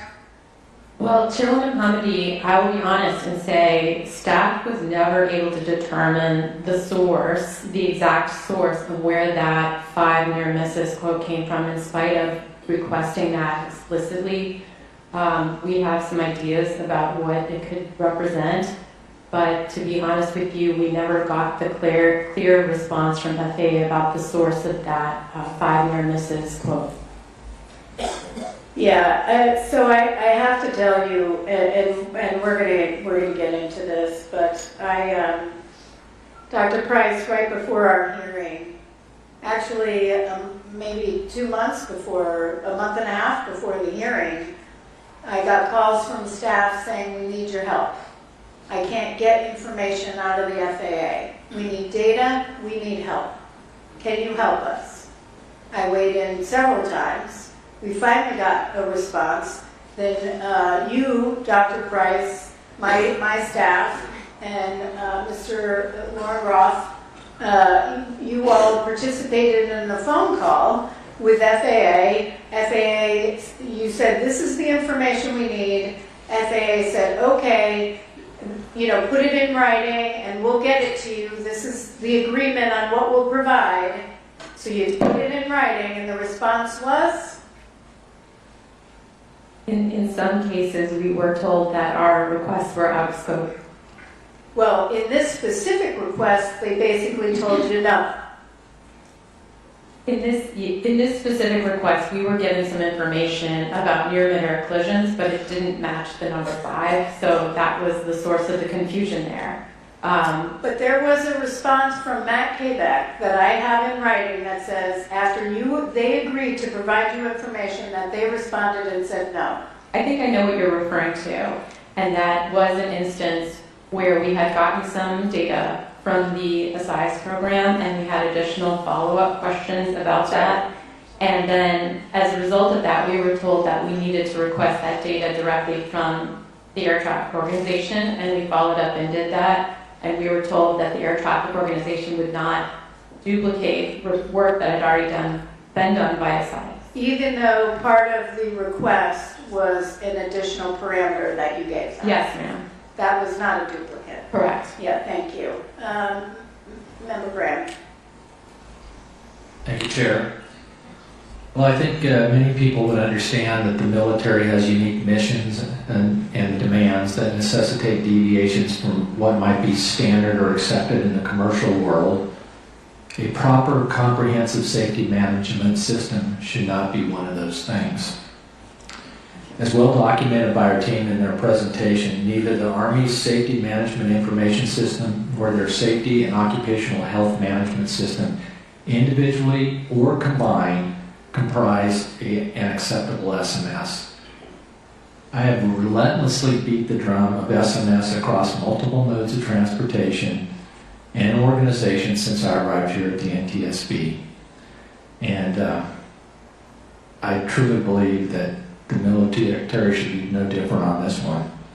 The core pillars of SMS are intentionally broad concepts that can be adapted to any operation.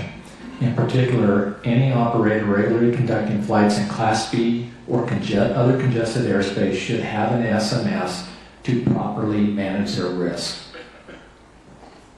Our airspace is only as safe as its weakest aircraft, or least safe aircraft, or organization. Dr. Price, I got a question or two for you, and maybe somebody else might want to jump in on this too, I don't know.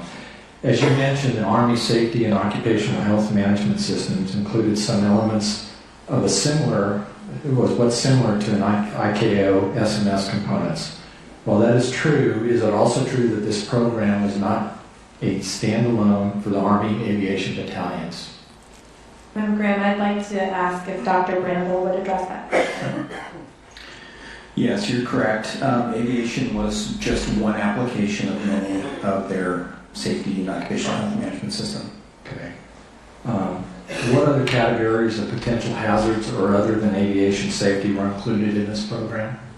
There was a wide variety, including tactical, off-duty, automotive, many things unrelated to aviation. There were 14 different areas, I believe.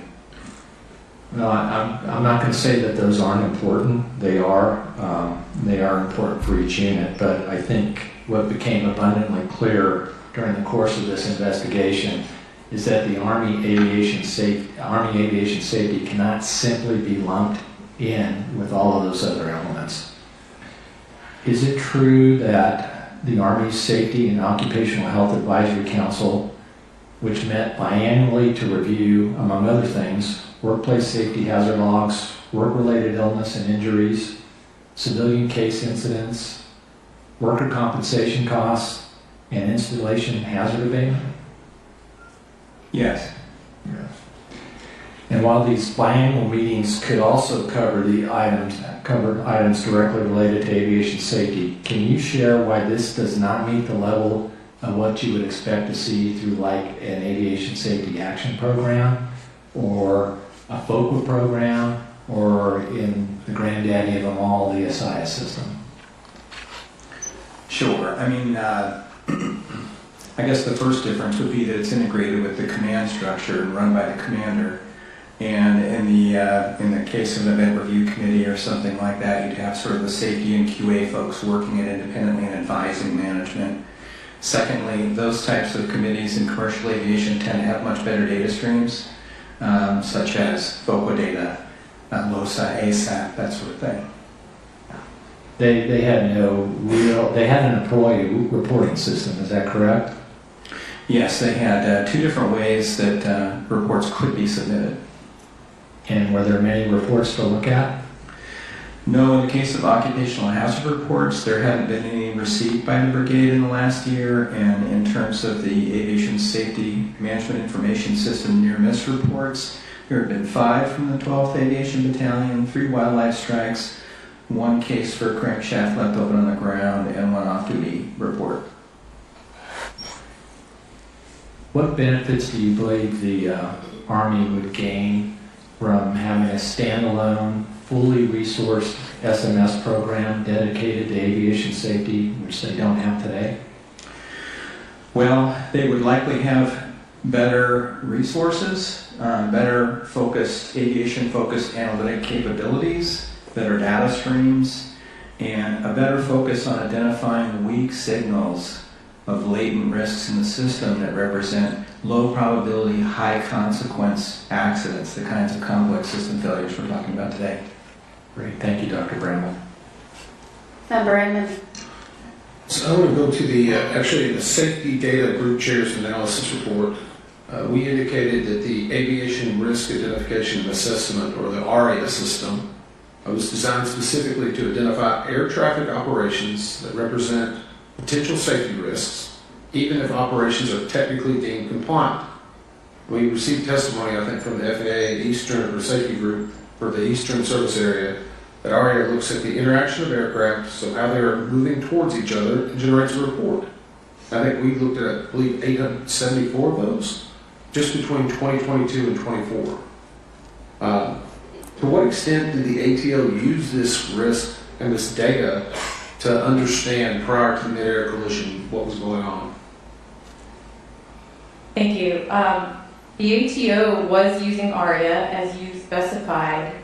They were reviewing on a case-by-case these 874 events that they referred to as preliminary ARIA reports. The system itself would generate something for them to review when aircraft came within a certain proximity. An algorithm would feed a report to them for review. They had quality assurance teams that would conduct those reviews and assess. And what we found was that their assessments were largely through the lens of compliance.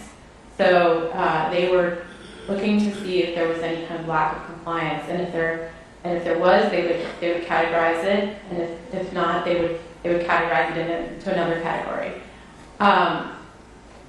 Interestingly, within that set of 874, none of them had been identified as being near mid-air collisions, even though we knew from other sources during that time period that pilots had made those reports. So that was what made us concerned and feel that there needed to be other ways of looking at these data in a systematic way, and we've proposed recommendations that we think can address that. It's interesting to use that word. Is in your opinion, or just what you view, is the FAA more interested in enforcement or safety? Well, and with respect to these data, I do think that the ATO in particular was looking at some of these data through more of the compliance lens. The FAA certainly has the capability to look at data in a more holistic way. We do have evidence that, for example, the SIS program is doing that and that it is being done. I don't want to say that it's not being done, but in this instance, with these particular types of data, we did feel like they weren't looking at it in kind of an aggregate or big picture risk focus, but rather a compliance-based way. Yeah, I think that's a nice way of saying it, probably. But I would offer again the same thing. Are we going to 5 years from now be saying we're seeing something that the data was there again? Because it seems like every 2 or 3 years, it's almost whack-a-mole. We continually go back and say, oh, they're looking at it, they're trying, and then we just come back and we have another incident. Well, one of the recommendations that staff has proposed has to do with asking FAA to establish a standard measure of close proximity, making that public, and then creating a database so that all of the stakeholders can have access to those data, so that people can conduct analyses and be aware of these types of events. So is it the public's responsibility, or is it FAA's? Well, we would certainly expect FAA to analyze those data, but because those data are available and can be public, there are a lot of different stakeholders who are interested in this, and having that data available to a wide range of people is one way to ensure that it can be, there can be transparency and can be looked at. Let me ask, I guess, a different way. I'm kind of curious because we can go through this report and a lot of different things. If you could change one thing at the FAA today and make everyone safer, what would you do? I'm not trying to lead you into a question, Dr. Price. I'm just interested in your opinion. Well, sir, I think everyone at this table would have an idea of what they would want to do. I'm a safety data person, so I would like to see better sharing of safety data information, better analysis of safety data information, and the recommendations that our group has proposed in this area, we hope can move forward in that, because then it can allow for better foresight and better prediction of risk in the system. Thank you. Thank you. I wanted to talk about sharing of data. which you mentioned with external stakeholders. Can you talk about that a little bit? First, how does NTSB get its data? Chairwoman County, there's a variety of different ways we get data. We own some data. We are the shepherd or the stewards of some aviation data. We access publicly available data. We can request from FAA lots of different kinds of data. And there are some sources of data that are proprietary. For example, as I mentioned, the ASAP and ASAP volunteer reporting systems and the FOPA systems that are part of the ASICE program that are proprietary, and we have a special agreement, memorandum of understanding with FAA, and there are certain situations where we may request those data. Some data systems that FAA have, we still pay for. That is correct. That is correct. Instead of the sharing of data. So how about industry? How does industry get, say the commercial airlines, how would PSA get information from FAA?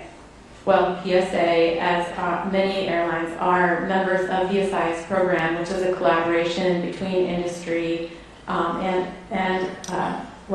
it's a collaboration among many stakeholder groups that's managed by a third party that brings information together and allows them access to it. So that's one way that PSA and many operators get safety data. Some of the criticism of that, though, is that it's outdated and old by the time they get it.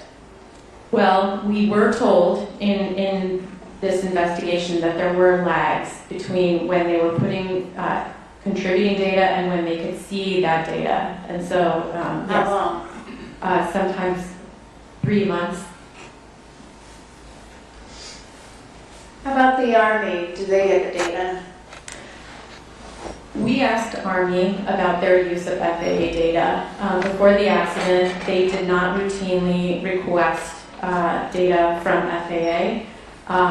In the public hearing, they said that they were interested in starting that practice, and we queried them again recently, and we do know that they have made some outreach efforts to FAA. We know that there has been some conversation about them becoming participants in the ASICE program. I think there have been some challenges with that. And again, I think some of the recommendations that staff is proposing, we hope will help to foster that type of sharing. Did the FAA ever give the Army data? To the best of my knowledge, no, they did not. And we'll get to, well, what are the biggest barriers, I guess, to that information sharing? Well, I think that some of the barriers that we identified was that there wasn't a common language of sharing some of this information. So there wasn't kind of a common language. We also just found that some parties, as we mentioned, as we just alluded to, didn't have access to some of the data sources. And in some cases weren't even aware of it. And I think another barrier that we saw was that even though there was this kind of ongoing stream of reports coming in, that those individual reports, those NEMAC reports, those ASAP, ASAP reports, weren't leading to the questions and looking at things in a bigger scale, looking at kind of is this a system approach? And I feel like that linkage was also kind of missing. Okay, one more question on the data side. Can I ask Mr. Groff a question? Hey, Lauren. You and I have talked about this, that there are some concerns with an over-reliance on AI by FAA, that there are some challenges there, that if that they've got to be careful on the use of AI to pick up trends to make sure it doesn't discount some reports. Can you just talk about some potential benefits you could get from the use of AI to help them identify trends, but then also some potential downsides? Sure, thank you for that. There was some discussion even in the investigative hearing on use of AI. The term is widely used to include a lot of kind of algorithmic computer process. And so what is it that you're actually talking about when someone says AI as a question? And I think in this case, it is being used. FAA is using it in some cases when they have large volumes of pilot reports to make sense of them, categorize them, and group them, and it directs attention there. I think one of the things, even the ARIA system could be considered to be AI. I think what we saw here was in some cases, was not really understanding what was represented. So there really does need to be a human understanding of what all of these things mean together. So if you're looking to a computer system to give you the answer and kick out the answer, I think that would be problematic. If it would be that type of an application, it really does need a human understanding and review to trust what they're getting out of it. And so maybe that if there's any loss of true understanding of what those events mean, that can be problematic. So pluses and minuses. Yeah, thank you. Member Graham. Thank you, Chair. I'm just amazed about the amount of data the FAA, Air Traffic Control Organization, had, and it sure doesn't seem like they were doing anything with it. Was the FAA aware, or have they been made aware of the risk of a mid-air collision near DCA along Route 4 and the approach path to runway 33 prior to the accident? Member Graham, I think the answer to that is yes. There were safety reports, and there was also the work of the helicopter working group that had raised these issues as a concern. Yeah, I agree. It was there. I think it was there. People were telling them it was there. One of the things that struck me as I read through the multitude of data the FAA had available to them was now nearly every subjective data reporting mechanism was inconsistent with the objective data source events surrounding DCA. For example, I want to draw attention to the discrepancy between the ATSAP program for air traffic controllers and the ASAP program for pilots. Over a nearly 4-year period from February 2020 through October 2024, more than 16,000 ASAP reports were filled or were filed related to DCA. That's from the pilots, including 85 specifically concerning close calls between airplanes and helicopters. Yet, somehow over nearly a 12-year period, 3 times as long, from January 2011 through August 2023, only 520 ADSAP reports were filed related to DCA. Of those, just 26 contain information on close calls between airplanes and helicopters. Put those numbers in perspective, pilots at DCA were filing nearly 18 ASAP reports annually regarding close calls between airplanes and helicopters, and controllers at the DCA were only filing 2 per year.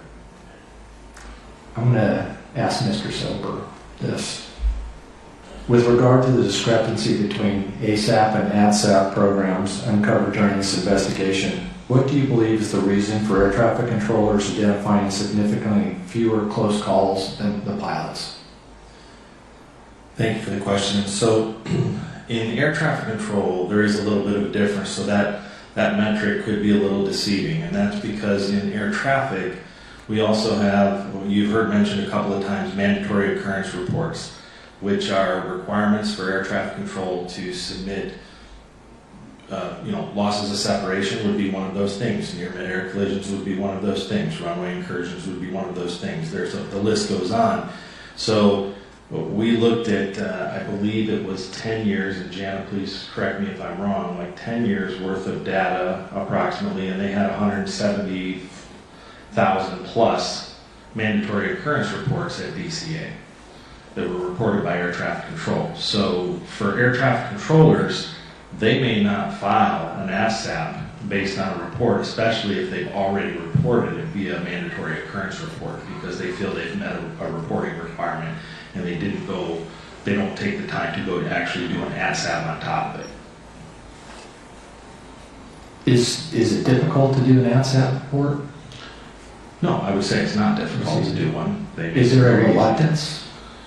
No, well, from our investigation here at DCA, none of them displayed a reluctance or said that they had a reluctance. They felt free to file, and they did. They did file the reports. Was there any fear of retaliation for reporting in any way close calls? Not according to our interviews. They didn't feel a fear of retaliation for reporting in an ASAP. Okay. Thank you for that. I think that's all. I'll wait for the next round. Member Evan. I think I've done my questions, and so can I pass until we get to the last round? Okay, because I do have a couple of last minute things. Dr. Bramble. Dr. James Reason talks about 5 components of a positive safety culture. Reporting culture, just culture, flexible culture, learning culture, informed culture. Do you believe the FAA had a reporting culture? And let me, just for everybody watching, reporting culture is a culture where staff feels, this is per Dr. James Reason, feels safe and confident reporting safety concerns, near misses, and errors without fear of blame. I should probably defer this question to Dr. Wilson. So in some regards, we believe that at the facility level, there was a reporting culture. Controllers did indicate that they felt comfortable submitting ATSAP reports, and management also said that they had an open door policy, and controllers said that they felt comfortable going to their managers if they had a safety concern. At a more global level, at the ATO, we do not believe that there was a reporting culture. As was mentioned in Dr. Price's presentation, some staff did feel that there would be retaliation for reporting safety concerns. We had multiple people who wanted to share information with us but didn't feel comfortable until they were closer to retirement because they were afraid of retaliation. We obviously had the issue at the public hearing, our investigative hearing, where we felt like management might have been influencing the testimony of some of our witnesses. So in some aspects, yes, and some aspects, no. In fact, we couldn't get some people absolutely refused to testify or even be interviewed on the record. One person in particular went to a friend of mine at the FAA to call me to ask if he could meet with me because he wasn't comfortable talking to anybody else. It's inappropriate for me because I'm not an investigator, but I was able to connect through that intermediary. I don't even know the person's name who came forward, but with Mr. Soper and Miss Lewis, because they were afraid. People who testified, they were afraid. I mean, and I'll ask Mr. Soper if you can comment on that. I mean, numerous times people indicated they were afraid of retaliation. We did have several. Now, just wanted to differentiate, not people that were actually at the facility in this case, but yes, we had. I had at least 3 that I thought were key concern personnel that absolutely refused to testify. Including all our witnesses that were concerned. Yes, the witnesses that we did get were very concerned. How about the reporting culture at the Army? It was not robustly implemented at the unit level. How about just culture? Just culture in ATO. Just culture means an atmosphere of trust where people are encouraged to report essential safety-related information, but clear lines are drawn between acceptable and unacceptable behavior. Again, I think at the facility level, for controllers, they were encouraged to report ATSAP reports, but we do know that following this event, managers were reassigned. as Dr. Price mentioned in her presentation, following some mandatory report occurrences that occurred, they were told not to report them because it might make the facility look bad.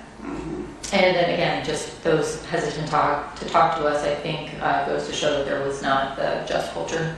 Just culture at the Army. We did not find that to be a problem at the unit level in the Army.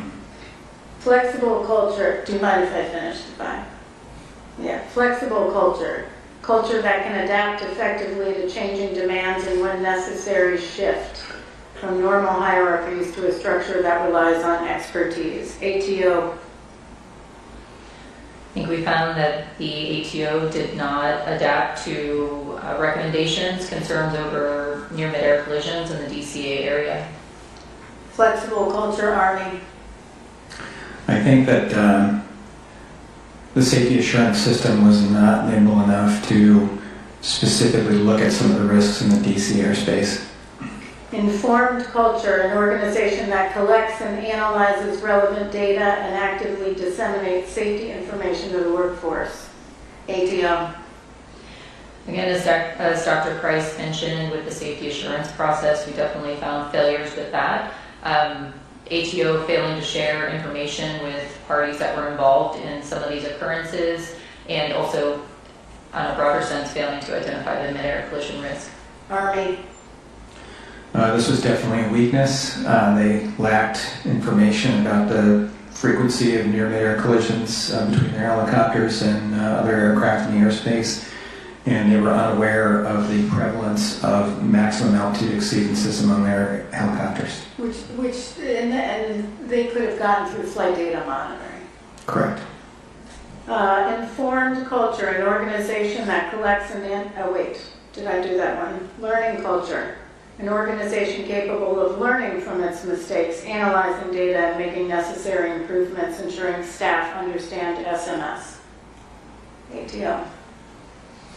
Again, numerous times, the helicopter working group brought recommendations to the ATO, which were not acted upon, and those were ignored. We also had external compliance verification findings over multiple years that the ATO did not learn from. Army.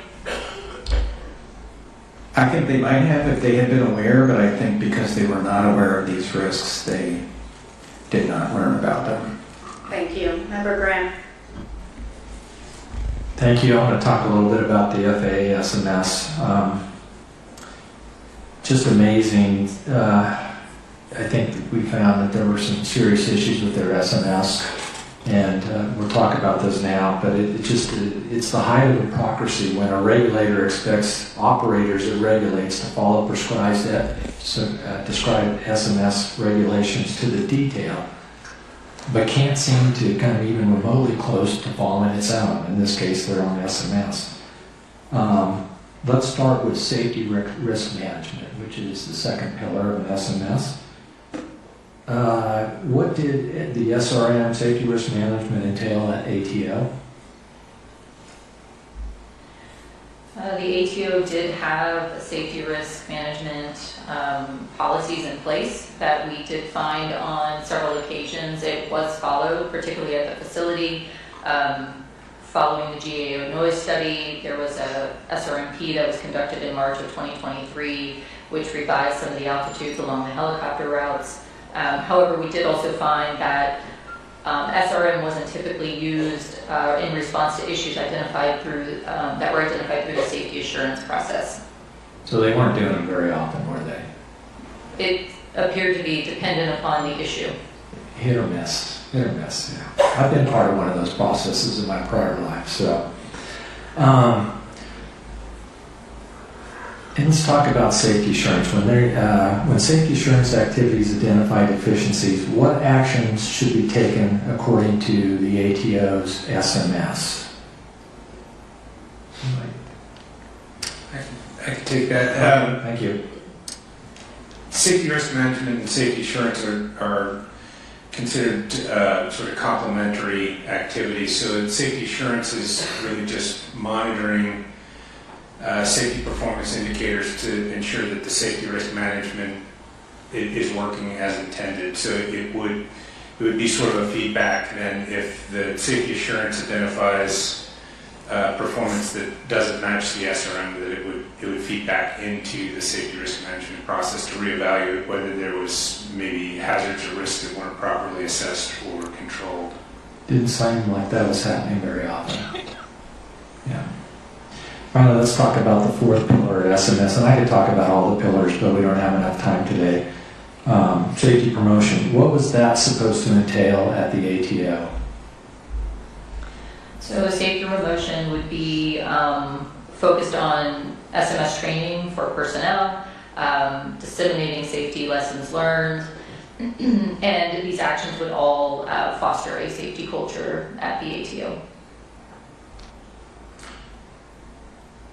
We definitely saw some issues there, didn't we? We did. We learned in the hearing that Mr. Fuller stated that there was no SMS training for ATO personnel.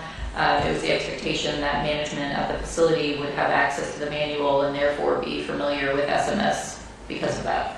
That's at the foundation. Every employee is the safety officer.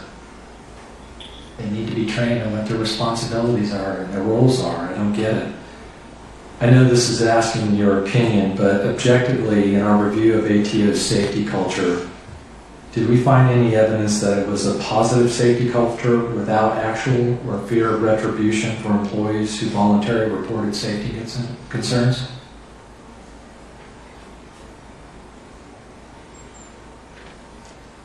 We don't have evidence that anybody who reported a safety concern via ATSAP faced any retaliation. But again, we did have several people who talked to us who said that they faced retaliation for raising safety concerns at the ATO. So would it be fair to say that their SMS was nice on paper, but maybe not so nice in reality?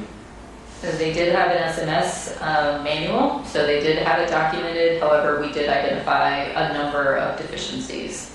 And that is why we have a recommendation for their SMS to be evaluated. And in your judgment, had the ATO followed their prescribed SMS with regard to what they knew about the risk around DCA before this accident, would that process have led them to enact mitigations that could have prevented this accident? We'd like to believe that a properly implemented SMS would have identified this. I agree with that. Thank you. Good questions. Member Raymond. This is maybe our last round. Okay, so first, the conversation is good. I appreciate it. Thank you, Graham, Chairman. It reminds me of something actually, someone who just passed away. It was a great comment. When culture clashes with policy, culture always wins. That was Fred Smith at FedEx. I think it's a very apt quote. So I've done something every board meeting since I've been on the board. So I'm actually going to ask Deputy Managing Director Brian Curtis. I think it's important. Can you tell us how many current investigations we have ongoing or open at the NTSB? Yes, currently across aggregate of all the modal offices, there are 807 open investigations. Okay. And Mr. LeBaron, how many do we have open in aviation alone? So presently we're at about 711, and to put that in perspective, we do about 1,200 a year. I only bring that up in that it's probably going to be the last time that I'll have a little bit of opportunity to just, before Chair do a closing statement, but I know this is tough on everyone, but there's a lot of other people that these investigators have to work and try to help. And I know whenever I was watching the board meetings, I started realizing quickly not everyone gets the full board meeting, but there's still a lot of important work that's being done by our investigators and a lot of people, especially victims' families, that are out there hoping for answers. So I'm appreciative to the staff for that. It just helps us to remind it a little bit. And it also is, it's a reminder for me, I launched on 91 aviation fatalities last year. I did 13 family briefings, and I am tired of doing them. And I'm sorry for you. Because the pages of these reports are written in your family members' blood. So with that, again, I'm sorry that we have to be here. I know we'll get into the final calls and a lot of things shortly, but hope this is helpful in what we've been doing and what we will do after tomorrow. Thank you. Thank you. Well said. I do have a question, though. Mr. McKinney and Dr. Bramble, maybe you as well. How would you describe your work and the willingness, or your work with the Army throughout the investigation and their responsiveness to NTSB requests? Generally, the cooperation was excellent. We received some delays later in the process, but by and large, they were pretty responsive.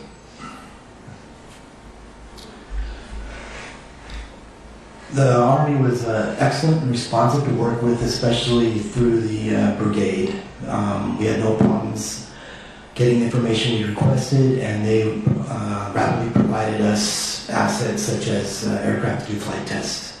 So it was a good experience, good working relationship with the Army at the TAD level. Mr. Banning, would you agree? Yes, absolutely. Yeah, I see Colonel Easter and Colonel Yeager, I believe, in the audience, and then we also worked with Colonel Parker. I thought it was an excellent working relationship. They provided us what we needed. I do want to thank Secretary Driscoll. We speak often. He was very responsive when we needed assistance, and I really appreciate that. Mr. Soper, maybe others who might want to, well, let's start with Bryce. Mr. Banning, how would you describe your work with the FAA throughout the investigation and their responsiveness to NTSB requests made of the ATO? I think we are grateful for the FAA's role. We're grateful they did provide us a tremendous amount of data. We're grateful for their cooperation. However, there were some struggles that have already been stated.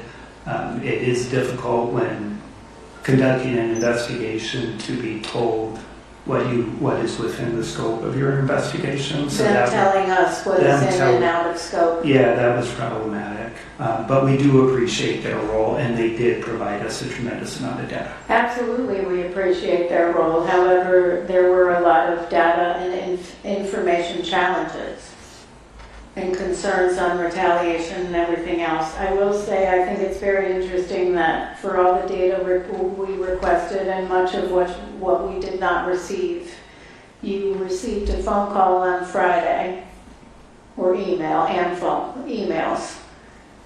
from FAA asking, 2 different emails I believe, did we have everything we needed and did we get all of our data requests answered on Friday.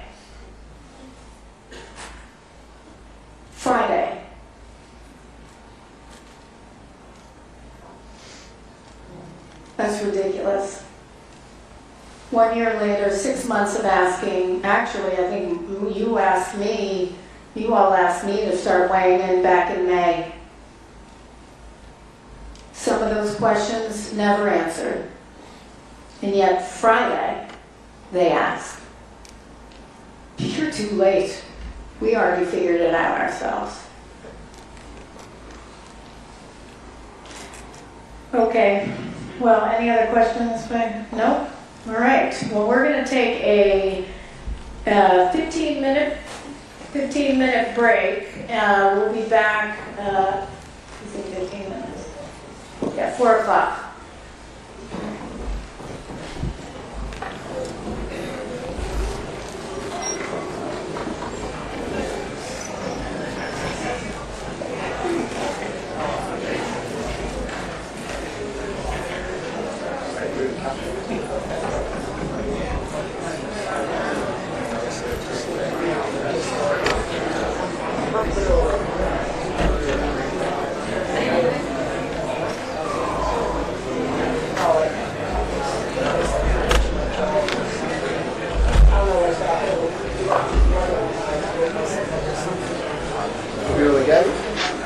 Huh? No. I'm the photographer for this this session.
But if you read the material and you have questions about it, or available, you bet.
Yes, that's right.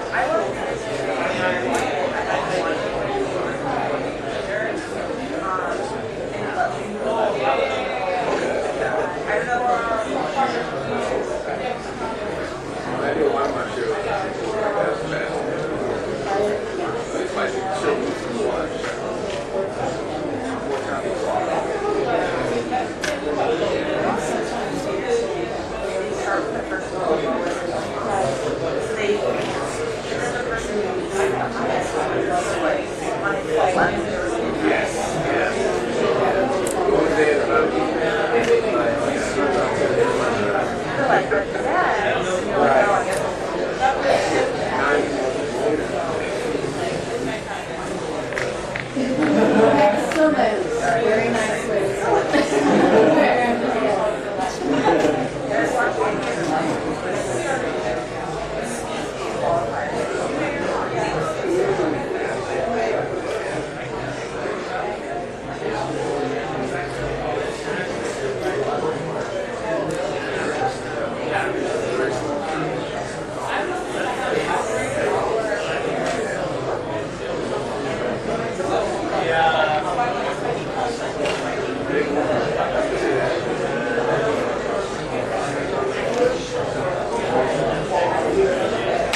All right.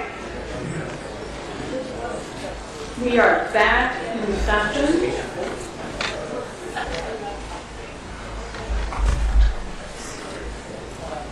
Mr. Curtis, will you please read the proposed findings? Certainly, Chair. As a result of the investigation, staff proposes the following 71 new findings. Number one, the pilots of Flight 5342 were certificated and qualified in accordance with federal regulations. Number two, the pilots of Flight 5342 were medically qualified for duty, and available evidence does not indicate that they were impaired by effects of medical conditions or substances at the time of the accident. Number three, review of the Flight 5342 pilot's time since waking and sleep opportunities in the days before the accident indicated that the pilots were unlikely to have been experiencing fatigue. Number four, the pilot, instructor pilot, and crew chief on board PAT 25 were qualified and current in their positions as designated by the unit commander in accordance with Army regulations. Number five, the pilot, instructor pilot, and crew chief of PAT 25 were medically qualified for duty, and available evidence does not indicate that they were impaired by effects of medical conditions or substances at the time of the accident. Number six, review of the three PAT 25 crew members' time since waking and sleep opportunities in the days before the accident indicated that the crew were unlikely to have been experiencing fatigue. Number seven, the airplane was properly certificated, equipped, and maintained in accordance with 14 CFR Part 121. The airplane operated within its weight and balance limitations throughout the flight. Examination of the Sorry, airplane. can you pause for a second? I'm sorry. Yeah, okay, we're back to 7 and had to flip to 8. Go ahead. You're fine. Start on 7 and just the video. The screen was off. Okay, sorry. Number 7. The airplane was properly certificated, equipped, and maintained in accordance with 14 CFR Part 121. The airplane was operated within its weight and balance limitations throughout the flight. Examination of the airplane revealed damage consistent with an in-flight collision and subsequent impact with water, and there was no evidence of any structural, system, or power plant failures or anomalies. Review of surveillance videos indicated that the airplane's wing navigation, landing taxi, and anti-collision strobe lights were operating at the time of the collision. Number 8. The helicopter was properly certificated, equipped, and maintained in accordance with U.S. Army regulations. Review of helicopter maintenance records did not reveal any open discrepancies or anomalous trends that contributed to the accident. The helicopter was operated within its weight and balance limitations throughout the flight. Examination of the helicopter revealed damage consistent with an in-flight collision and subsequent water impact. There was no indication of any structural, main or tail rotor system, flight control system, or power plant failures or anomalies. Review of surveillance videos indicated that the helicopter's right and tail position lights, the landing light, as well as both upper and lower anti-collision lights were operating at the time of the collision. Number 9. The operations supervisor and 4 controllers who were working in the Ronald Reagan Washington National Airport Air Traffic Control Tower cab at the time of the accident were properly certified, qualified in accordance with federal regulations and facility directives, and current. Number 10. Although the Ronald Reagan Washington National Airport Air Traffic Control Tower facility was not staffed to its target level at the time of the accident, the number of staff in the tower at the time of the accident was adequate and in accordance with Federal Aviation Administration directives. Number 11. The decision to combine the helicopter control and local control positions was not the result of insufficient staffing, and personnel were available to staff the helicopter control and local control positions separately had the operations supervisor chosen to do so. Number 12. The local control controller, assistant local controller, and operations supervisor were medically qualified for duty, and available evidence does not indicate that they were impaired by effects of medical conditions at the time of the accident. Number 13. Review of the local control and assistant local control controllers and operations supervisors' time since waking and sleep opportunities in the days before the accident indicated that the controllers, including the OS, were unlikely to have been experiencing fatigue. Number 14. Visual meteorological conditions prevailed in the area at the time of the accident. A review of observations recorded throughout the night of the accident revealed no evidence of any local atmospheric pressure anomalies that would have impacted barometric altimeter readings. Number 15. Keeping the helicopter control and local control positions continuously combined on the night of the accident increased the local controller's workload and negatively impacted his performance and situation awareness. Number 16. Had the helicopter and local control positions been staffed separately, PAT 25 might have received a more timely and effective traffic advisory. Number 17. Due to extended time on position at the time of the collision, the operations supervisor was likely experiencing reduced alertness and vigilance, which decreased his awareness of the operational environment and reduced his ability to proactively assess the risks posed by the traffic and environmental conditions at the time of the accident. Number 18, the lack of mandatory relief periods for supervisory air traffic control personnel is contrary to human factors research that shows clear performance deterioration in situations of prolonged time on task. Number 19, although the local controller provided an initial traffic advisory to the crew of PAT 25 in accordance with Federal Aviation Administration Order 7110.65, he did not provide a corresponding advisory to the crew of Flight 5342 regarding PAT 25's location and intention, which could have increased situation awareness for the crew of Flight 5342. Number 20, if the LC controller had issued a standard safety alert to the flight crews of either aircraft as prescribed in FAA Order 7110.65, providing the conflicting aircraft's position and positive control instructions, they could have taken immediate action to avert the impending collision. Number 21, initial and recurrent scenario-based training in threat and error management would help controllers identify and mitigate risks and strengthen situational awareness. I'll show you that again. 21. Initial and recurrent scenario-based training in threat and error management would help controllers identify and mitigate risks and strengthen situation awareness. Number 22. A risk assessment or decision-making tool would likely have benefited the accident OS in identifying and mitigating the operational risk factors that were present on the night of the accident. Number 23. Due to degraded radio reception, the crew of PAT 25 did not receive salient information regarding Flight 5342's circling approach to runway 33. Number 24.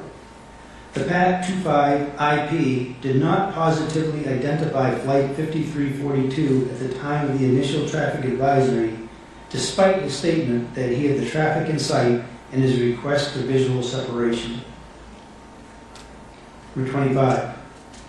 With several other targets located directly in front of the helicopter represented by points of light with no other features by which to identify aircraft type, and without additional position information from the controller, the IP likely identified the wrong target. Number 26. Interference that obscured the controller's circling to call, the microphone keying that blocked the PAT 25 crew from receiving the instruction to pass behind, ambiguous visual cues, and the lack of an integrated traffic awareness and alerting system likely reinforced the PAT 25 crew's expectation bias that the airplane was among the traffic approaching runway 1 and did not pose a conflict. Number 27. The absence of documented training on Ronald Reagan Washington National Airport's fixed wings procedures and the mixed traffic operating environment represented a safety vulnerability for Army flight crews operating in the Ronald Reagan Washington National Airport Class B airspace. Number 28. Due to additive allowable tolerances of the helicopter's pitot-static altimeter system, it is likely that the crew of PAT 25 observed a barometric altimeter altitude about 100 feet lower than the helicopter's true altitude, resulting in the crew erroneously believing that they were under the published maximum altitude for Route 4. Number 29. A recurrent task to verify the continued accuracy of recorded flight data for U.S. Army aircraft would help ensure the data integrity needed to support quality assurance and safety programs and accident investigations. Number 30. The Federal Aviation Administration and the Army failed to identify the incompatibility between the helicopter route's low maximum altitudes and the error tolerances of barometric altimeters, which contributed to helicopters regularly flying higher than published maximum altitudes and potentially crossing into the runway 33 glide path. 31. Pilots need all available information on the potential total error allowed by design that could occur in flight on an airworthy barometric altimeter. Number 32. The Army's post-installation functional check of the transponder on the accident helicopter was insufficient to detect that it was not broadcasting automatic dependent surveillance broadcast out. Number 33. The Army's lack of a recurrent transponder inspection procedure resulted in the incorrect aircraft address being transmitted by the accident helicopter's transponder, and the incorrect automatic dependent surveillance broadcast settings on several other helicopters being undetected. For 34, because the APX-123A transponder is designed for use on multiple aircraft platforms, it is possible that incorrect settings may be present on other aircraft used throughout the Department of War Armed Services. Number 35. The crew of Flight 5342 did not see the helicopter until it was too late to avoid a collision because of the high workload imposed during the final phase of their approach, and due to the helicopter's low conspicuity and lack of apparent motion. Number 36. Times of compacted demand as a result of air carrier scheduling practices increased operational complexity and required mitigation by controllers to maintain spacing and surface movement. Number 37. Ronald Reagan Washington National Airport Air Traffic Control Tower routinely received less than the requested miles and trail spacing from Potomac Consolidated Terminal Radar Approach Control, which increased controller workload by requiring them to generate additional spacing to prevent delays or gridlock. Number 38. The practice of offloading arrival traffic on approach to runway 1 by asking pilots if they could accept a circling approach to runway 33 was a routine mitigation strategy for Ronald Reagan Washington National Airport controllers to generate spacing that was not provided by Potomac Consolidated Terminal Radar Approach Control. 39. Time-based flow management, or metering, would provide Potomac Consolidated Terminal Radar Approach Control and Ronald Reagan Washington National Airport Air Traffic Control Tower with a consistent flow of traffic with more accurate spacing and greater predictability, thereby reducing controller workload. Number 40. Ronald Reagan Washington National Airport Air Traffic Control Tower has significant airspace, airfield, mixed fleet, and operations complexities that appear to be inconsistent with its current facility level classification. Number 41. The Federal Aviation Administration Air Traffic Organization failed to recognize external compliance verification results as indicators of systemic traffic management, volume, and flow issues at Ronald Reagan Washington National Airport for which controllers were required to compensate. Number 42. The long-standing practice of relying on pilot-applied visual separation, see and avoid, as the principal means of separating helicopter and fixed-wing traffic in the Washington, D.C. area by both Ronald Reagan Washington National Airport Air Traffic Control Tower and the Army led to a drift in operating practices among controllers and helicopter crews that increased the likelihood of a mid-air collision. Number 43. Reliance on pilot-applied visual separation, see and avoid, as a primary means of separating mixed traffic introduced unacceptable risk to the Ronald Reagan Washington National Airport Class B airspace. Number 44. Ronald Reagan Washington National Airport Air Traffic Control Tower's procedure of maintaining a discrete helicopter frequency when the local and helicopter control positions were combined decreased overall situation awareness for pilots operating in the area. 45. Providing controllers with additional salient cues regarding the perceived severity of a potential conflict would reduce controller cognitive load and would likely improve reaction time to the most critical conflict alerts. Number 46. There was no evidence that the local controller, assistant local controller, or operations supervisor were under the influence of alcohol or prohibited drugs at the time of the accident. However, evidence was substantially limited by the lack of post-accident alcohol testing, and evidence was of somewhat lower quality than it would have been if drug testing had been conducted sooner following the accident. Number 47.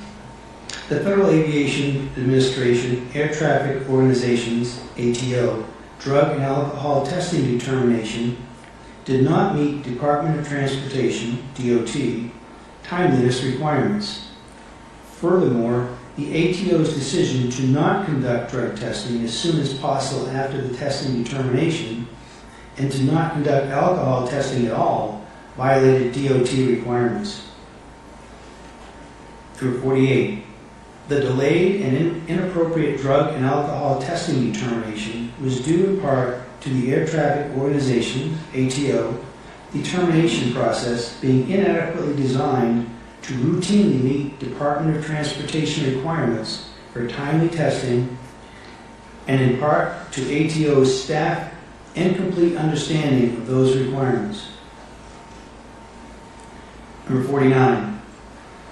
Additional reviews of helicopter route charts as required by Federal Aviation Administration Order 7210-3DD would have provided an opportunity to identify the risk posed by the proximity of Route 4 to the runway 33 approach path, but there is no evidence to support that these reviews were being performed at Ronald Reagan Washington National Airport.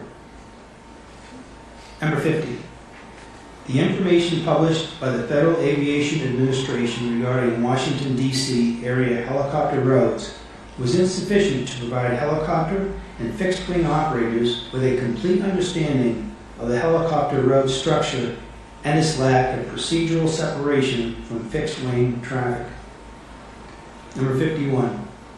Current aeronautical charting does not provide information on visual flight rules, helicopter routes, that may conflict or come in close proximity to and approach departure corridors, which reduces pilot situation awareness. Number 52. The lack of automatic dependent surveillance broadcast, ADSB, out from the accident helicopter did not contribute to this accident, as the helicopter was still being tracked by radar, and ADSB out would not have provided improved traffic alerting from the Ronald Reagan Washington National Airport controller or the crew of Flight 5342 because the airplane was not equipped with ADSB in. Number 53. The Army standard operating procedures that prevent flight crews from enabling automatic dependent surveillance broadcast, ADSB, out while in flight when not performing sensitive missions that require ADSB to be disabled, limit the visibility of military aircraft on collision avoidance technologies that leverage ADSB information. Number 54. Although the airplane's traffic alert and collision avoidance system operated as designed, it was ineffective in preventing the collision because of current activation criteria and resolution advisory inhibit altitudes. Number 55. Traffic advisory oral alerts that include additional information about the location of traffic could reduce the time pilots need to visually acquire target aircraft. 56. Had the airplane been equipped with an airborne collision avoidance system that used automatic dependent surveillance broadcast in information to show directional traffic symbols, the crew of Flight 5342 would have received enhanced information about the risk posed by the helicopter, which could have enabled them to take earlier action to avert the collision. And 57. Although the pilot and instructor pilot on board PAT-25 were equipped with tablets that had the ability to display traffic transmitting automatic dependent surveillance broadcast out, it is unlikely that the pilots were using the tablets to monitor or identify traffic at the time of the accident due to the workload associated with low-altitude flight. 58. Technological advances since the development of Traffic Alert and Collision Avoidance System 2 operating standards may allow Airborne Collision Avoidance System XA with reduced inhibit altitudes to have an expanded alerting envelope while reducing nuisance alerts. Number 59. Although not commercially available, had the helicopter been equipped with Airborne Collision Avoidance System XR with integrated oral alerting, the crew would have received an alert regarding Flight 5342 and would have taken action to avert the collision. Number 60. Multiple data sources provided evidence of mid-air collision risk between fixed-wing aircraft and helicopters at Ronald Reagan Washington National Airport, including on approach to runway 33 before this accident. However, the limited access to and use of available objective and subjective proximity data hindered industry and government stakeholders' ability to identify hazards and mitigate risk. Number 61. Improving stakeholder access to standardized and objective information about aircraft close proximity encounters for use in safety assurance processes would increase the likelihood of detecting and mitigating hazards before accidents occur. Number 62. The Federal Aviation Administration's lack of an established process to inform parties about their involvement in events such as near mid-air collisions or traffic alert and collision avoidance system resolution advisories reduces the likelihood of fully understanding and mitigating future mid-air collision risk. Number 63. The Federal Aviation Administration Air Traffic Organization had multiple opportunities to identify the risk of a mid-air collision between airplanes and helicopters at Ronald Reagan Washington National Airport. However, their data analysis, safety assurance, and risk assessment processes failed to recognize and mitigate that risk. 64. The Federal Aviation Administration Air Traffic Organization's application of its safety management system did not effectively coordinate safety assurance and safety risk management activities with external stakeholders in the Ronald Reagan Washington National Airport Class B airspace. Number 65. Changes to Ronald Reagan Washington National Airport Air Traffic Control Tower's standard operating procedures to the accident, removing the requirement for the operations supervisor, OS, to document the time and reason for combining or decombining the helicopter control position in the facility log made it less likely that the OS would consider and evaluate the risks associated with combining or decombining the position. Number 66.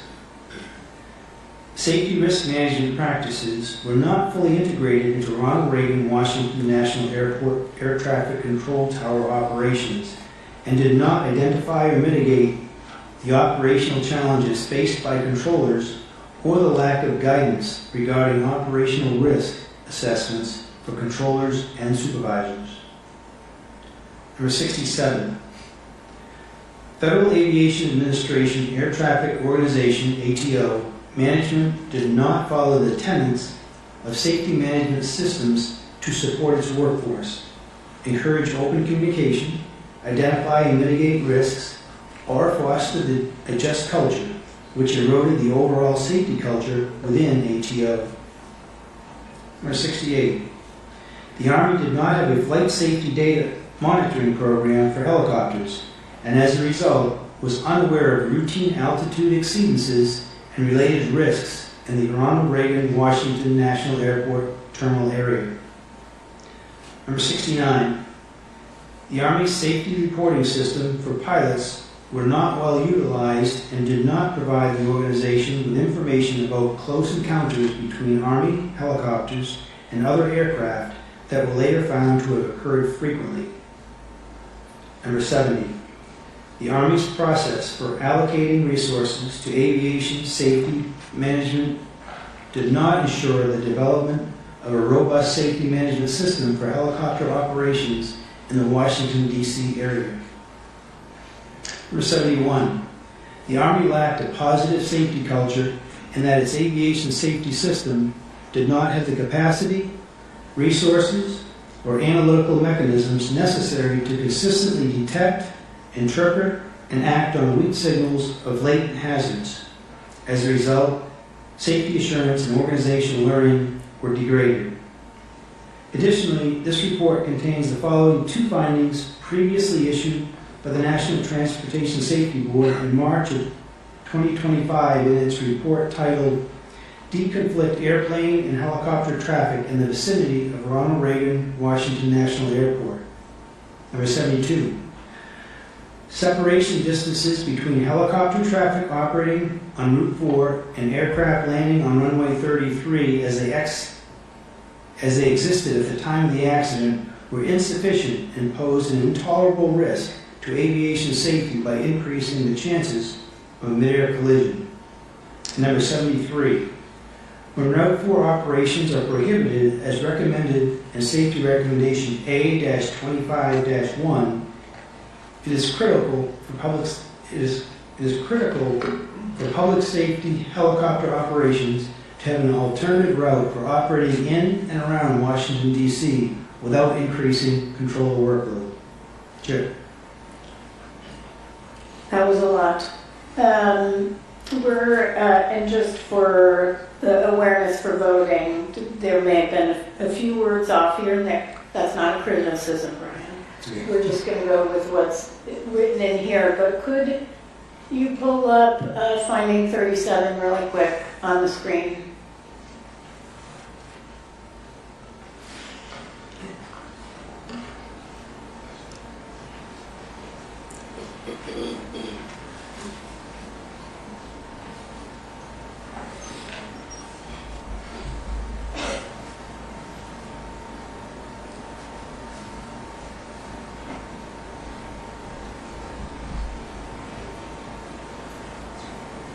Okay, we're good. We just need to check something. Thank you. Okay. I know we have a number of amendments to the findings as proposed.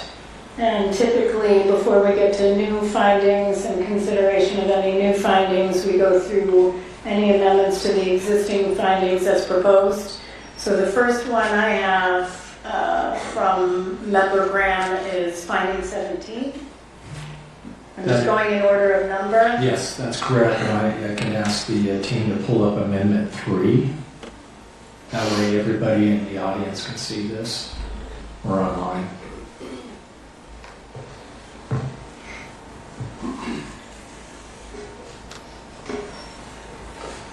As you see, I have an addition in there for finding 17 at the beginning. So my amendment, I move to add to finding 17 due to the extended time on position at the time of the collision and his expectation bias based on his prior experience at DCA, ATCT, comma, and the rest is the same.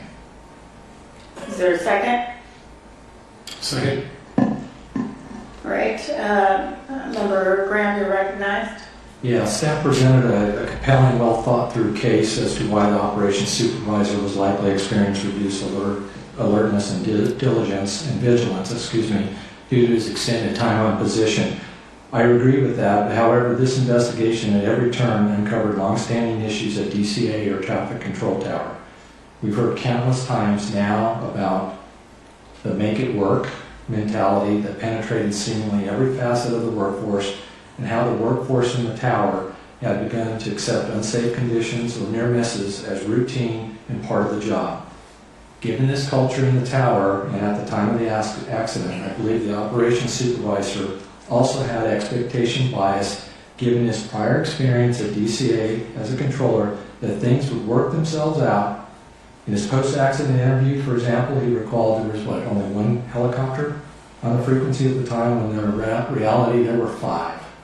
This statement indicated that the operations supervisor was not aware of the actual helicopter traffic volume, or that the local controller was being overwhelmed. Because of this, I believe this finding must incorporate that the supervisor's expectation bias also led to his reduced alertness and loss of situational awareness. Thank you. Member Inman, anything? I don't have any questions. Okay. I actually agree with everything you just said. My concern is the term expectation bias. We did find in this investigation expectation bias on the part of the instructor pilot with respect to aircraft on runway, lined up for runway 1, that the expectation bias was the instructor pilot had an expectation that that's where 5342 was and was staying. The definition of expectation bias is expectation bias occurs when a pilot hears or sees something that he or she expects to hear or see rather than what actually may be occurring. That expectation often is driven by experience or repetition. For example, if a pilot is regularly cleared to cross a particular runway during operations at a familiar aerodrome, he or she may come to expect the clearance. This could cause a potentially dangerous situation if on a particular day the pilot actually is instructed not to cross the runway in question due to another aircraft landing or taking off, and that's from the FAA. So I'm not sure that expectation bias is the right term, but let me ask where staff is on this. So staff does not concur, and I defer to Dr. Wilson to explain the reason. To be honest, Chairwoman Hamidi, you gave a great definition of expectation bias, and we would also agree that expectation of bias does not apply in this instance. Can I ask you how there was something more than just being tired or fatigued? If there was, like I pointed out, that there was a loss of situational awareness, and they could just make it work was definitely running rampant over there. We definitely did see that.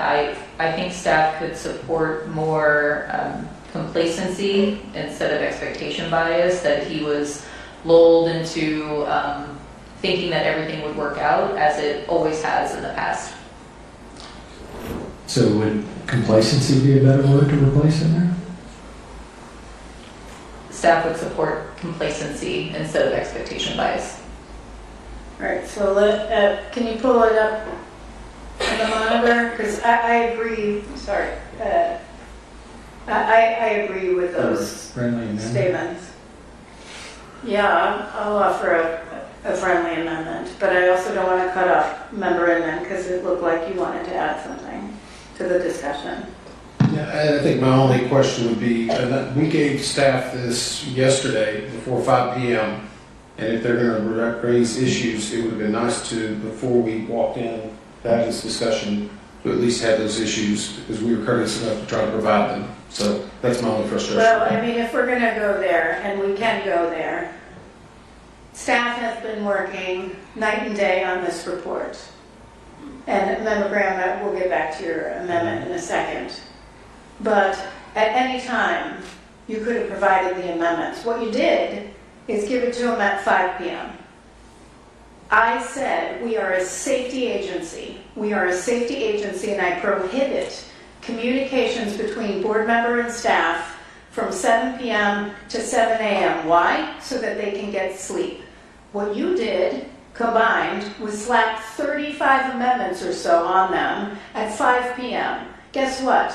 They were working till 10 or 11 p.m. So actually, I would like your commitment that in the future, much like the House and Senate does, that we agree that all amendments will be provided to staff 3 business days before the board meeting. Would you commit to that? I would commit to that. Excuse me, you okay with me talking? I provided them at 3:30. Here's the problem. I know. Staff continuously changed, made amendments throughout the week. We didn't get the report, our recommendation, our staff responses until late Tuesday.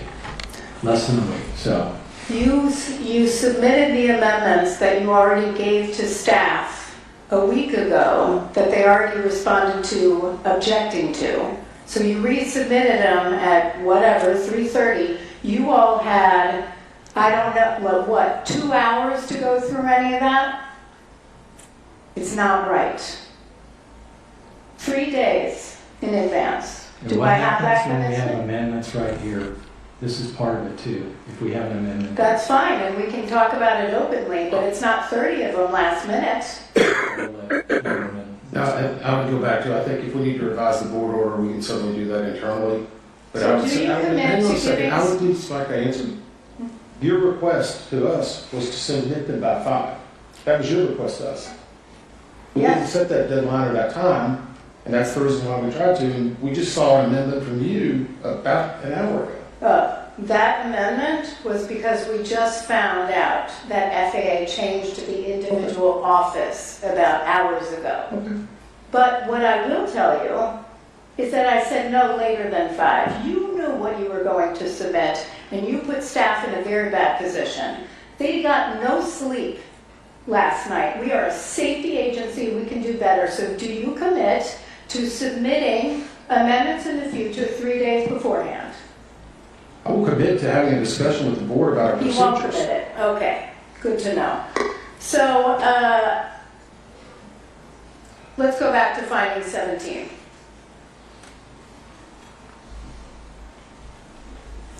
If you would like to withdraw your amendment, Member Graham, and resubmit a new amendment.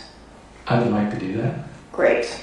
My motion is for a new amendment, finding 17 to read, due to extended time on position at the time of the collision and his complacency. Are we okay with based on his prior experience at DCA? Comma. And the rest stays the same? Or just his complacency?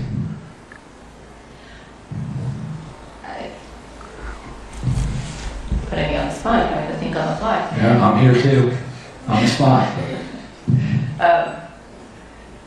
So yes, I mean, he would get complacent based on his experience being there, but I also think that it's, we have more of the core safety culture, the prioritizing moving traffic over safety. So I think it might be a little bit more than just his prior experience.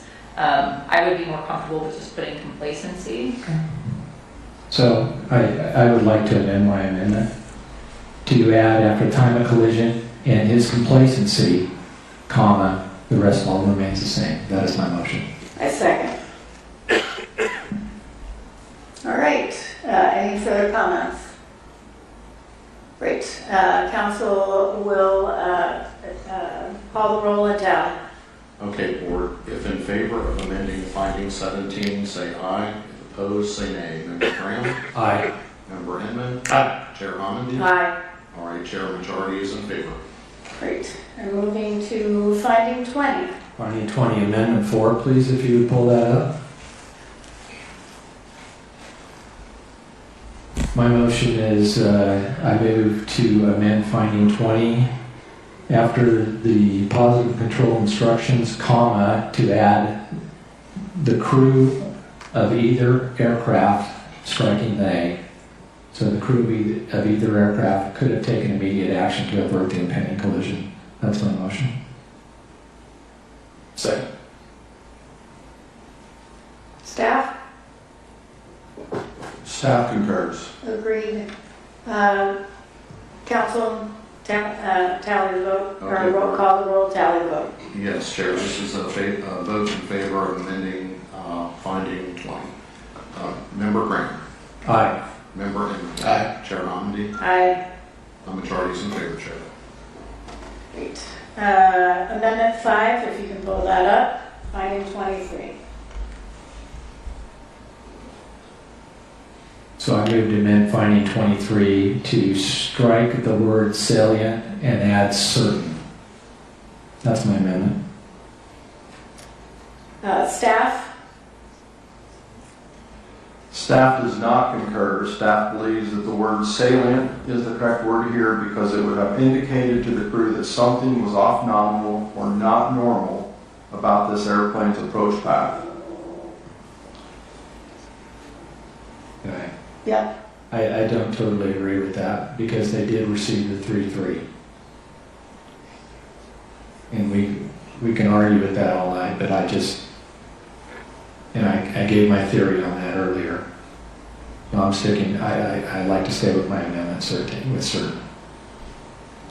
Could staff read from the CVR transcript, what was missed?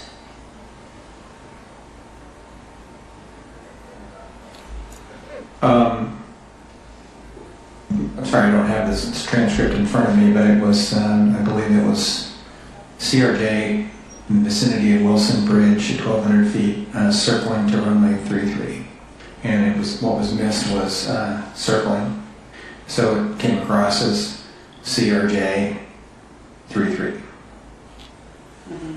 Or 233, depending on what the partial word sounded like. So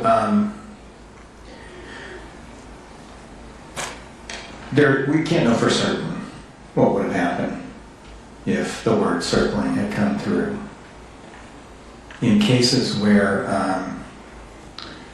a person, an operator, needs to recognize that something's out of the ordinary and deserves special attention, the more salient a cue is that draws that attention, the better.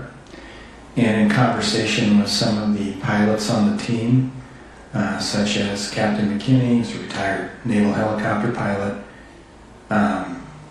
it was the consensus that hearing the word that there was an aircraft on approach to one of the runways that was actually circling the airport would have been more likely to draw the crew's attention, and so that's why staff wrote it that way. Okay, I do not support the amendment. Salient meaning standing out, prominent, notable significance. You believe circling could have been notable. We don't know, but you believe that was a salient cue. I appreciate that number Graham does not.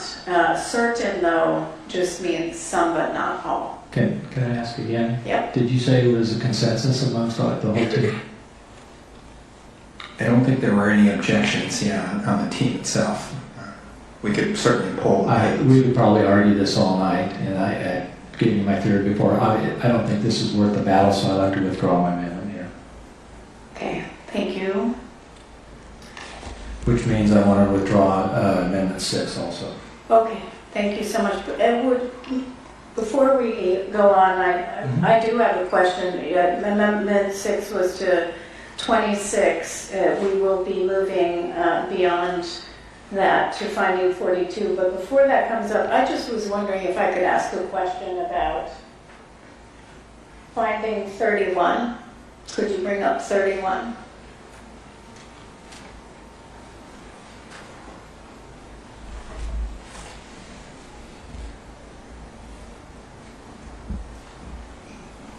And this is just a question maybe for Mr. Shahoon, and just in reading it, the term allowed by design, instrument error, so the tolerance stack there was, the allowable tolerance was instrument error, position error, and an adjustment for temperature. Is that all allowed by design? That's correct. Okay, great. Moving forward. Just wanted to confirm that. Moving to Amendment 7, finding 42. Member Graham, you recognize. Yeah.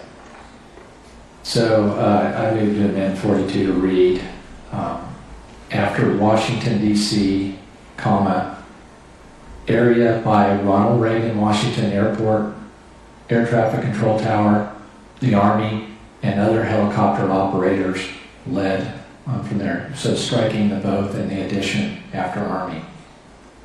And that's my motion, as you can see on the screen. Second. Thank you. Staff? Staff concurs. Excellent. That was easy. I also concur, so council? Okay, the word then, Member Brown? Aye. Member Edmund? Aye. Chair Humphrey? Aye. Majority approves, Chair. Amendment 8, finding 56. Recognize Member Graham. Yes, my motion is to amend finding 56, as you can see on the screen with the red lettering, to add the word likely after have and before received. Second. Thank you. Staff? Staff does not concur. And I would point out that as we have it written here, it says ACAS that use ADSB information to show directional traffic symbols. So staff doesn't believe that that would likely enhance information about the risk, but it would enhance risk. Enhance information. Enhance, exactly. Member Graham? Is this consensus of the staff? Yes, it is. Okay. I'm willing to withdraw my amendment at this point. It's not worthy. Thank you. Amendment 9, finding 59. My motion is I move to amend finding 59 to, and in this case, I am going to stick with removing the word would in both locations to could, and that's my amendment. Is there a second? Second. Would the gentleman consider a friendly amendment?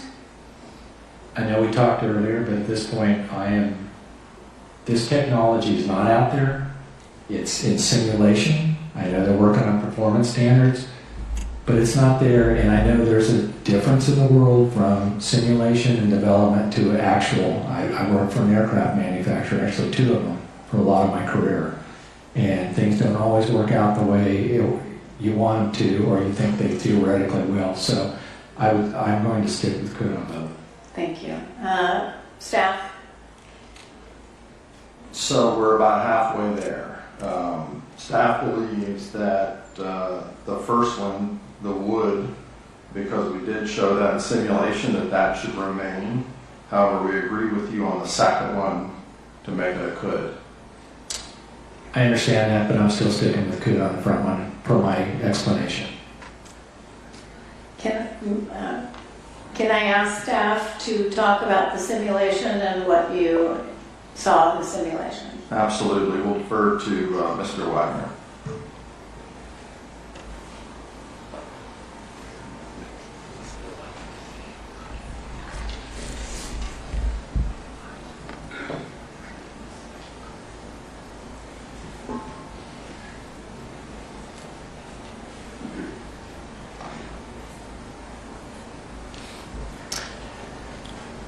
As we demonstrated in our presentations, simulation using the accident flight data with the developmental version of ACAS XR did show improved alerting for the helicopter.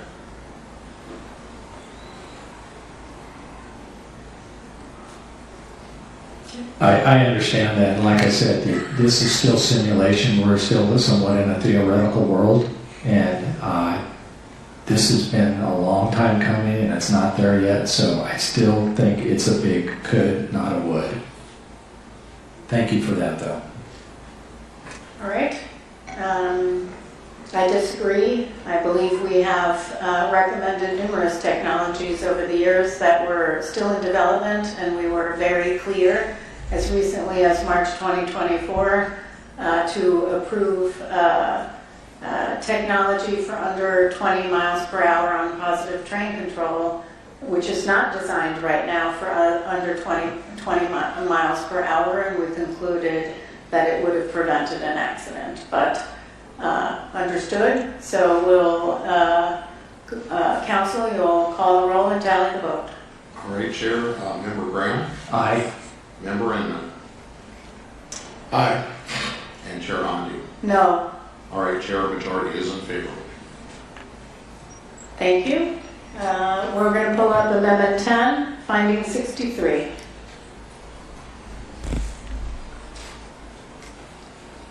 So my motion is to amend finding 63 to read: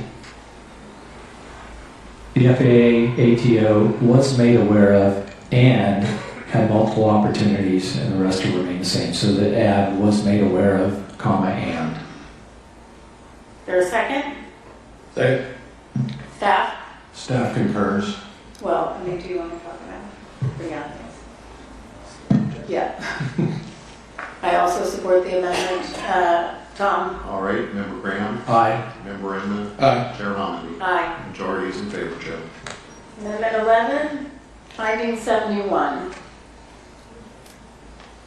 Yeah, just my motion is to amend finding 71 to read: the Army's aviation safety system failed to consistently detect, interpret, and act on signals of latent hazards, resulting in degraded safety assurance, organizational learning, and safety culture. That's my motion. Second? Discussion. Second. We changed it again. Second. Oh, I already seconded. We're good. It's time for discussion. Member Graham? It's just cleaning it up a little bit. It's pretty much, I thought it was very wordy to begin with. Okay. I would prefer to staff, if you want to go further, I can talk more about it. We have no technical objection. I also support the amendment, so we can just go to vote, I think. All right, Member Graham? Aye. Member Inman? Aye. Chair Hamdi? Aye. All right, majority in favor. Excellent. Moving on to amendments of new findings. I have two. Yes. I'm sorry for Member everybody. Graham is talking just as much as Mr. Curtis. Yeah. Go ahead. It's not over yet. Amendment 1, please, if you pull that up on the screen. So this is a new amendment that I move to add. It reads: in the 2 minutes before the accident, when traffic volume was increasing, the assistant local controller should have prioritized surveillance of aircraft in the air in order to assist the local controller, rather than diverting her attention to the lower priority task of documenting helicopter information, which could have been completed when traffic volume and complexity had subsided. That's my motion. Second. Time for discussion. Member Graham. Yeah, as I referenced in my opening statement, there were individual shortcomings that contributed to this accident that need to be pointed out. As stated in the report and earlier in our discussion, the primary duty of the assistant local controller is to maintain surveillance of the local traffic pattern and landing area and alert the local controller of any unusual situations of traffic conflict. These duties and responsibilities are clearly stated in the DCAA Air Traffic Control Standard Operating Procedures.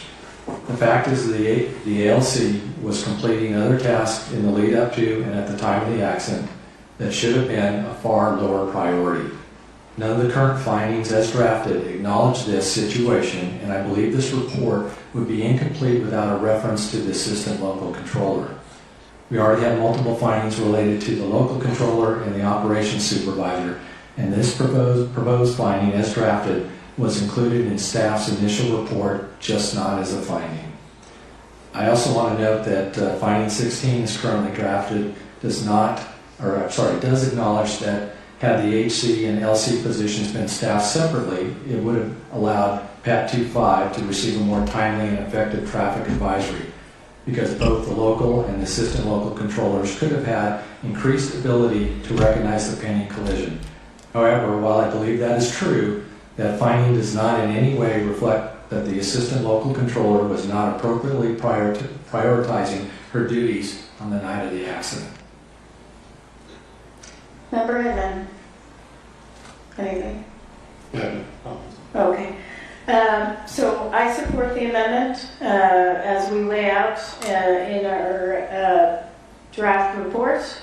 The assistant local controller, their duties are number one, to alert the local controller of any unusual situation or traffic conflicts. Number two, maintain surveillance of the local traffic pattern and landing area. Number three, assist the local controller with monitoring of aircraft on finals. So I support the amendment. Staff?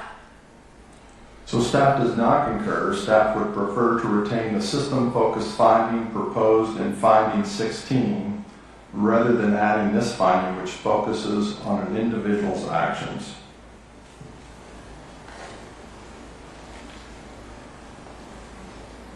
And I'm just going to read 16 really quick for public transparency. That is the one I believe you just read, which was have the helicopter and local control positions been staffed separately. PAT 25 might have received a more timely and effective traffic advisory.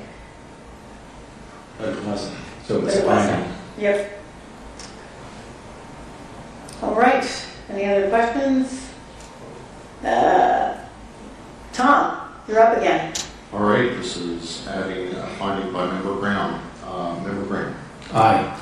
Member Inman. Aye. Chair Hockley. Aye. All in favor. Member Graham, up again. Amendment 2 is my last one for right now. I appreciate everybody's patience that are here. I move to add new finding. The local controller and helicopter controller positions should have been separated at the time of the accident, given traffic volume and complexity. Second. I'll second. Discussion. Yeah. If, as I previously mentioned, I agree with finding 16 as currently drafted, which states that had the helicopter and local control positions been staffed separately, PAT 25 might have received a more timely and effective traffic advisory. In my view, that finding is missing an accompanying finding making it clear that the two positions should have been separated given the traffic volume and complexity of DCA in the lead up to the accident.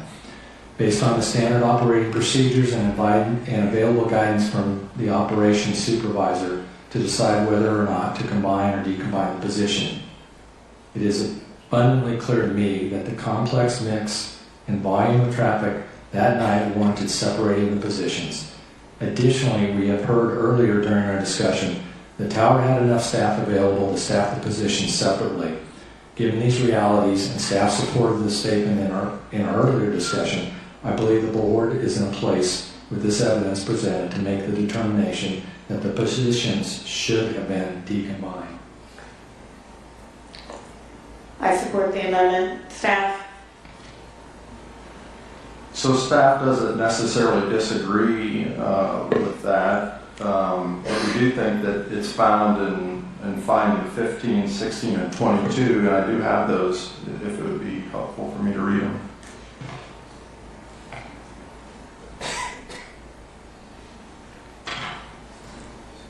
I honestly think we tend to talk around it a lot, but we don't specifically state it.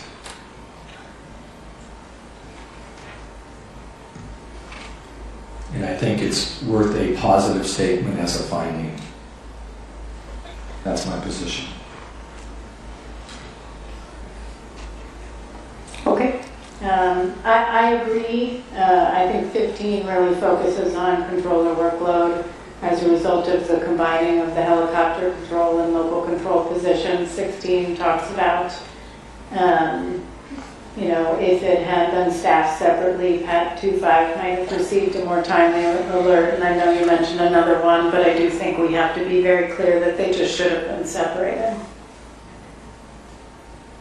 I tend to agree. The evidence is very evident. Even the controller said he felt overwhelmed at one point, and then it got better, but then 90 seconds before, it was higher than when he thought he was being overwhelmed. Yeah. There's no doubt there's evidence that points to it. All right, Tom. All right, board, on adding a new finding. Member Graham. Aye. Member Inman. Aye. Chair Hyman. Aye. All right, all in favor. All right, Member Graham, you are done with that. All right, moving to Member Inman. Thank you. Your proposed finding, it's just a new finding, not amending finding one. Right. Okay. Can you pull up, do we have that? Yeah, okay. So my proposal is to actually a new finding. The Metropolitan Washington Airport Authority Crash Fire Rescue, along with all other responding units from various jurisdictions within proximity to the airport, demonstrated exceptional readiness and coordination, arriving on the water within approximately 4 minutes of the accident. This response time reflects a model operational capability and contributing positively to incident management efforts. Second. Member Inman, you're recognized. I point back to, it's so often that we have to talk about the faults of people and things that are being done. And I think back, this is actually the 44th anniversary, it was a few weeks ago, an Air Florida crash that occurred on January 13th of 1982, when 70 people perished. And unfortunately, we're back here again 44 years later. But during that investigation, we found that the Metropolitan Washington Airport Authority and other responders did not have a cohesive system.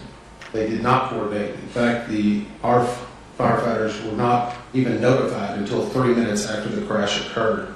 And so whenever there is a positive contribution, we should at least acknowledge that at least the airport authority and other responders had worked hard in the event that this happened. Well, unfortunately, there were no survivors. The likelihood of recovery was much greater based on their immediate action. They rushed into the ice to try to save people.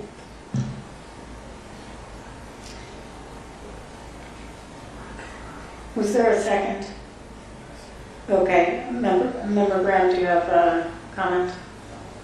I totally agree with the member Inman, and I'm supportive of this.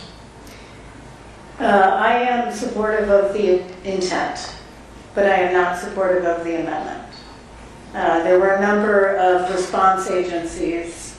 When the NTSB, and I will refer to WMATA in the L'Enfant Plaza smoke accident, East Palestine, DuPont, we are aware very early that there are major issues, which is why we form an emergency response group to look at the emergency response and take lessons learned.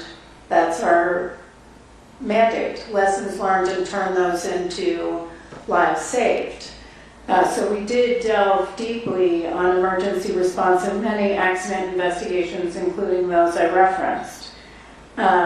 Highways, a recent one we investigated, looked at emergency response because they had some questions early on, but it turned out that it was timely and adequate. And so what we put in reports over and over again is emergency response was timely and adequate.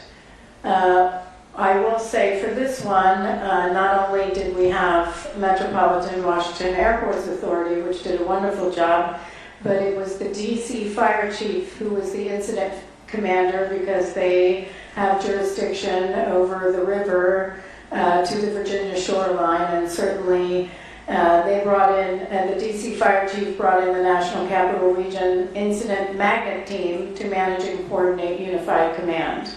And while there was a 4 minutes from the crash phone that rang from the tower to a boat on the water, which is admirable, I have concerns about issuing a finding when we did not. We have zero evidence of looking at that in our docket. We are an evidence-based organization. when I look at survival factors, which would have looked at the emergency response, and I looked at the survival factors report.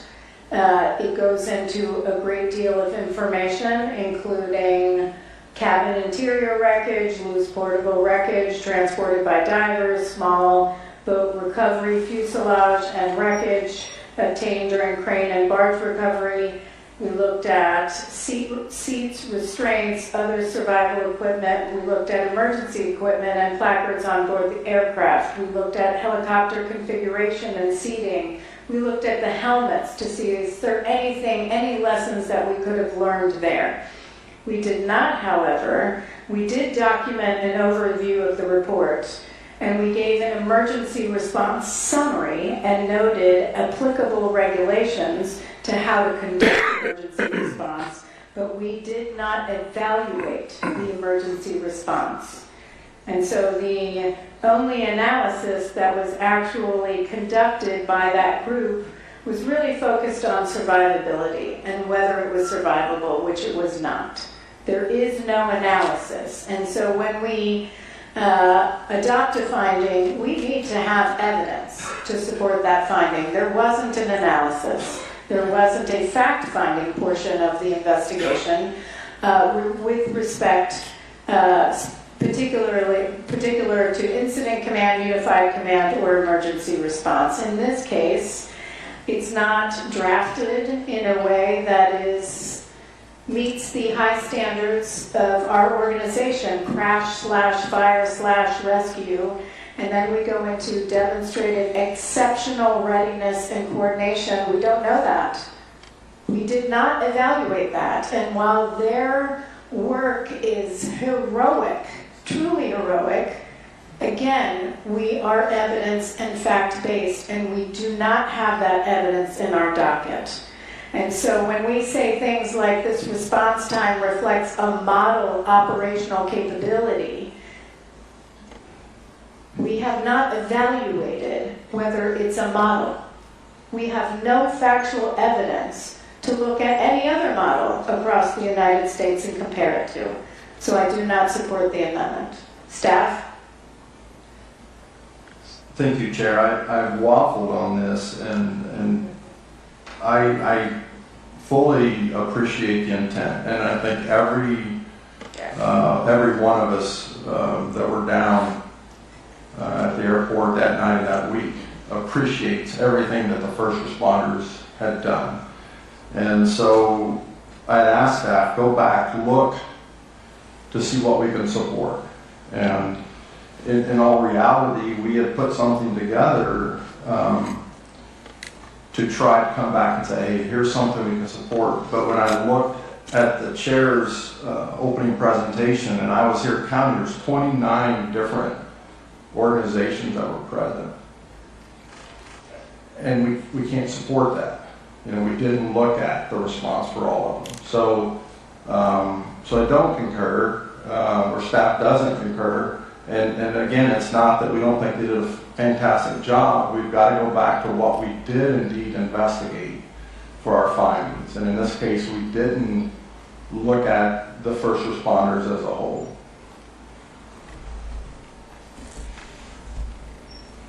I think it was handed to me. Did staff have an alternative version? Yeah, and that's what I was saying. I've got one that I worked on, but I'm not even going to propose it now because it talks about one organization. There were 29 different organizations.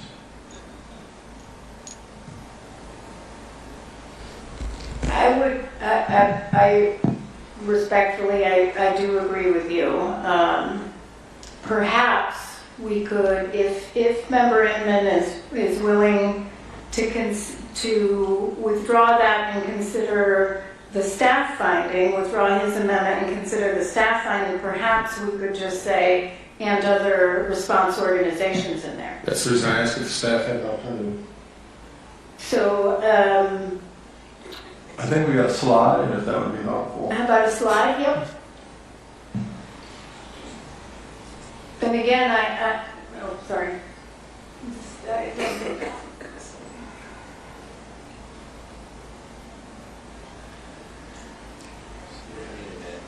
Okay. While he's doing it, would you like me to read it? Actually, I'll tell you what, I'll make it easy for you, because somebody printed this earlier, that's the reason I was asking. I'm just going to try to read this, so hopefully we can catch up with it. The Metropolitan Washington Airports Authority Airport Rescue and Firefighting and Airport Operations staff responded immediately in accordance with applicable emergency plans and regulatory requirements, rapidly establishing incident command, deploying land and water-based resources, and coordinating mutual aid under complex nighttime and on-water conditions.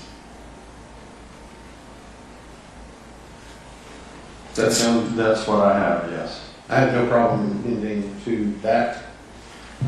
Obviously, the intent was to try to make sure we at least say the appreciation for the other first responders, and I hope it at least can be noted in some way. And I apologize, this was a miss on my behalf during our staff meetings.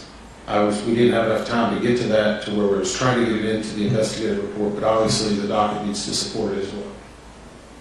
I'll offer that as an amendment to my own amendment, or an amendment. Second.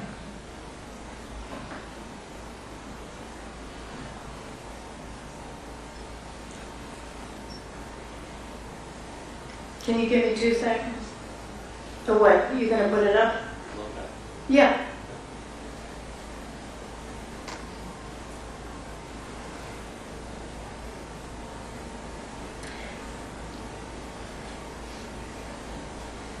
I think the only part I have a concern with is the words rapidly establishing incident command, because it was the DC Fire and Rescue who did that. So would you consider striking that and leaving the rest? Because DC Fire didn't do the other things. So if we add them. I would tend to disagree. And the reason I say I tend to disagree is that NWA had an incident command trailer on runway 33 that night. And they established their own incident command. That may not be the unified incident command. It's not unified command. I checked with our I checked with our director of special operations this morning on who established incident command immediately afterwards. They had an incident command trailer. They did not establish incident command. DC Fire and Rescue was also immediately there and established incident command, and it was transferred to unified command the next morning. Okay. Okay. What I'm saying is that would be inaccurate to say that MWA rapidly. If you'd like to strike it, we can. Oh, okay, got it. Say okay. Oh, I don't know if you've been used to that. We will say okay. So. No, I didn't know if you were just saying I heard you. Yeah, okay, so let's pull this back up. I'll re-propose it for the third time. Metropolitan Washington Airports Authority, Airport Rescue and Firefighting and Airports Operations staff responded immediately in accordance with applicable emergency plans and regulatory requirements, deploying land and water-based resources and coordinating mutual aid under complex nighttime and on-water conditions. Second. I'm seconding it. Okay. Okay. Anything else? Okay, Tom. All right. Vote in favor of the new finding. Member Brown. Aye. Member Inman. Aye. Chair Humphrey. Aye. All in favor. Excellent. Member Inman, you're recognized. And then that proposed additional finding. Number 2. The accident could have been prevented if the instructor pilot had ended the NVG proficiency flight at numerous points due to pilot performance and meteorological conditions while on NVGs. Second. Okay, staff? Thank you. Staff does not concur. We could have said this about a number of things. I mean, we could have said if the helicopter would have never taken off, the accident would not have happened. In addition, the instructor pilot did not consider the pilot's performances poor enough to discontinue the flight. And in reality, a check ride is a training opportunity, and even if it's unsuccessful, that's not a reason to discontinue the flight.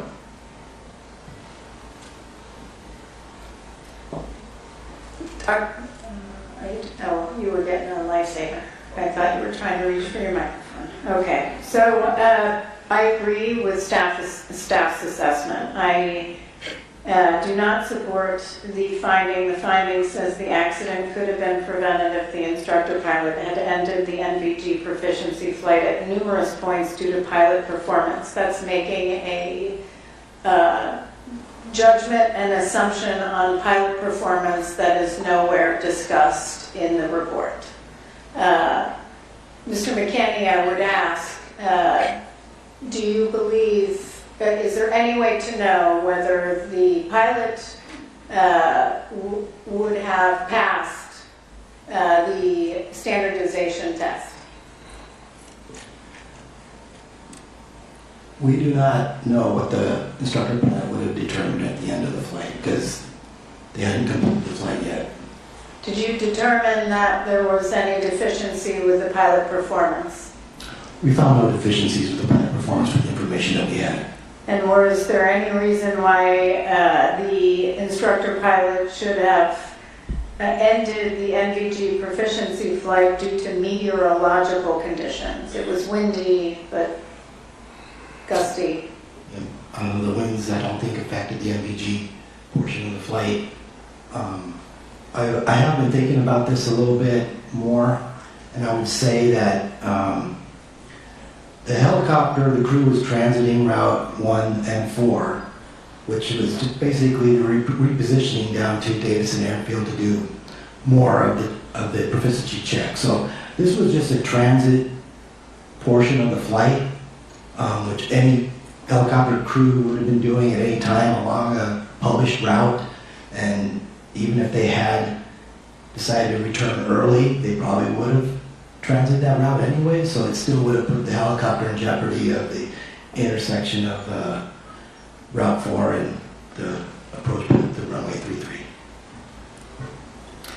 Did we anywhere in the report, Mr. McKinney or Mr. Banning, talk about pilot performance at numerous points of the flight?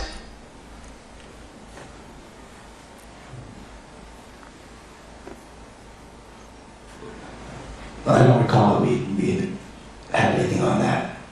We did not. So this would be a finding with no backup information in the report. And frankly, would put staff in the position of making it up, I guess, because that was not your assessment. Would Member Inman consider withdrawing this?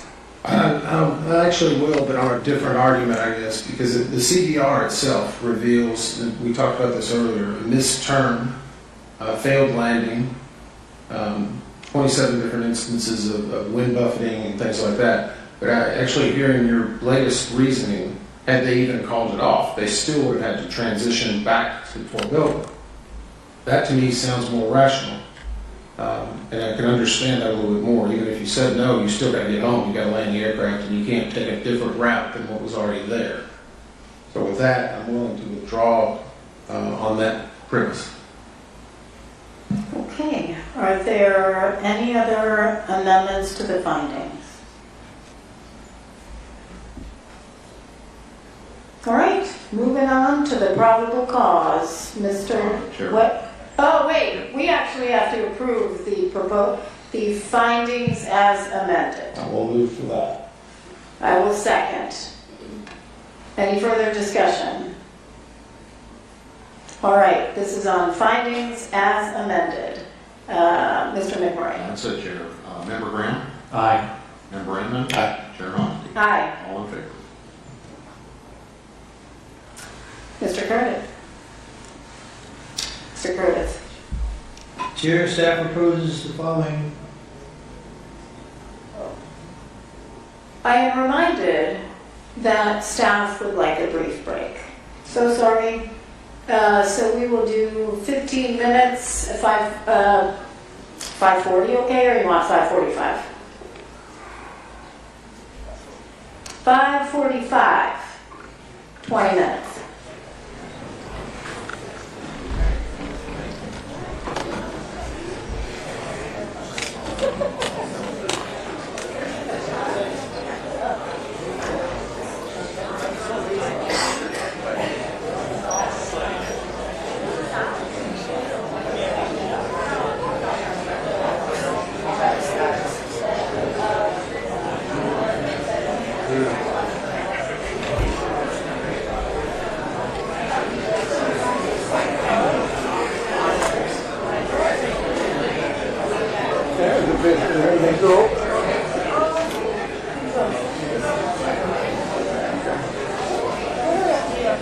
Never mind. I mean, this one is like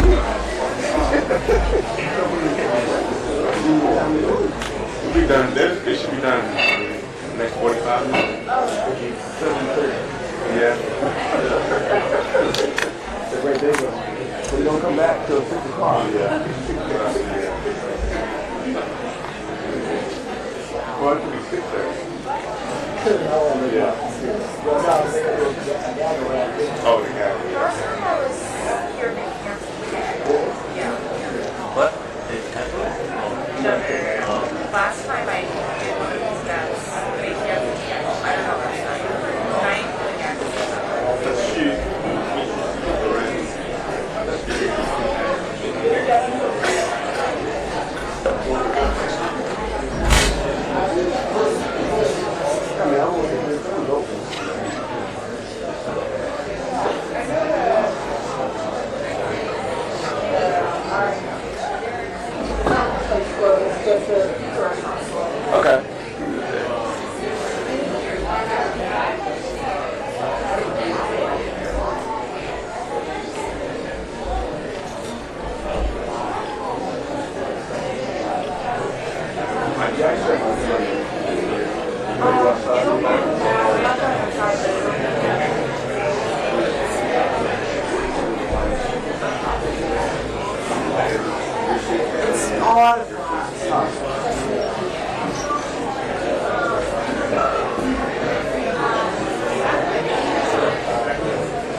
be investigator. Well, are they all investigators? not all investigators. Yeah.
Unfortunately, yeah.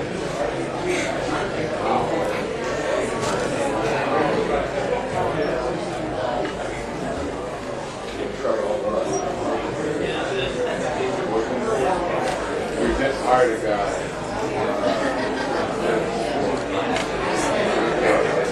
We just hired him last year.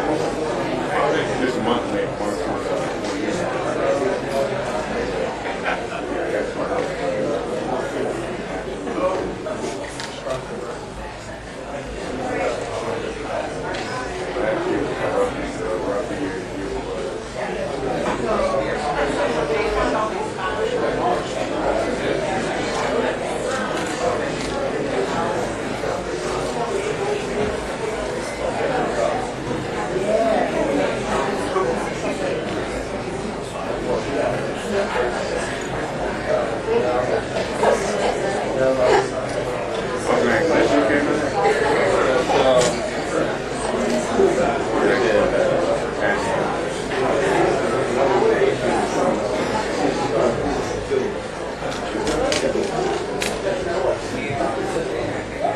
This your hand?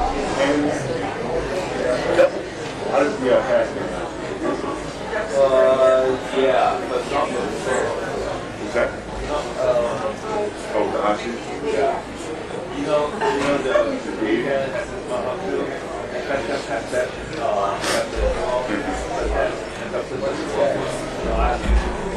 Okay.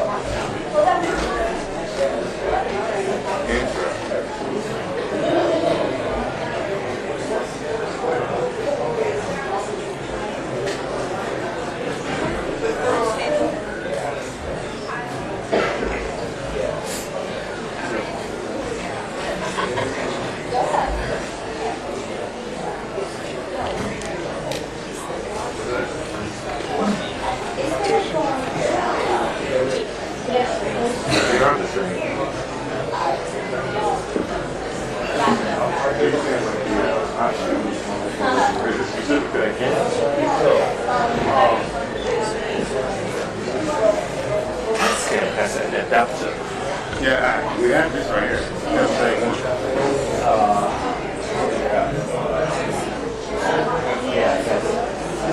same one. Doesn't work. So I have to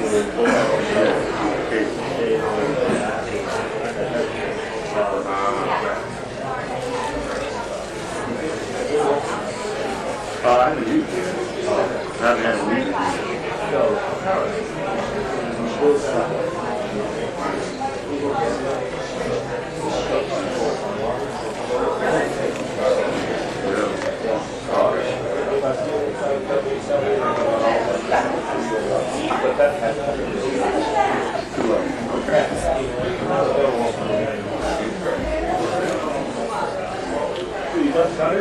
No, I've had it for about a year now. We don't really do, when we do video, we don't usually do audio.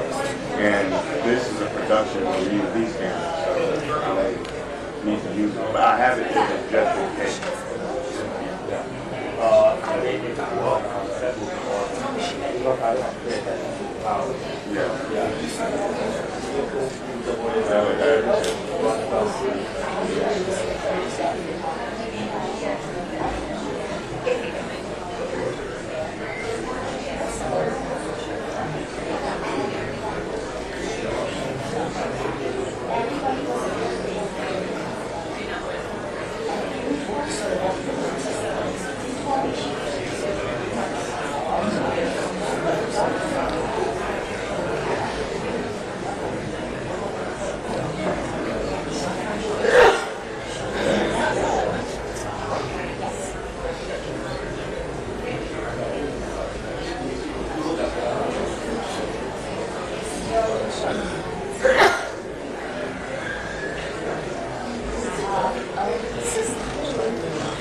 Okay, we are back. Mr. Curtis, can you read the proposed probable cause? Certainly, Chair. Staff proposes the following probable cause. The NTSB determines that the probable cause of this accident was the placement of a helicopter route in close proximity to a runway approach path with no procedural mitigations to separate helicopter and fixed-wing traffic.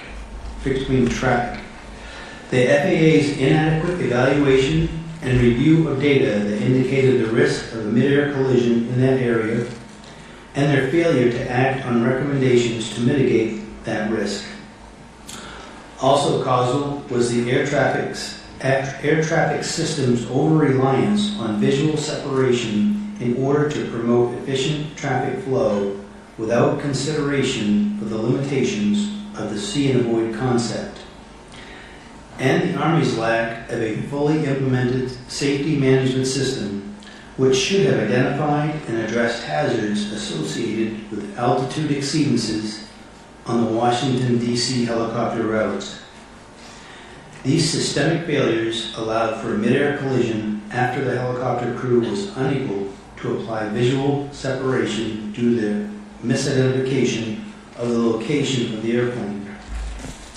Contributing factors include the limitations of the traffic awareness and collision alerting systems on both aircraft, which precluded effective alerting of the impending collision to the flight crews, the high workload of the controllers due to the combination of the local and helicopter control positions, and the absence of effective data sharing and analysis among the FAA, aircraft operators, and other relevant organizations. Chair. Thank you. Well, we all had